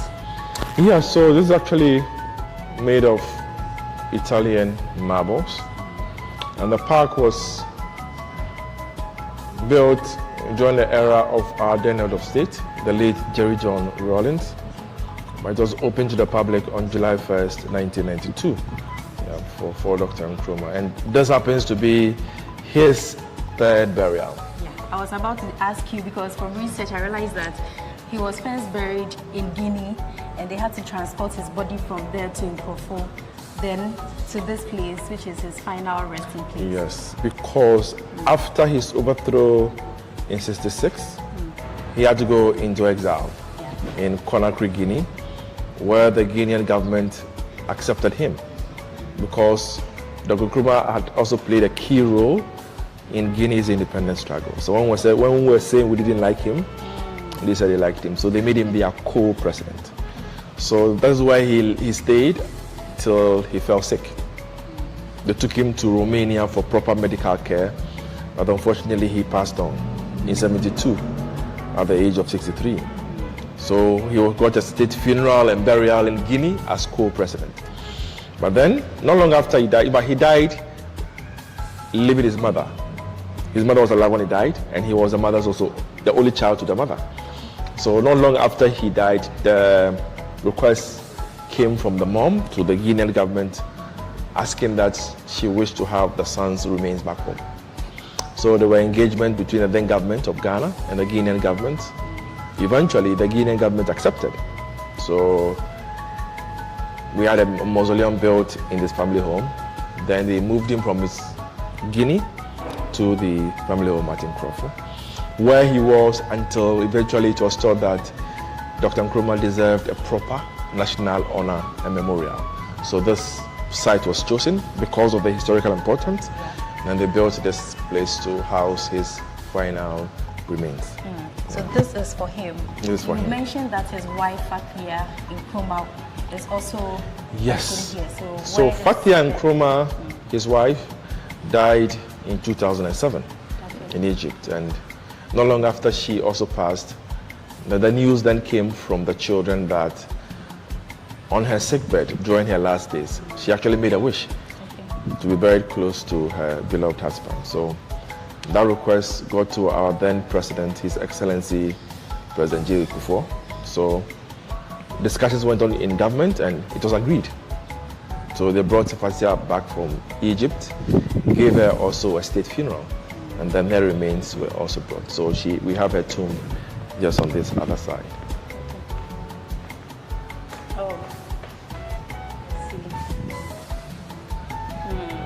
So why the skylight?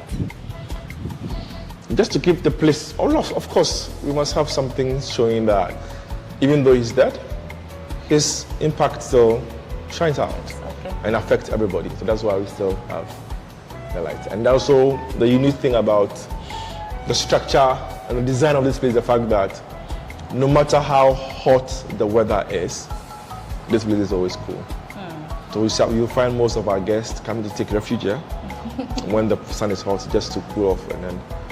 And also, despite the fact that we are located right in the middle of Accra, one of the busiest parts of Accra, this space is always quiet because Ghanaians we've learned to keep such places quiet in terms of the burial place of our first president, and then he deserved that quiet. So the place is always quiet, except when we have the kids coming. Of course, kids are kids. And they start flowing through, and then even when they come here, they keep quiet. I'm sure after they've learned about Nkrumah and know that he deserves more, then they have to just readjust. Yes. So they always keep quiet when they are told to just keep quiet for them. So that's actually. So from here, so behind us we have the main gallery and the audiovisual gallery. So the audiovisual gallery is actually a new addition to the park during the renovation of the whole place. But unfortunately, we don't allow cameras in there. But we just come have a quick look, and then we can just do something here. Sure. Deal. This is audio. And that's the main gallery space.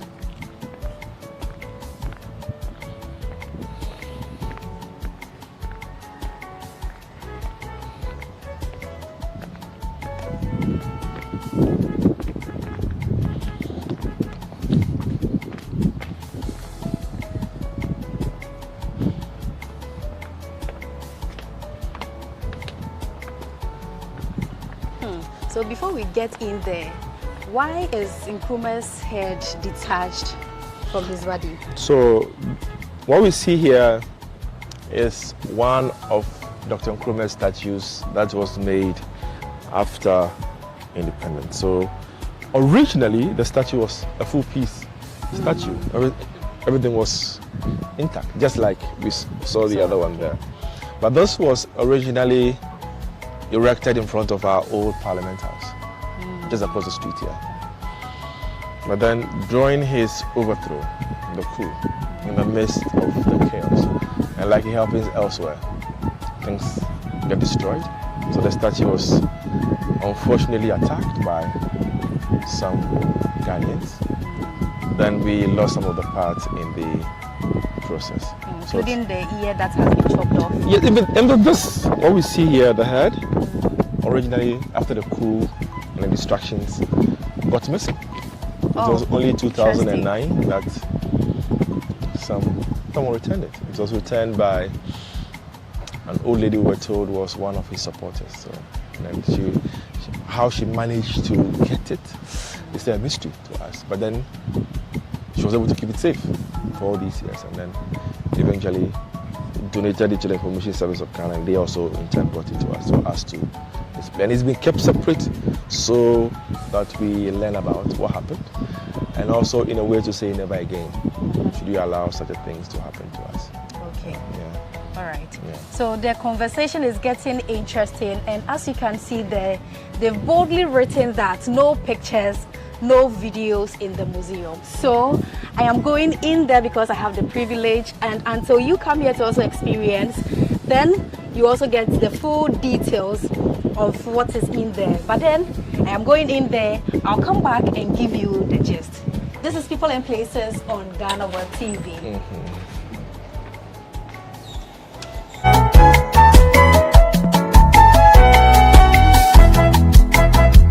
We are standing in front of the big six, quote unquote, right? And if you can give us an insight into what really transpired at the time. Okay, so this is not the big six as we know it to be or find on our currency note. Okay. So this is another version of the big six, which is all Nkrumah and his other compatriots. So we have down there Krobedisei, now we have Kojobo Tio, then we have Tewia Adamafio, we have Bidema, and then Kingsley Hayford. So they were part of those. This was the Independence Declaration picture that was taken on this grounds. Okay. And they were in the northern smoke because Nkrumah chose it intentionally. Prior before independence, the northern smoke, the smoke was not seen to be like for the downtrodden and other people to use, but he chose the particular smoke more or less to give value to it and to appreciate everybody. He wore the kente, he wrapped the kente over the smoke just to give more light and throw more light onto it. And that also in a way helped for us to promote and appreciate and wear more of our smokes. So it means that even Nkrumah started the Wear Ghana, yes. See Ghana, yes. Say. Yes. Okay. Because he also talked about the fact that we should have our own personality and identity in every form or shape. So our clothing must show, our food must show, and everything that we do should depict us as who we are, as Ghanaians and as Africans as well. Yeah. Okay, but let's just a sneak peek of what you experienced in there. We could hear Nkrumah's voice playing. So as I said, it's the audiovisual gallery. So as you walk in, you realize that the design also has its own reason for the way it is designed. As you walk from the entrance up, it felt a bit steep. That is to depict the journey or the struggle towards independence. So it was not easy for him and others. And then when we get just on top of this level field in the tunnel, it looks level. That is what we depict as the independence stage when we got to independence. So just right over there, you hear one of his independence speech being delivered and being played there for the kids. And as you descend also, it shows how far we've come as a country after independence. Now we play some of his audios. Most of us, or most of our kids especially, don't know how Nkrumah used to sound like. So we play it, and also for them to be able to appreciate who he was And one unique thing is that even though Nkrumah has spent about 12 years abroad, what he never lost was his accent, as a typical Ghanaian would speak. So he just had his accent with him. He lived in the US for 10 years, 2 years in England, but he did not speak like some of us are doing. Oh, you know the lafa. People be like, hey, as soon as they arrive now, the tone, the language, everything has changed. He kept his identity as who he was, and then that also endeared him to people. Yeah. Okay, so where do we go from here? So then we go to the main gallery. Yeah.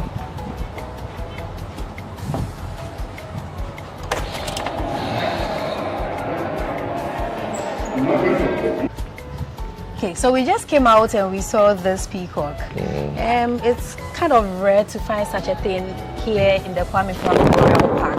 What is the brain behind it? So we've had this peacocks and fowls on the facility for almost 15 years now. This is my first time seeing it too. They've been here for all these years. Okay. Yes. Now, Dr. Nkrumah, besides everything, was also a lover of animals. And for most Ghanaians wouldn't know, but our first national zoo used to be at the Flagstaff House. Wow. Yes, which was his private collection. He loved animals, and that was later made public. On imported goods at the point of entry for the purpose of storing up the dwindling revenues of the country. The Speaker, as a government, the special import levy as originally enacted was supposed to end December 2016. The Speaker, in the January 2017, beginning 2017, the then government also decided to extend the special import levy to end 2024, to end 2020. But Mr. Speaker, subsequently, the special import levy was again extended from 2020 to end 2025. The Speaker, this is a particular tax that has seen consistent extension from 2013 to 2016, from 2017 to 2020, from 2020 to 2024. So, Speaker, all what I seek to do, that in line of the tradition for extension, the Speaker, we want the tradition to continue. And so, Mr. Speaker, I move that the tradition of extending this tax, as has been always done, as the Speaker, should accordingly continue. Thank you, Mr. Speaker. Honorable members, the motion is accordingly moved. The chairman of the Finance Committee may present the report of the committee to the House. Mr. Speaker, I now present the committee's report. The committee observed that the levy is imposed as at the ports and expressed the concern that continuous application of the levy may have the tendency of diverting port traffic to neighboring countries and may result in reverse losses. Mr. Speaker, the minister suggested, and on the basis of the minister's own request, Mr. Speaker, I seek your leave to amend the report.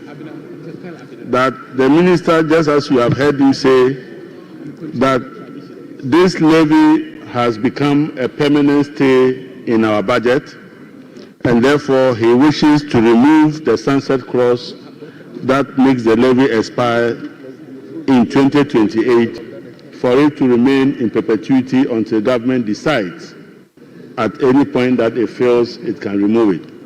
Therefore, the report is amended in paragraph 6.2 to remove the sunset clause of 2028. Mr. Speaker, I so amend. But Mr. Speaker, the fiscal impact of this decision is that the government will lose 2.86 billion in the end. Would accrue an additional 2.86 billion from the extension of this levy. Mr. Speaker, the minority had concerns. The minority was of the view that the importation or the extension of the sunset clause would further burden businessmen. And they were of the view that their expectation was the government repealing this levy in order to give relief to businessmen. Mr. Speaker, this is not a new levy and has remained part of Ghana's fiscal regime for the last decade or more. As a result, the government of the day never promised to abolish this levy and has kept faith with the people of Ghana on all the levies and taxes that it promised to scrap. The special import levy was never one of them, and we do not intend to scrap it. Mr. Speaker, the recommendation of the committee was to approve this levy, even though our colleagues disagreed. This committee therefore recommends to the House to adopt this report by a majority decision. Mr. Speaker, I so submit. Yes. I earlier heard my chairman making an application to amend portions of the report. Application granted. Speaker, I want clarification. What were you seeking to amend? And what have you introduced as a new clause? Could you please rehash it? Honorable member, he stated that clearly, but if you want him to rehash it, you should just rehash please it. state the point. Mr. Speaker, the amendment is to remove the sunset clause that is supposed to set in 2028. It is very clear that the sun never sets on this particular levy, and it has never set over the last 15 to 16 years, and we don't intend to see it set. Honorable member, since you are amending the report, what he wants you to do is to state the particular paragraph that you are amending. So, Mr. Speaker, the paragraph 6.2, I intend to amend that it is in this regard that the government has decided to extend the period of application of the special import levy to the end of 2028. Mr. Speaker, that no longer applies, and I intend to remove the 2028 sunset clause. Mr. Speaker, I so submit. Honorable Minority Chief Whip, have you listened to the amendment? Amendment accordingly carried out. Honorable members, motion moved, report presented. I would open the floor for full debate under Order 167, where the report and the principle underpinning the bill are debated. Yes, Honorable Patrick Yabuama, you have the floor. Thank you very much, Mr. Speaker. Mr. Speaker, the country and the world listened to our Honorable Finance Minister, who presented the President's budget on the 11th of March 2025. In this budget statement and economic policy, the Minister told the world that he was extending this arrangement to 2028. Here in this chamber, we hear the chairman of the Finance Committee. I don't know where he's deriving his authority from.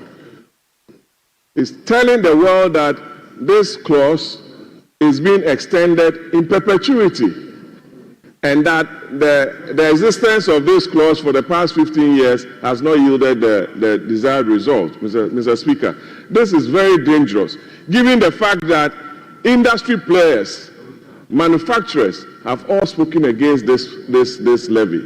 But for the committee to have met and agreed by consensus that the 2028 period was they were kind of in agreement of, and for the chairman, without recourse to his ranking member and the rest of the committee, to tell us that he, on his own volition, is taking out this clause is a bit unfair to the House.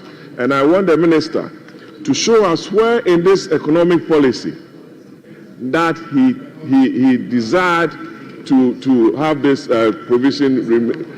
It's even unconstitutional. There has to be a certain bar or timelines with regards to every economic policy.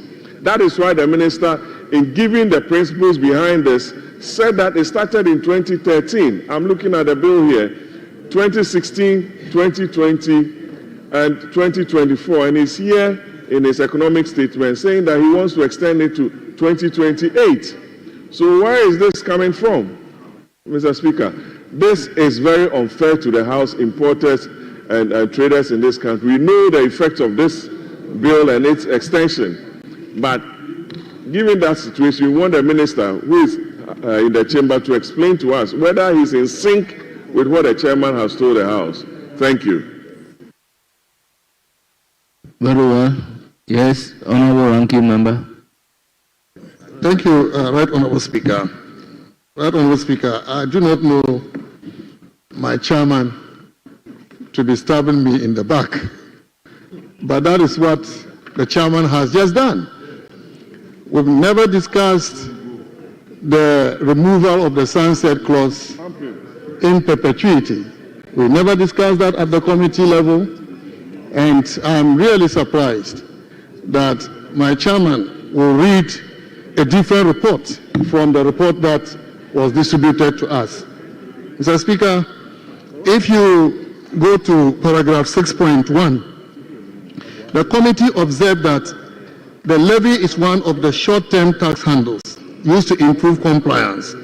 And at the end of this paragraph, the committee observed that the period of application of the levy ends in the year 2025, and therefore there was the need to extend the period of application of the levy to the year 2028.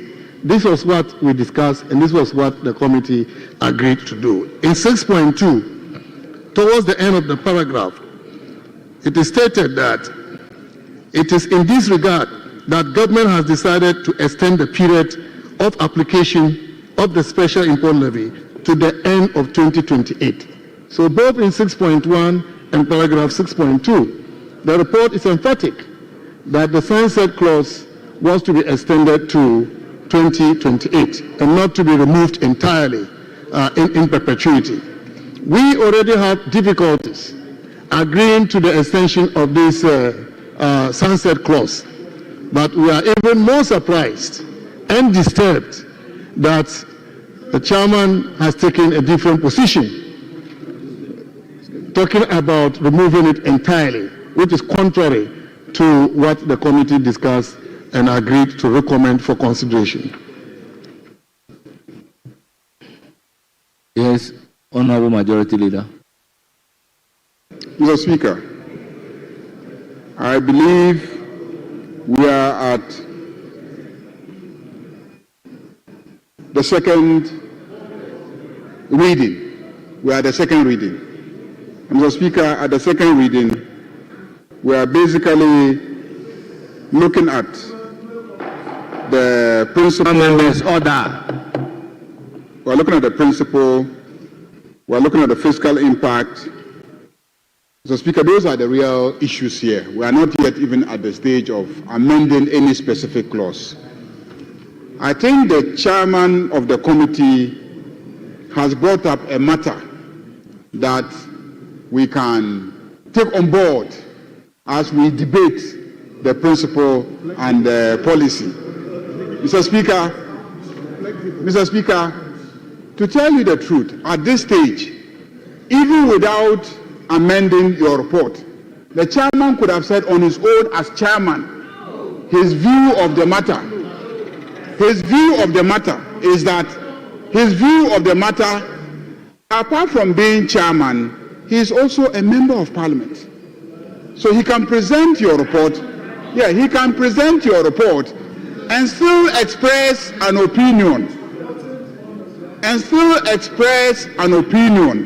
And I'm saying that even before he tried to amend the report of the committee, I'm one of those of the view that if it is a sunset clause that is being tossed ahead by every finance minister, perhaps it makes sense.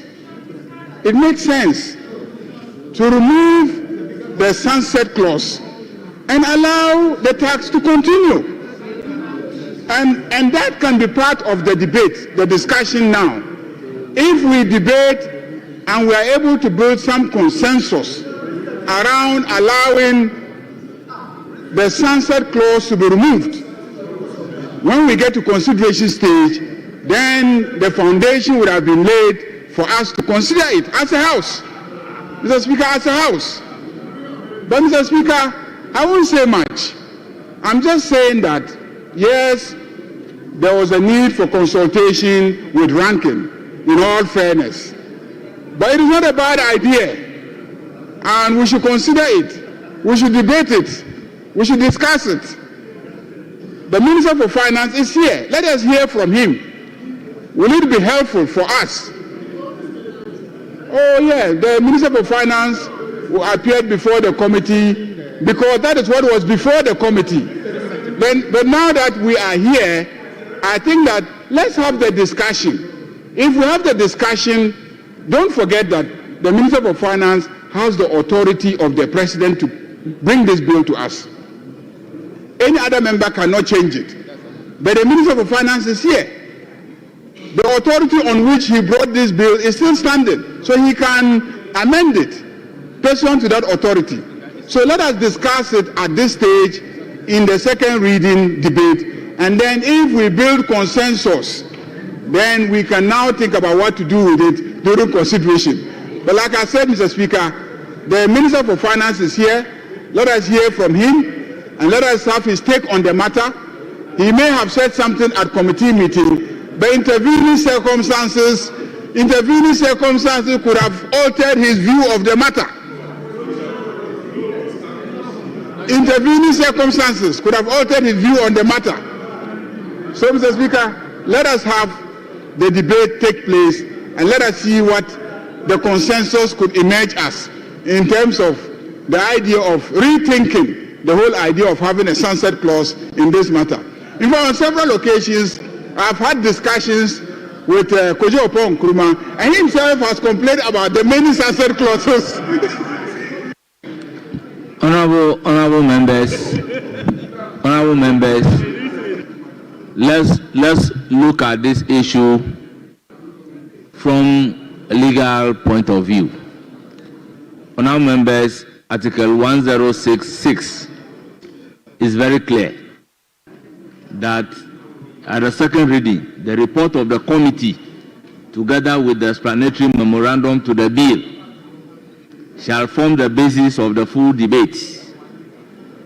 Honourable members, Order 167, when a motion is moved that the bill be now read a second time, the full debate shall ensue on the basis of the explanatory memorandum and the report from the relevant committee. Honourable members, we are looking at the report of the committee. So if Honourable Chairman has his view, he will have to present the report of the committee first, and then he can table his view for consideration of the House. Honourable members, having regard to the law, I do not think that if the committee is not in agreement that the report be amended, Chairman of the committee should amend the reports. Honourable members, this is my view on the matter. So, honourable members, let the report stand. I will then give the opportunity. Honourable members, let the report stand. I will then give the opportunity to the chairman to express his views. So, Chairman of the committee, you have the floor to express your views. Thank you very much, Mr. Speaker.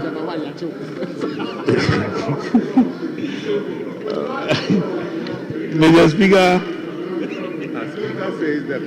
Mr. Speaker, having regard to paragraph 6.2 and having regard to the number of times that this sunset was supposed to set never set, and it appears to me that it will never set, I wish to propose that this House consider my proposal to amend paragraph 6.2 to remove the sunset clause that that remain your proposal. Mr. Speaker, so we will not amend the report. That is my proposal, Mr. Speaker. Yes. Thank you. Honourable members, we then have to debate the second reading. Honourable members, taking into consideration the proposal emanating from the chairman of the committee. Honourable members, you can disagree with the proposal. You can agree with the proposal. When the proposal is agreed upon, then we know what to do when it comes to clause 1 of the bill. But if the proposal is not agreed upon, then the amendment as proposed in clause 1 of the bill will stand. Yes. So, Speaker, some guidance. The chairman has not concluded the tabling of the report, but has proposed an amendment to the report. Is it your guidance that that proposed amendment should be debated and decided upon before we consider the report itself? Honourable members, if you look at Order 167, he said a full debate shall arise based on the explanatory memorandum and the reports.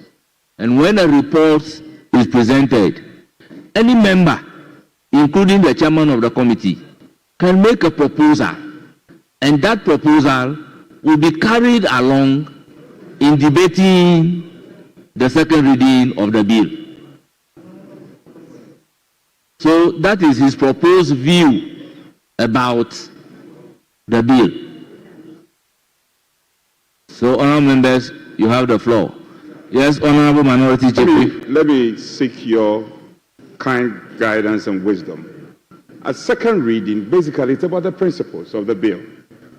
And what he is seeking to introduce would dilute or depart from the essence of the principles of the bill. Are we not undermining the very object of second reading, where we are debating or discussing the principles of the bill? Because what is introducing, it is not one, it's not in the memorandum of understanding.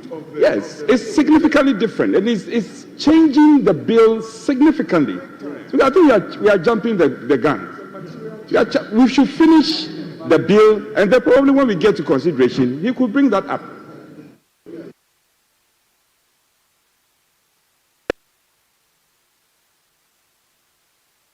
Honourable Finance Minister. Mr. Speaker, thank you. Right Honourable Speaker, the bill we submitted for the consideration of the House was to introduce a sunset clause. No, was to extend the sunset clause to end 2028. Mr. Speaker, that was the intention of the government and the policy direction of state. But Mr. Speaker, this will not be the first time this House extends or removes a sunset clause. Mr. Speaker, I recognize that as ranking member at the time, when the National Fiscal Stabilization Levy was extended for, the Growth and Sustainability Levy in particular was extended for 2 years, I moved that, judging from the past and the fact that this particular tax has been extended since 2001, I moved that let the government decide by extending it to 2028, and the government at the time decide any time they want, they can come and remove it instead of always going and coming. Mr. Speaker, after listening to the chairman, something has really occurred to me. Mr. Speaker, end 2028 is the end of administration of this particular government. A new government will be in place in January 2029. Mr. Speaker, the budget will be read sometimes between February and March. Right Honourable Speaker, end 2028 will mean that at that point, that tax will lapse and the new government may not have the opportunity to decide to extend it, yes or no. Mr. Speaker, what he is doing is only being patriotic. He's only being patriotic. Mr. Speaker, the Honourable Adongo is a patriotic citizen. what I can see from his direction, what I can pick from his direction is he's not personalizing the legislation. He's trying to say that this tax was first introduced in the year 2013. It was subsequently extended to 2020, extended again in 2024 to 2024. Now I've come to also extend it to 2028.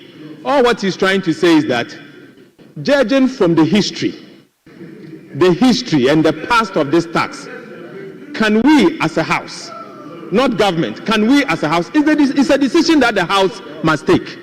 The Speaker, it's not always that you agree with government. Government may bring a policy.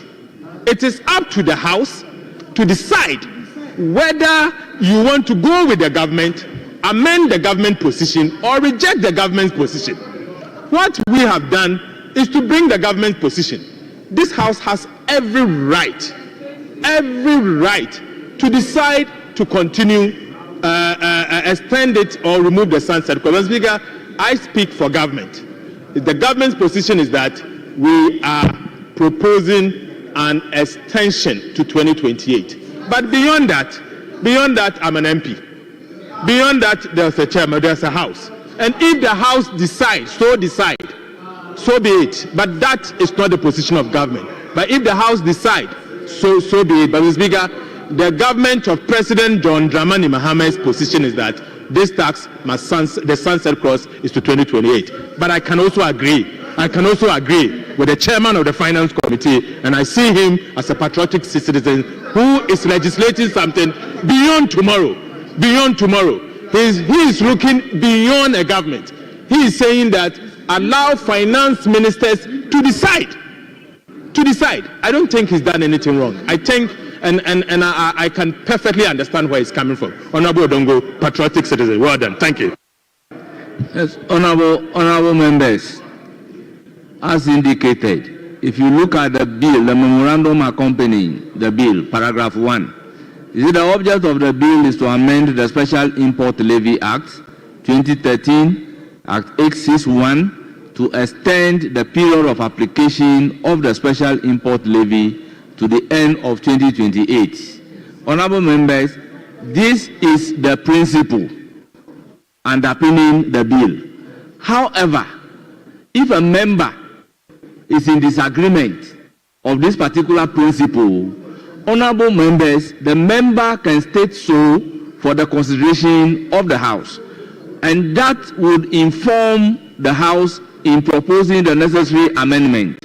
For instance, honorable members, when the vigilantism bill was introduced in this House, as a result of the second reading of that particular bill, there were a lot of amendments which transformed the bill.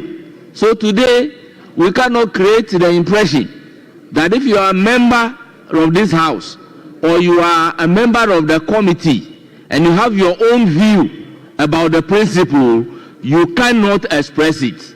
You can express that particular principle.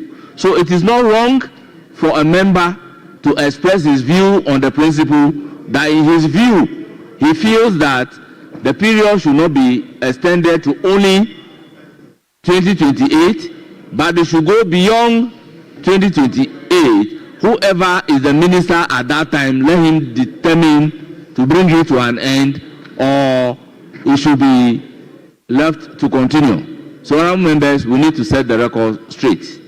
Honorable members, I believe we have concluded the debate very well. Very well. Honorable Kojo Opon-Nkrumah. Mr. Speaker, with your leave, this is a matter of major national importance, and we think it will be important for some room to be given for this matter to be well exhausted. The chairman spoke substantively. The ranking member has not had an opportunity to even respond, for us to now even start the contribution. So I pray you, Mr. Speaker, let's give some room for this matter to be properly dealt with. Respectfully submitted, Mr. Speaker. We beg of you. So you have the floor. Is that your debate? Very well. Ranking member. Thank you, Right Honourable Speaker.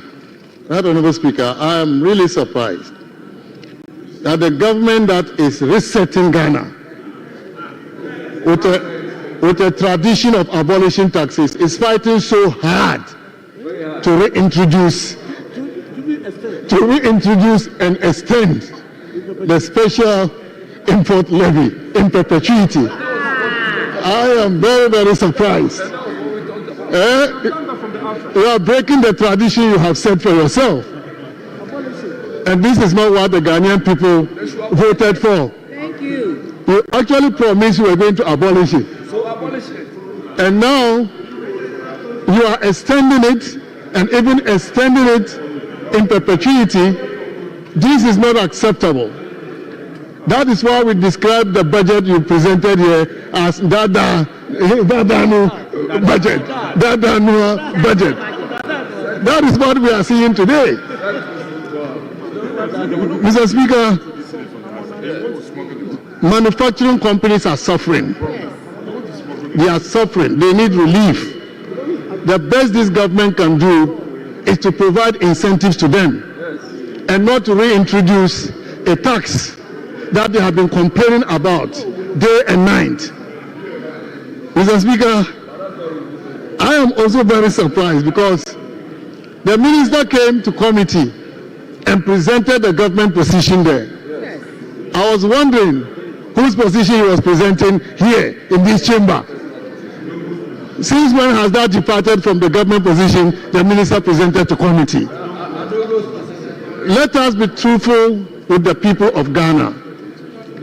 If you decide to abolish taxes, we will support you because we have done it before. We abolished 15 taxes in 2017. But to reintroduce a tax which should have ended this year is not fair to the people of Ghana. To the private sector is not fair. To manufacturing companies is not fair, Mr. Speaker. Mr. Speaker, to be patriotic also, I will propose that this sunset clause is extended to 2026. This will provide significant relief to manufacturing companies and the private sector who need our support to contribute to the growth of this economy. We have seen over the last 2 years manufacturing sector contribution to growth increasing. Last year, about 3.7%. The least we can do is to be reintroducing new taxes and even extending it in perpetuity. We should give them relief so that we can accelerate growth for the benefit of the people of Ghana. Mr. Speaker, this is the reason we are opposed to the extension of the sunset clause. Not just the extension, but also extended in perpetuity. We disagree vehemently with this, and we think that if we have to be patriotic at all, it should end in 2026 and not 2028. I thank you, Mr. Speaker. Mr. Speaker. Yes, honorable members, you see, he is proposing that it should end at 2026. It's still within the debate of the principle. That's his view. Yes. Yeah, Honorable Kwajo Oponkroma. Thank you, Mr. Speaker. Mr. Speaker, not to challenge your earlier comment, except that once these views are not determined, then it will create a problem for us when you put the question. Because if people say I, what are we saying I to? Is it the perpetuity or the 2026? But that's aside. Mr. Speaker, on a preliminary legal matter, before I make my full argument, this is a revenue bill. And a revenue bill cannot be by private members' movement. It cannot be by private members' motion. The government is the only one allowed to bring a revenue bill to this House. And what it means is that if the government comes and states its position that it wants it extended to 2028, it ought not to lie in the mouth of any private member to seek to amend the position of the government. More so when the argument being made is not backed by the decision of cabinet.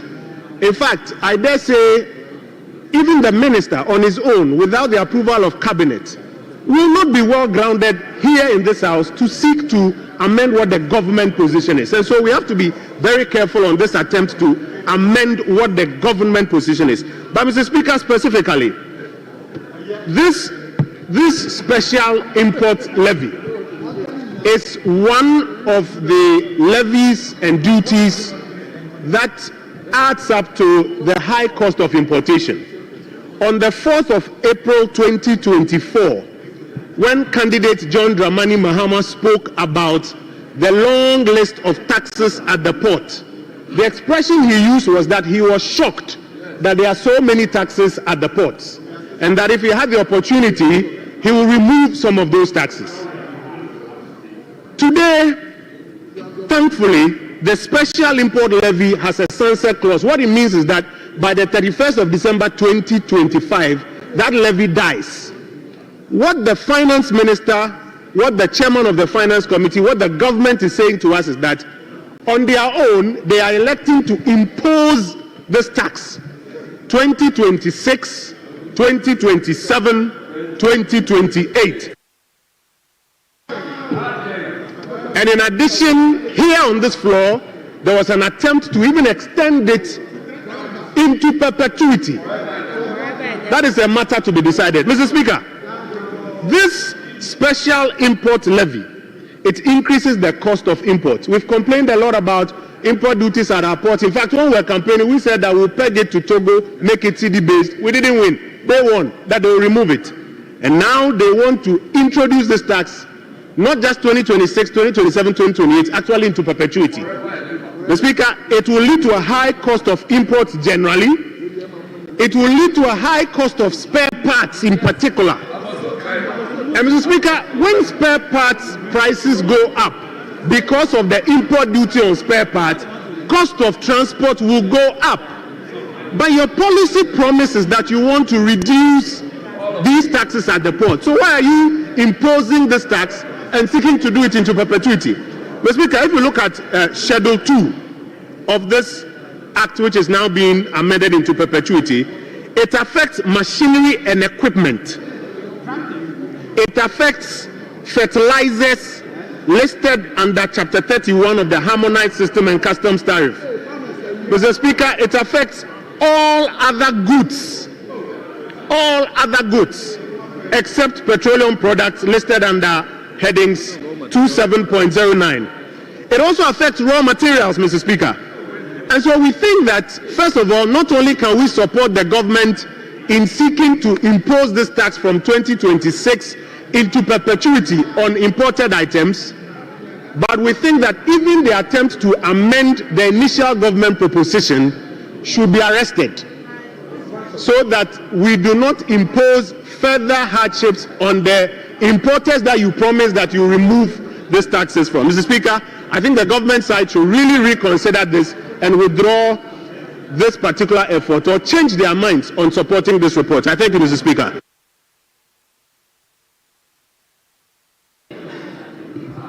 Yes, Honorable Chairman of the Committee. Mr. Speaker, I'm very happy that the descendants of those who imposed this tax in 2017 imposed it in 2018, imposed it in 2019, imposed it in 2020, imposed it in 2021, imposed it in 2022, imposed it in 2023, imposed it in 2024, are today behaving as if they have never seen this tax. When you were imposing it, there were no private business organization. There was no cost of doing business. Mr. Speaker, he who comes to equity must come with clean hands, not when your hand is soiled with blood. When you have destroyed the private sector for 8 years, today you are now telling us that what you were doing was wrong. Is that why you are now admitting that you knew that this was wrong, and you were doing it in 2017? You were doing it in 2018. You were doing it in 2019. You were doing it in 2020. You were doing it in 2021. When did you wake up from sleep? You are now out of sleep now. So your eyes, you can see clearly. You can see clearly. But let me tell you Let me tell you why I propose that it should be extended in perpetuity. As we speak today, in 2028, you will be passing an expenditure in advance of appropriation. And in that expenditure in advance of appropriation, you will technically be proposing to impose this tax even in the 3 months. So at the time, so when you now appropriate expenditures in advance of appropriation, and you are already taking credit of taxes that are expiring, who is supposed to pay that? Who is supposed to pay that? As we speak today, January, February, and March, you know that your expenditures that you are appropriated in advance, you are already spending this sunset amount of money. And I'm saying that in order to eschew that, let's take it out. This is not the position of the government. This is to ensure that that we have certainty in the collection of our taxes. If you feel that you are not comfortable with that, if the removal of that makes you happy, if the removal today, how is the removal today going to reverse the conduct of you from 2017 to 2024? Will that correct the taxes that you were imposing on the same businessmen for 8 years? Is that what you are saying? Mr. Speaker, in order that my colleagues, Mr. Speaker, I have seen the former defense minister. You use these monies to buy aircraft. You didn't know that it was a private businessman's money. You didn't know that it was increasing the cost at the port. Today you have removed the log, and so you can see very clearly. Mr. Speaker, if that pleases them, Mr. Speaker, if your government did that in 2017, 2018, 2019, 2020, 2021. Mr. Speaker, if this proposal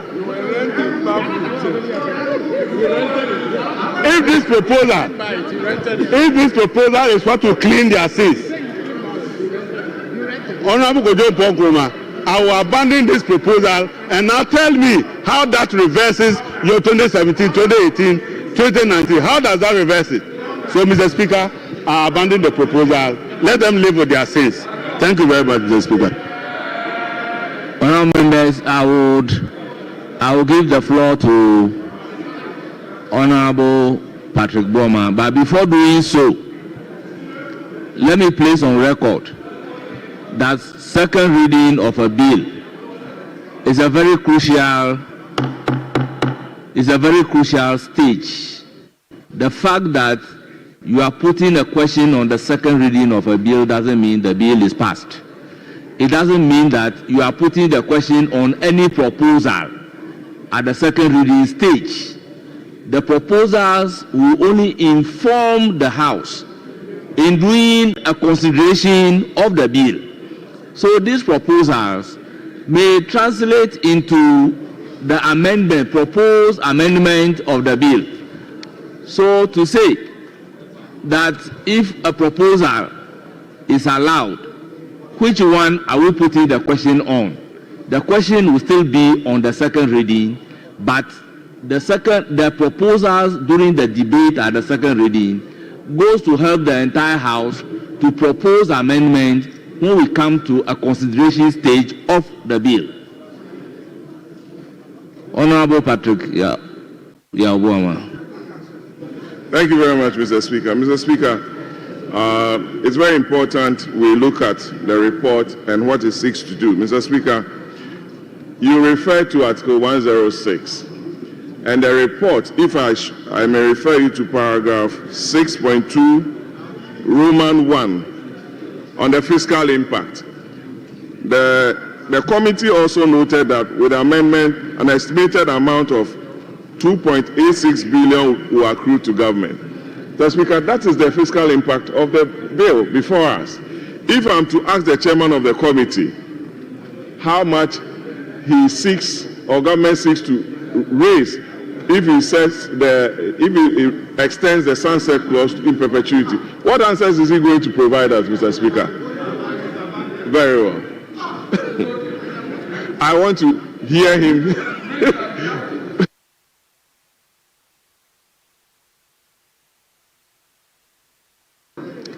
Honourable members, because we have a long way to go, honourable members, at the conclusion,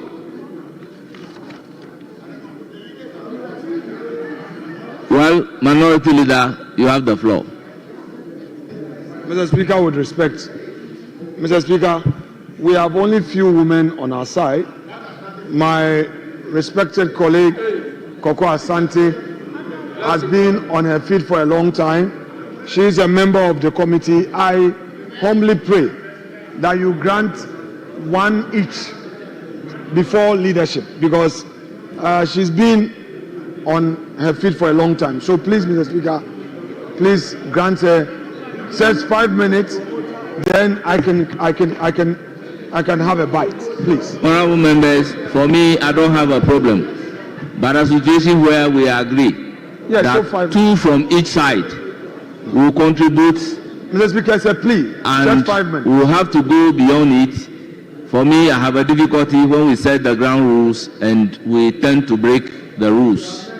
Mr. Speaker, it's a plea. Kindly bear with us. Mr. Speaker, please. Well, honourable members, what is the pleasure of the House? Majority Leader, let me hear you on this issue. Ayarga, let her speak before I come. She's a woman. She's a member of the committee.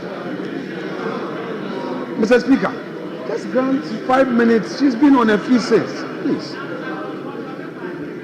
Honourable Minority Leader, I have made myself clear that when leaders agreed on the number of persons to be taken, I think the leaders must again confer and ask me to go beyond that particular number to accommodate. So, Majority Leader, what's your view on the issue?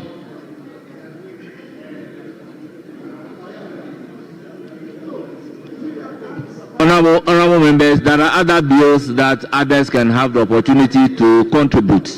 So at the conclusion of the debate, the question is, as many as are in favor of the motion, say aye. Mr. Speaker. Those against, say no. No.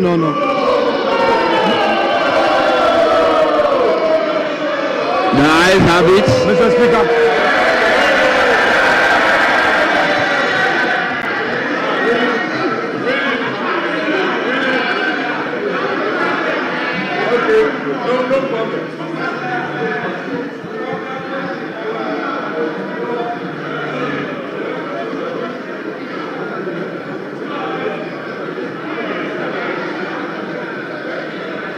No.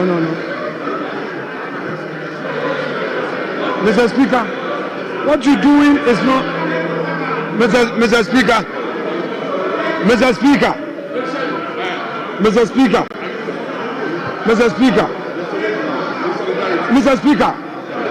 Ayarga, this is not the practice. No.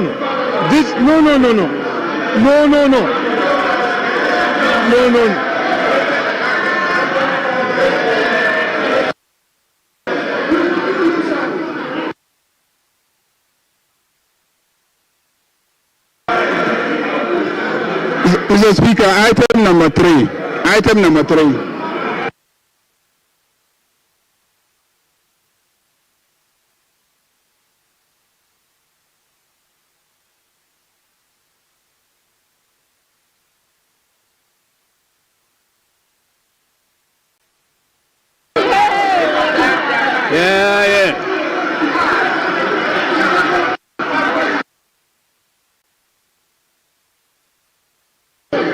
Mr. Speaker, let's take item number 3.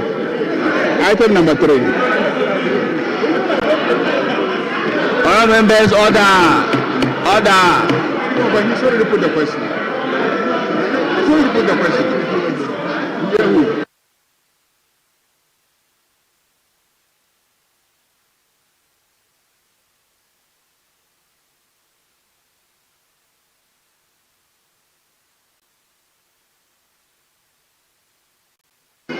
Yes, Honorable Minority Leader.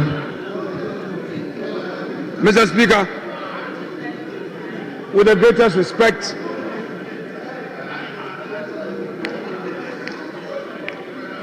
our duty in leadership is to help the chair to manage the House. Mr. Speaker, it was my turn to speak, and I made a prayer that instead of me going ahead to make my submissions, grant our sister, who is a member of the committee, some 5 minutes, because she's been on her feet for a long time. Mr. Speaker, if you are refusing that application, then I should have had the opportunity. I was praying for you to grant her 5 minutes to have a bite, because it was my turn to make a contribution. Mr. Speaker, then you went ahead to put the question. Mr. Speaker, with the greatest respect, let's not set a certain precedence that would create problem for us as a House. With the greatest respect, a practice like this will not help all of us. You cannot deny an application for a member who is a member of the committee to make a contribution, and also go ahead to deny the minority leader his right to make a contribution. Mr. Speaker, no. I think that we should not. Honorable my respected colleague, Majority Leader, please, Mr. Speaker, sought your view on that application. If he was refusing, so be it. But Mr. Speaker, to go ahead to say you are putting a question whilst on my feet to deny me my right to be heard, Mr. Speaker, please let's retreat and do the needful. Yes, Honorable Majority Leader.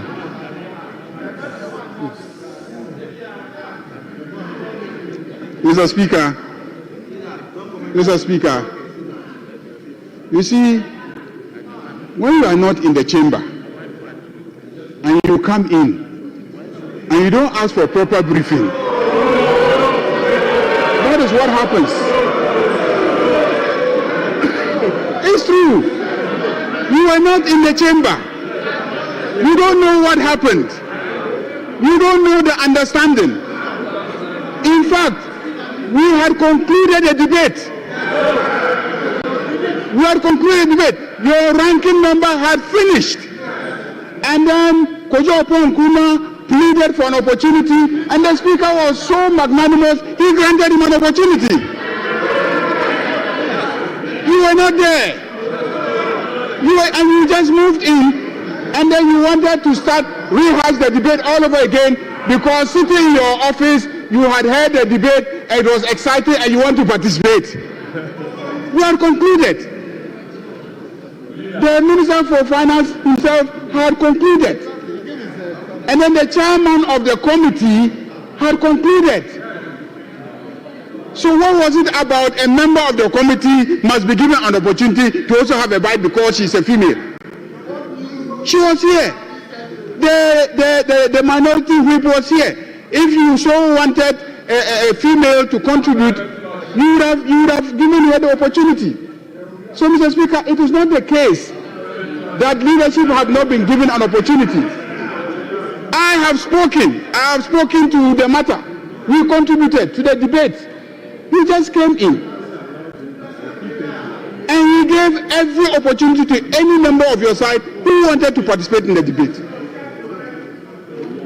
So please don't create an impression that people are being guarded in the building, in the chamber. Mr. Speaker, I think that we have already concluded. You have put the question. You have voted. The matter is concluded. So let's move to the next stage. There are several bills that we'll be working on. There are several reports that we'll be working on. And so if the honorable member wants an opportunity to contribute, she will have several opportunities to contribute. If the leader wants an opportunity to debate, he will have several opportunities to do so. But on this matter, we have concluded. We have concluded. Yes, Honorable Minority Chief Whip. Speaker, let me start off by saying that we on this side today, Speaker, you bear me witness, we have been cooperative, extremely cooperative. Look, all the financial bills we have supported for their passage. Leader, if you recall, and Speaker, you guided us when you quoted Order 167. Because of the introduction of the amendment, at the second stage, a matter came up that we had to deal with. I stated my position. The Honorable Opon Kroma sought your leave. He also stated his position. And then we dealt with that matter. And Speaker, you guided us accordingly. Subsequently, you opened it up and said that we should start the debate. So the initial discussions were on what he was trying to do, trying to smuggle a matter through the back door. So that the focus was on what you were introducing. It wasn't the substantive debate. So it was subsequently that the Speaker allowed that we should open up the debate for the discussion to start. So, Leader, I think it's below the belt when you say that the minority leader was not in the chamber. Many occasions you stood out. No, Leader, with respect. Many occasions you also stood out. No. But were you here throughout? I beg you. Leader, when you speak like this, I mean, it's not good for us. Carry the house along. I thought what you said was below the belt. He cannot be here all day. You get up intermittently. We visit nature's call. We all do that. It's natural call. You can't pin the minority leader in his seat and say that at that material moment he wasn't here and therefore he cannot speak. That is way above, below belt. Speaker, so we had just started the debate. The ranking member has spoken. And earlier on, even the contribution of the Honorable Boama was in respect of Order 167 when you directed us. It wasn't the substantive debate. Let's get it clear. So I think we have just begun the debate. And Speaker, as the minority leader, the respected minority call, grant them, either the Honorable member or he himself, Honorable conclude, and then we can Minority Chief Whip. Speaker, we are minded to cooperate. Honorable Minority Chief Whip. Be grateful to us for the cooperation. I don't think nobody accuses you of not cooperating. When the minority leader was on his feet, the indication was that he was taking my indulgence to have one more person speak on the bill. Honorable members, when we agreed that there will be two comments, and when the motion was moved by the minister, Honorable Adongo presented the report and made a proposal. Honorable Ayariga spoke. They are all from my right side. Honorable member, you spoke on the issue. The ranking member spoke on the issue. Honorable Kwajuapong Nkrumah spoke on the issue. Honorable Patrick Boma spoke on the issue. The indication from the leader was not that he wanted to personally speak on the issue, but the indication was that he wants a member behind to speak on the issue. And I indicated clearly that for me, I have no option.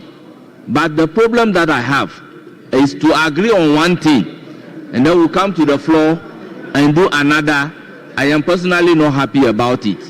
So, Majority Leader, this is the application being made. And Majority Leader said, no, let's go by the rules. So if the minority leader intends to do a personal contribution, but not for any other person to speak, being a minority leader, I would have given him the floor. I would have given him the floor. But his plea persistently was that a member from behind should contribute. So, honourable members, why are we doing this to ourselves?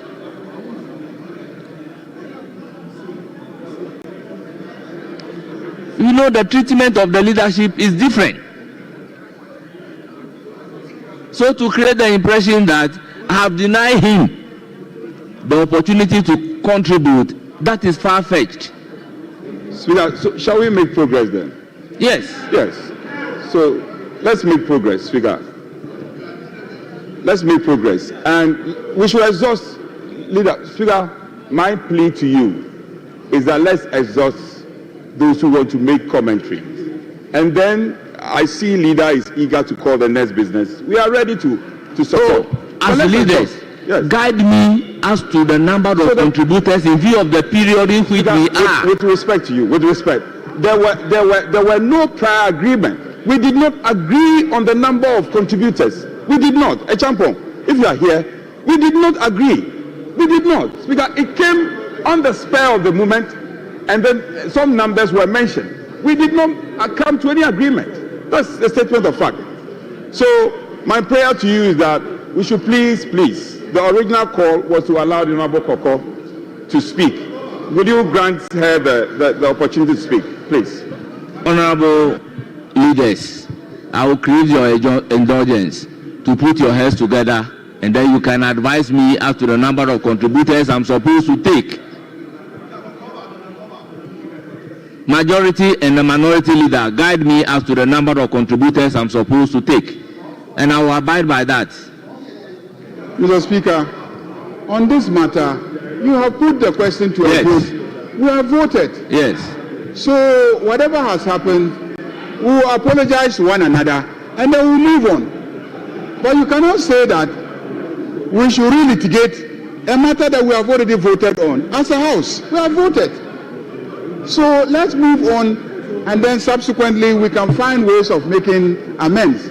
But on this occasion, we have voted.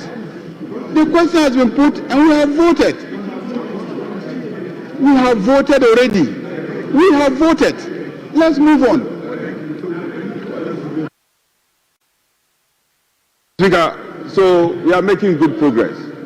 She will speak. You can decide the number of minutes you want to accord. She will speak, and then...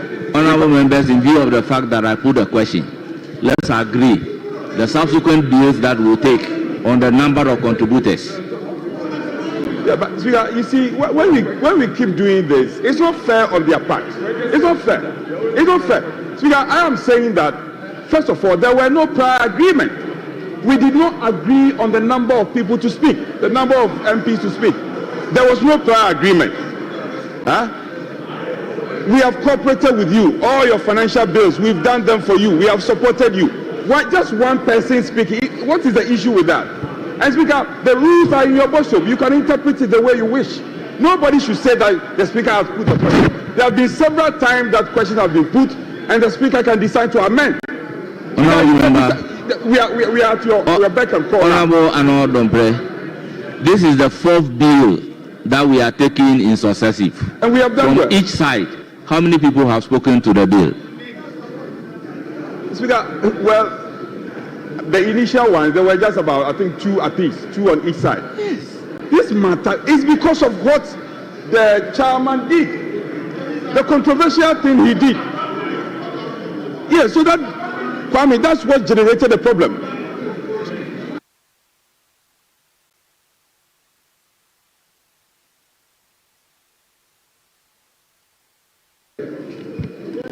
Mr. Speaker, please order paper addendum item number 3. Included on this. So let's conclude on this. Table of issue. An act to amend the Special Import Levy Act 2013, Act 861, to extend the period of application of the Special Import Levy. Honourable members, the Special Import Levy Amendment Bill 2025 is now read the second time. Honourable members, motion number 3.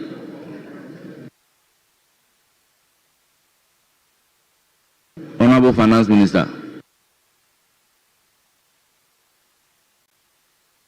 Mr. Speaker, I beg to move that motion advertised as item 3 on today's order paper addendum be now taken. I so move.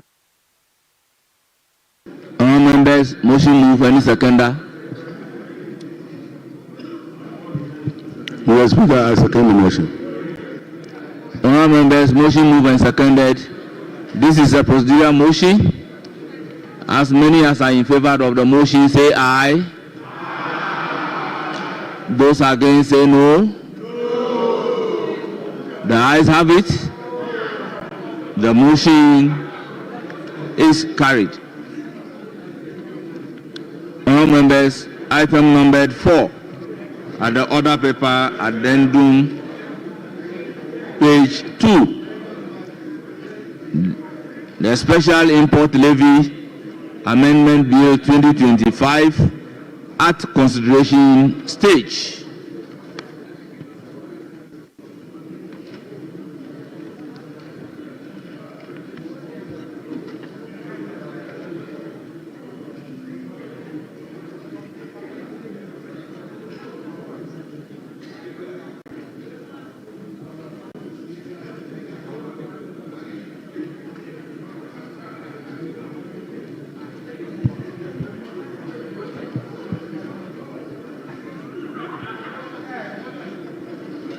Honourable members, clause 1. Section 1 of Act 861 amended. Chairman of the committee. Speaker, we are inserting 2028 after levy. You are inserting.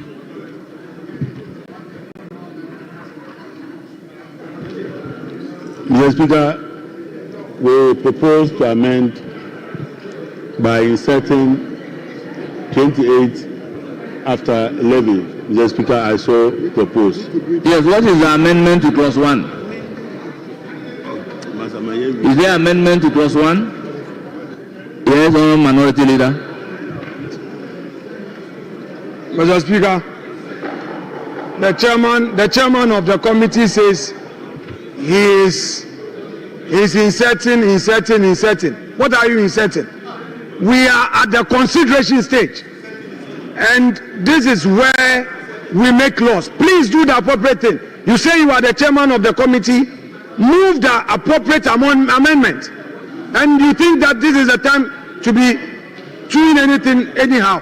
Do the right thing. If you say you know the rules, do the let's see. Do it and move to amend. Move it. Let's see how you move. Let us see how you need discussions on this. Let's see. You are amending what? That's not the way to do it. Do the right thing. Learn the rules. Because you don't know the rules. Do the right thing. Yes, Speaker, the amendment is not even necessary. It's abandoned because it's in the body of the bill. Yes, Majority Leader. Mr. Speaker, the clause actually does not need an amendment. It doesn't need an amendment. So he's now saying so that the clause does not need an amendment. The clause does not need an amendment. The clause does not need an amendment. The clause does not need an amendment. So the chairman has abandoned. Honourable Minority Leader, let them one at a time. So if Majority Leader is on his feet, I will give you the floor as soon as he resumes his seat. Let me listen to one at a time.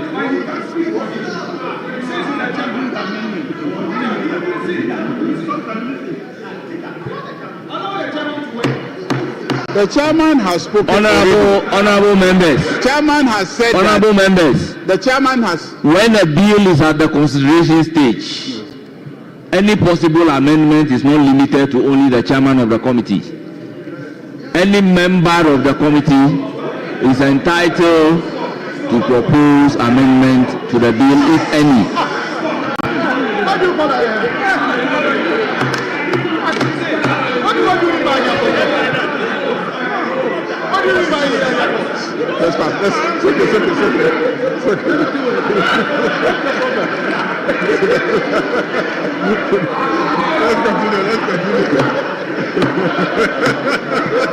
Honorable members, order. Honorable members, from the chairman of the committee, there is no proposed amendment. No advertised amendment. Honorable members, clause 1 is for the consideration of all members. The committee doesn't have advertised amendment, but the law allows any member to propose amendment. Is there any proposed amendment? Yes? Get up and do your proposed amendment and give us the new rendition.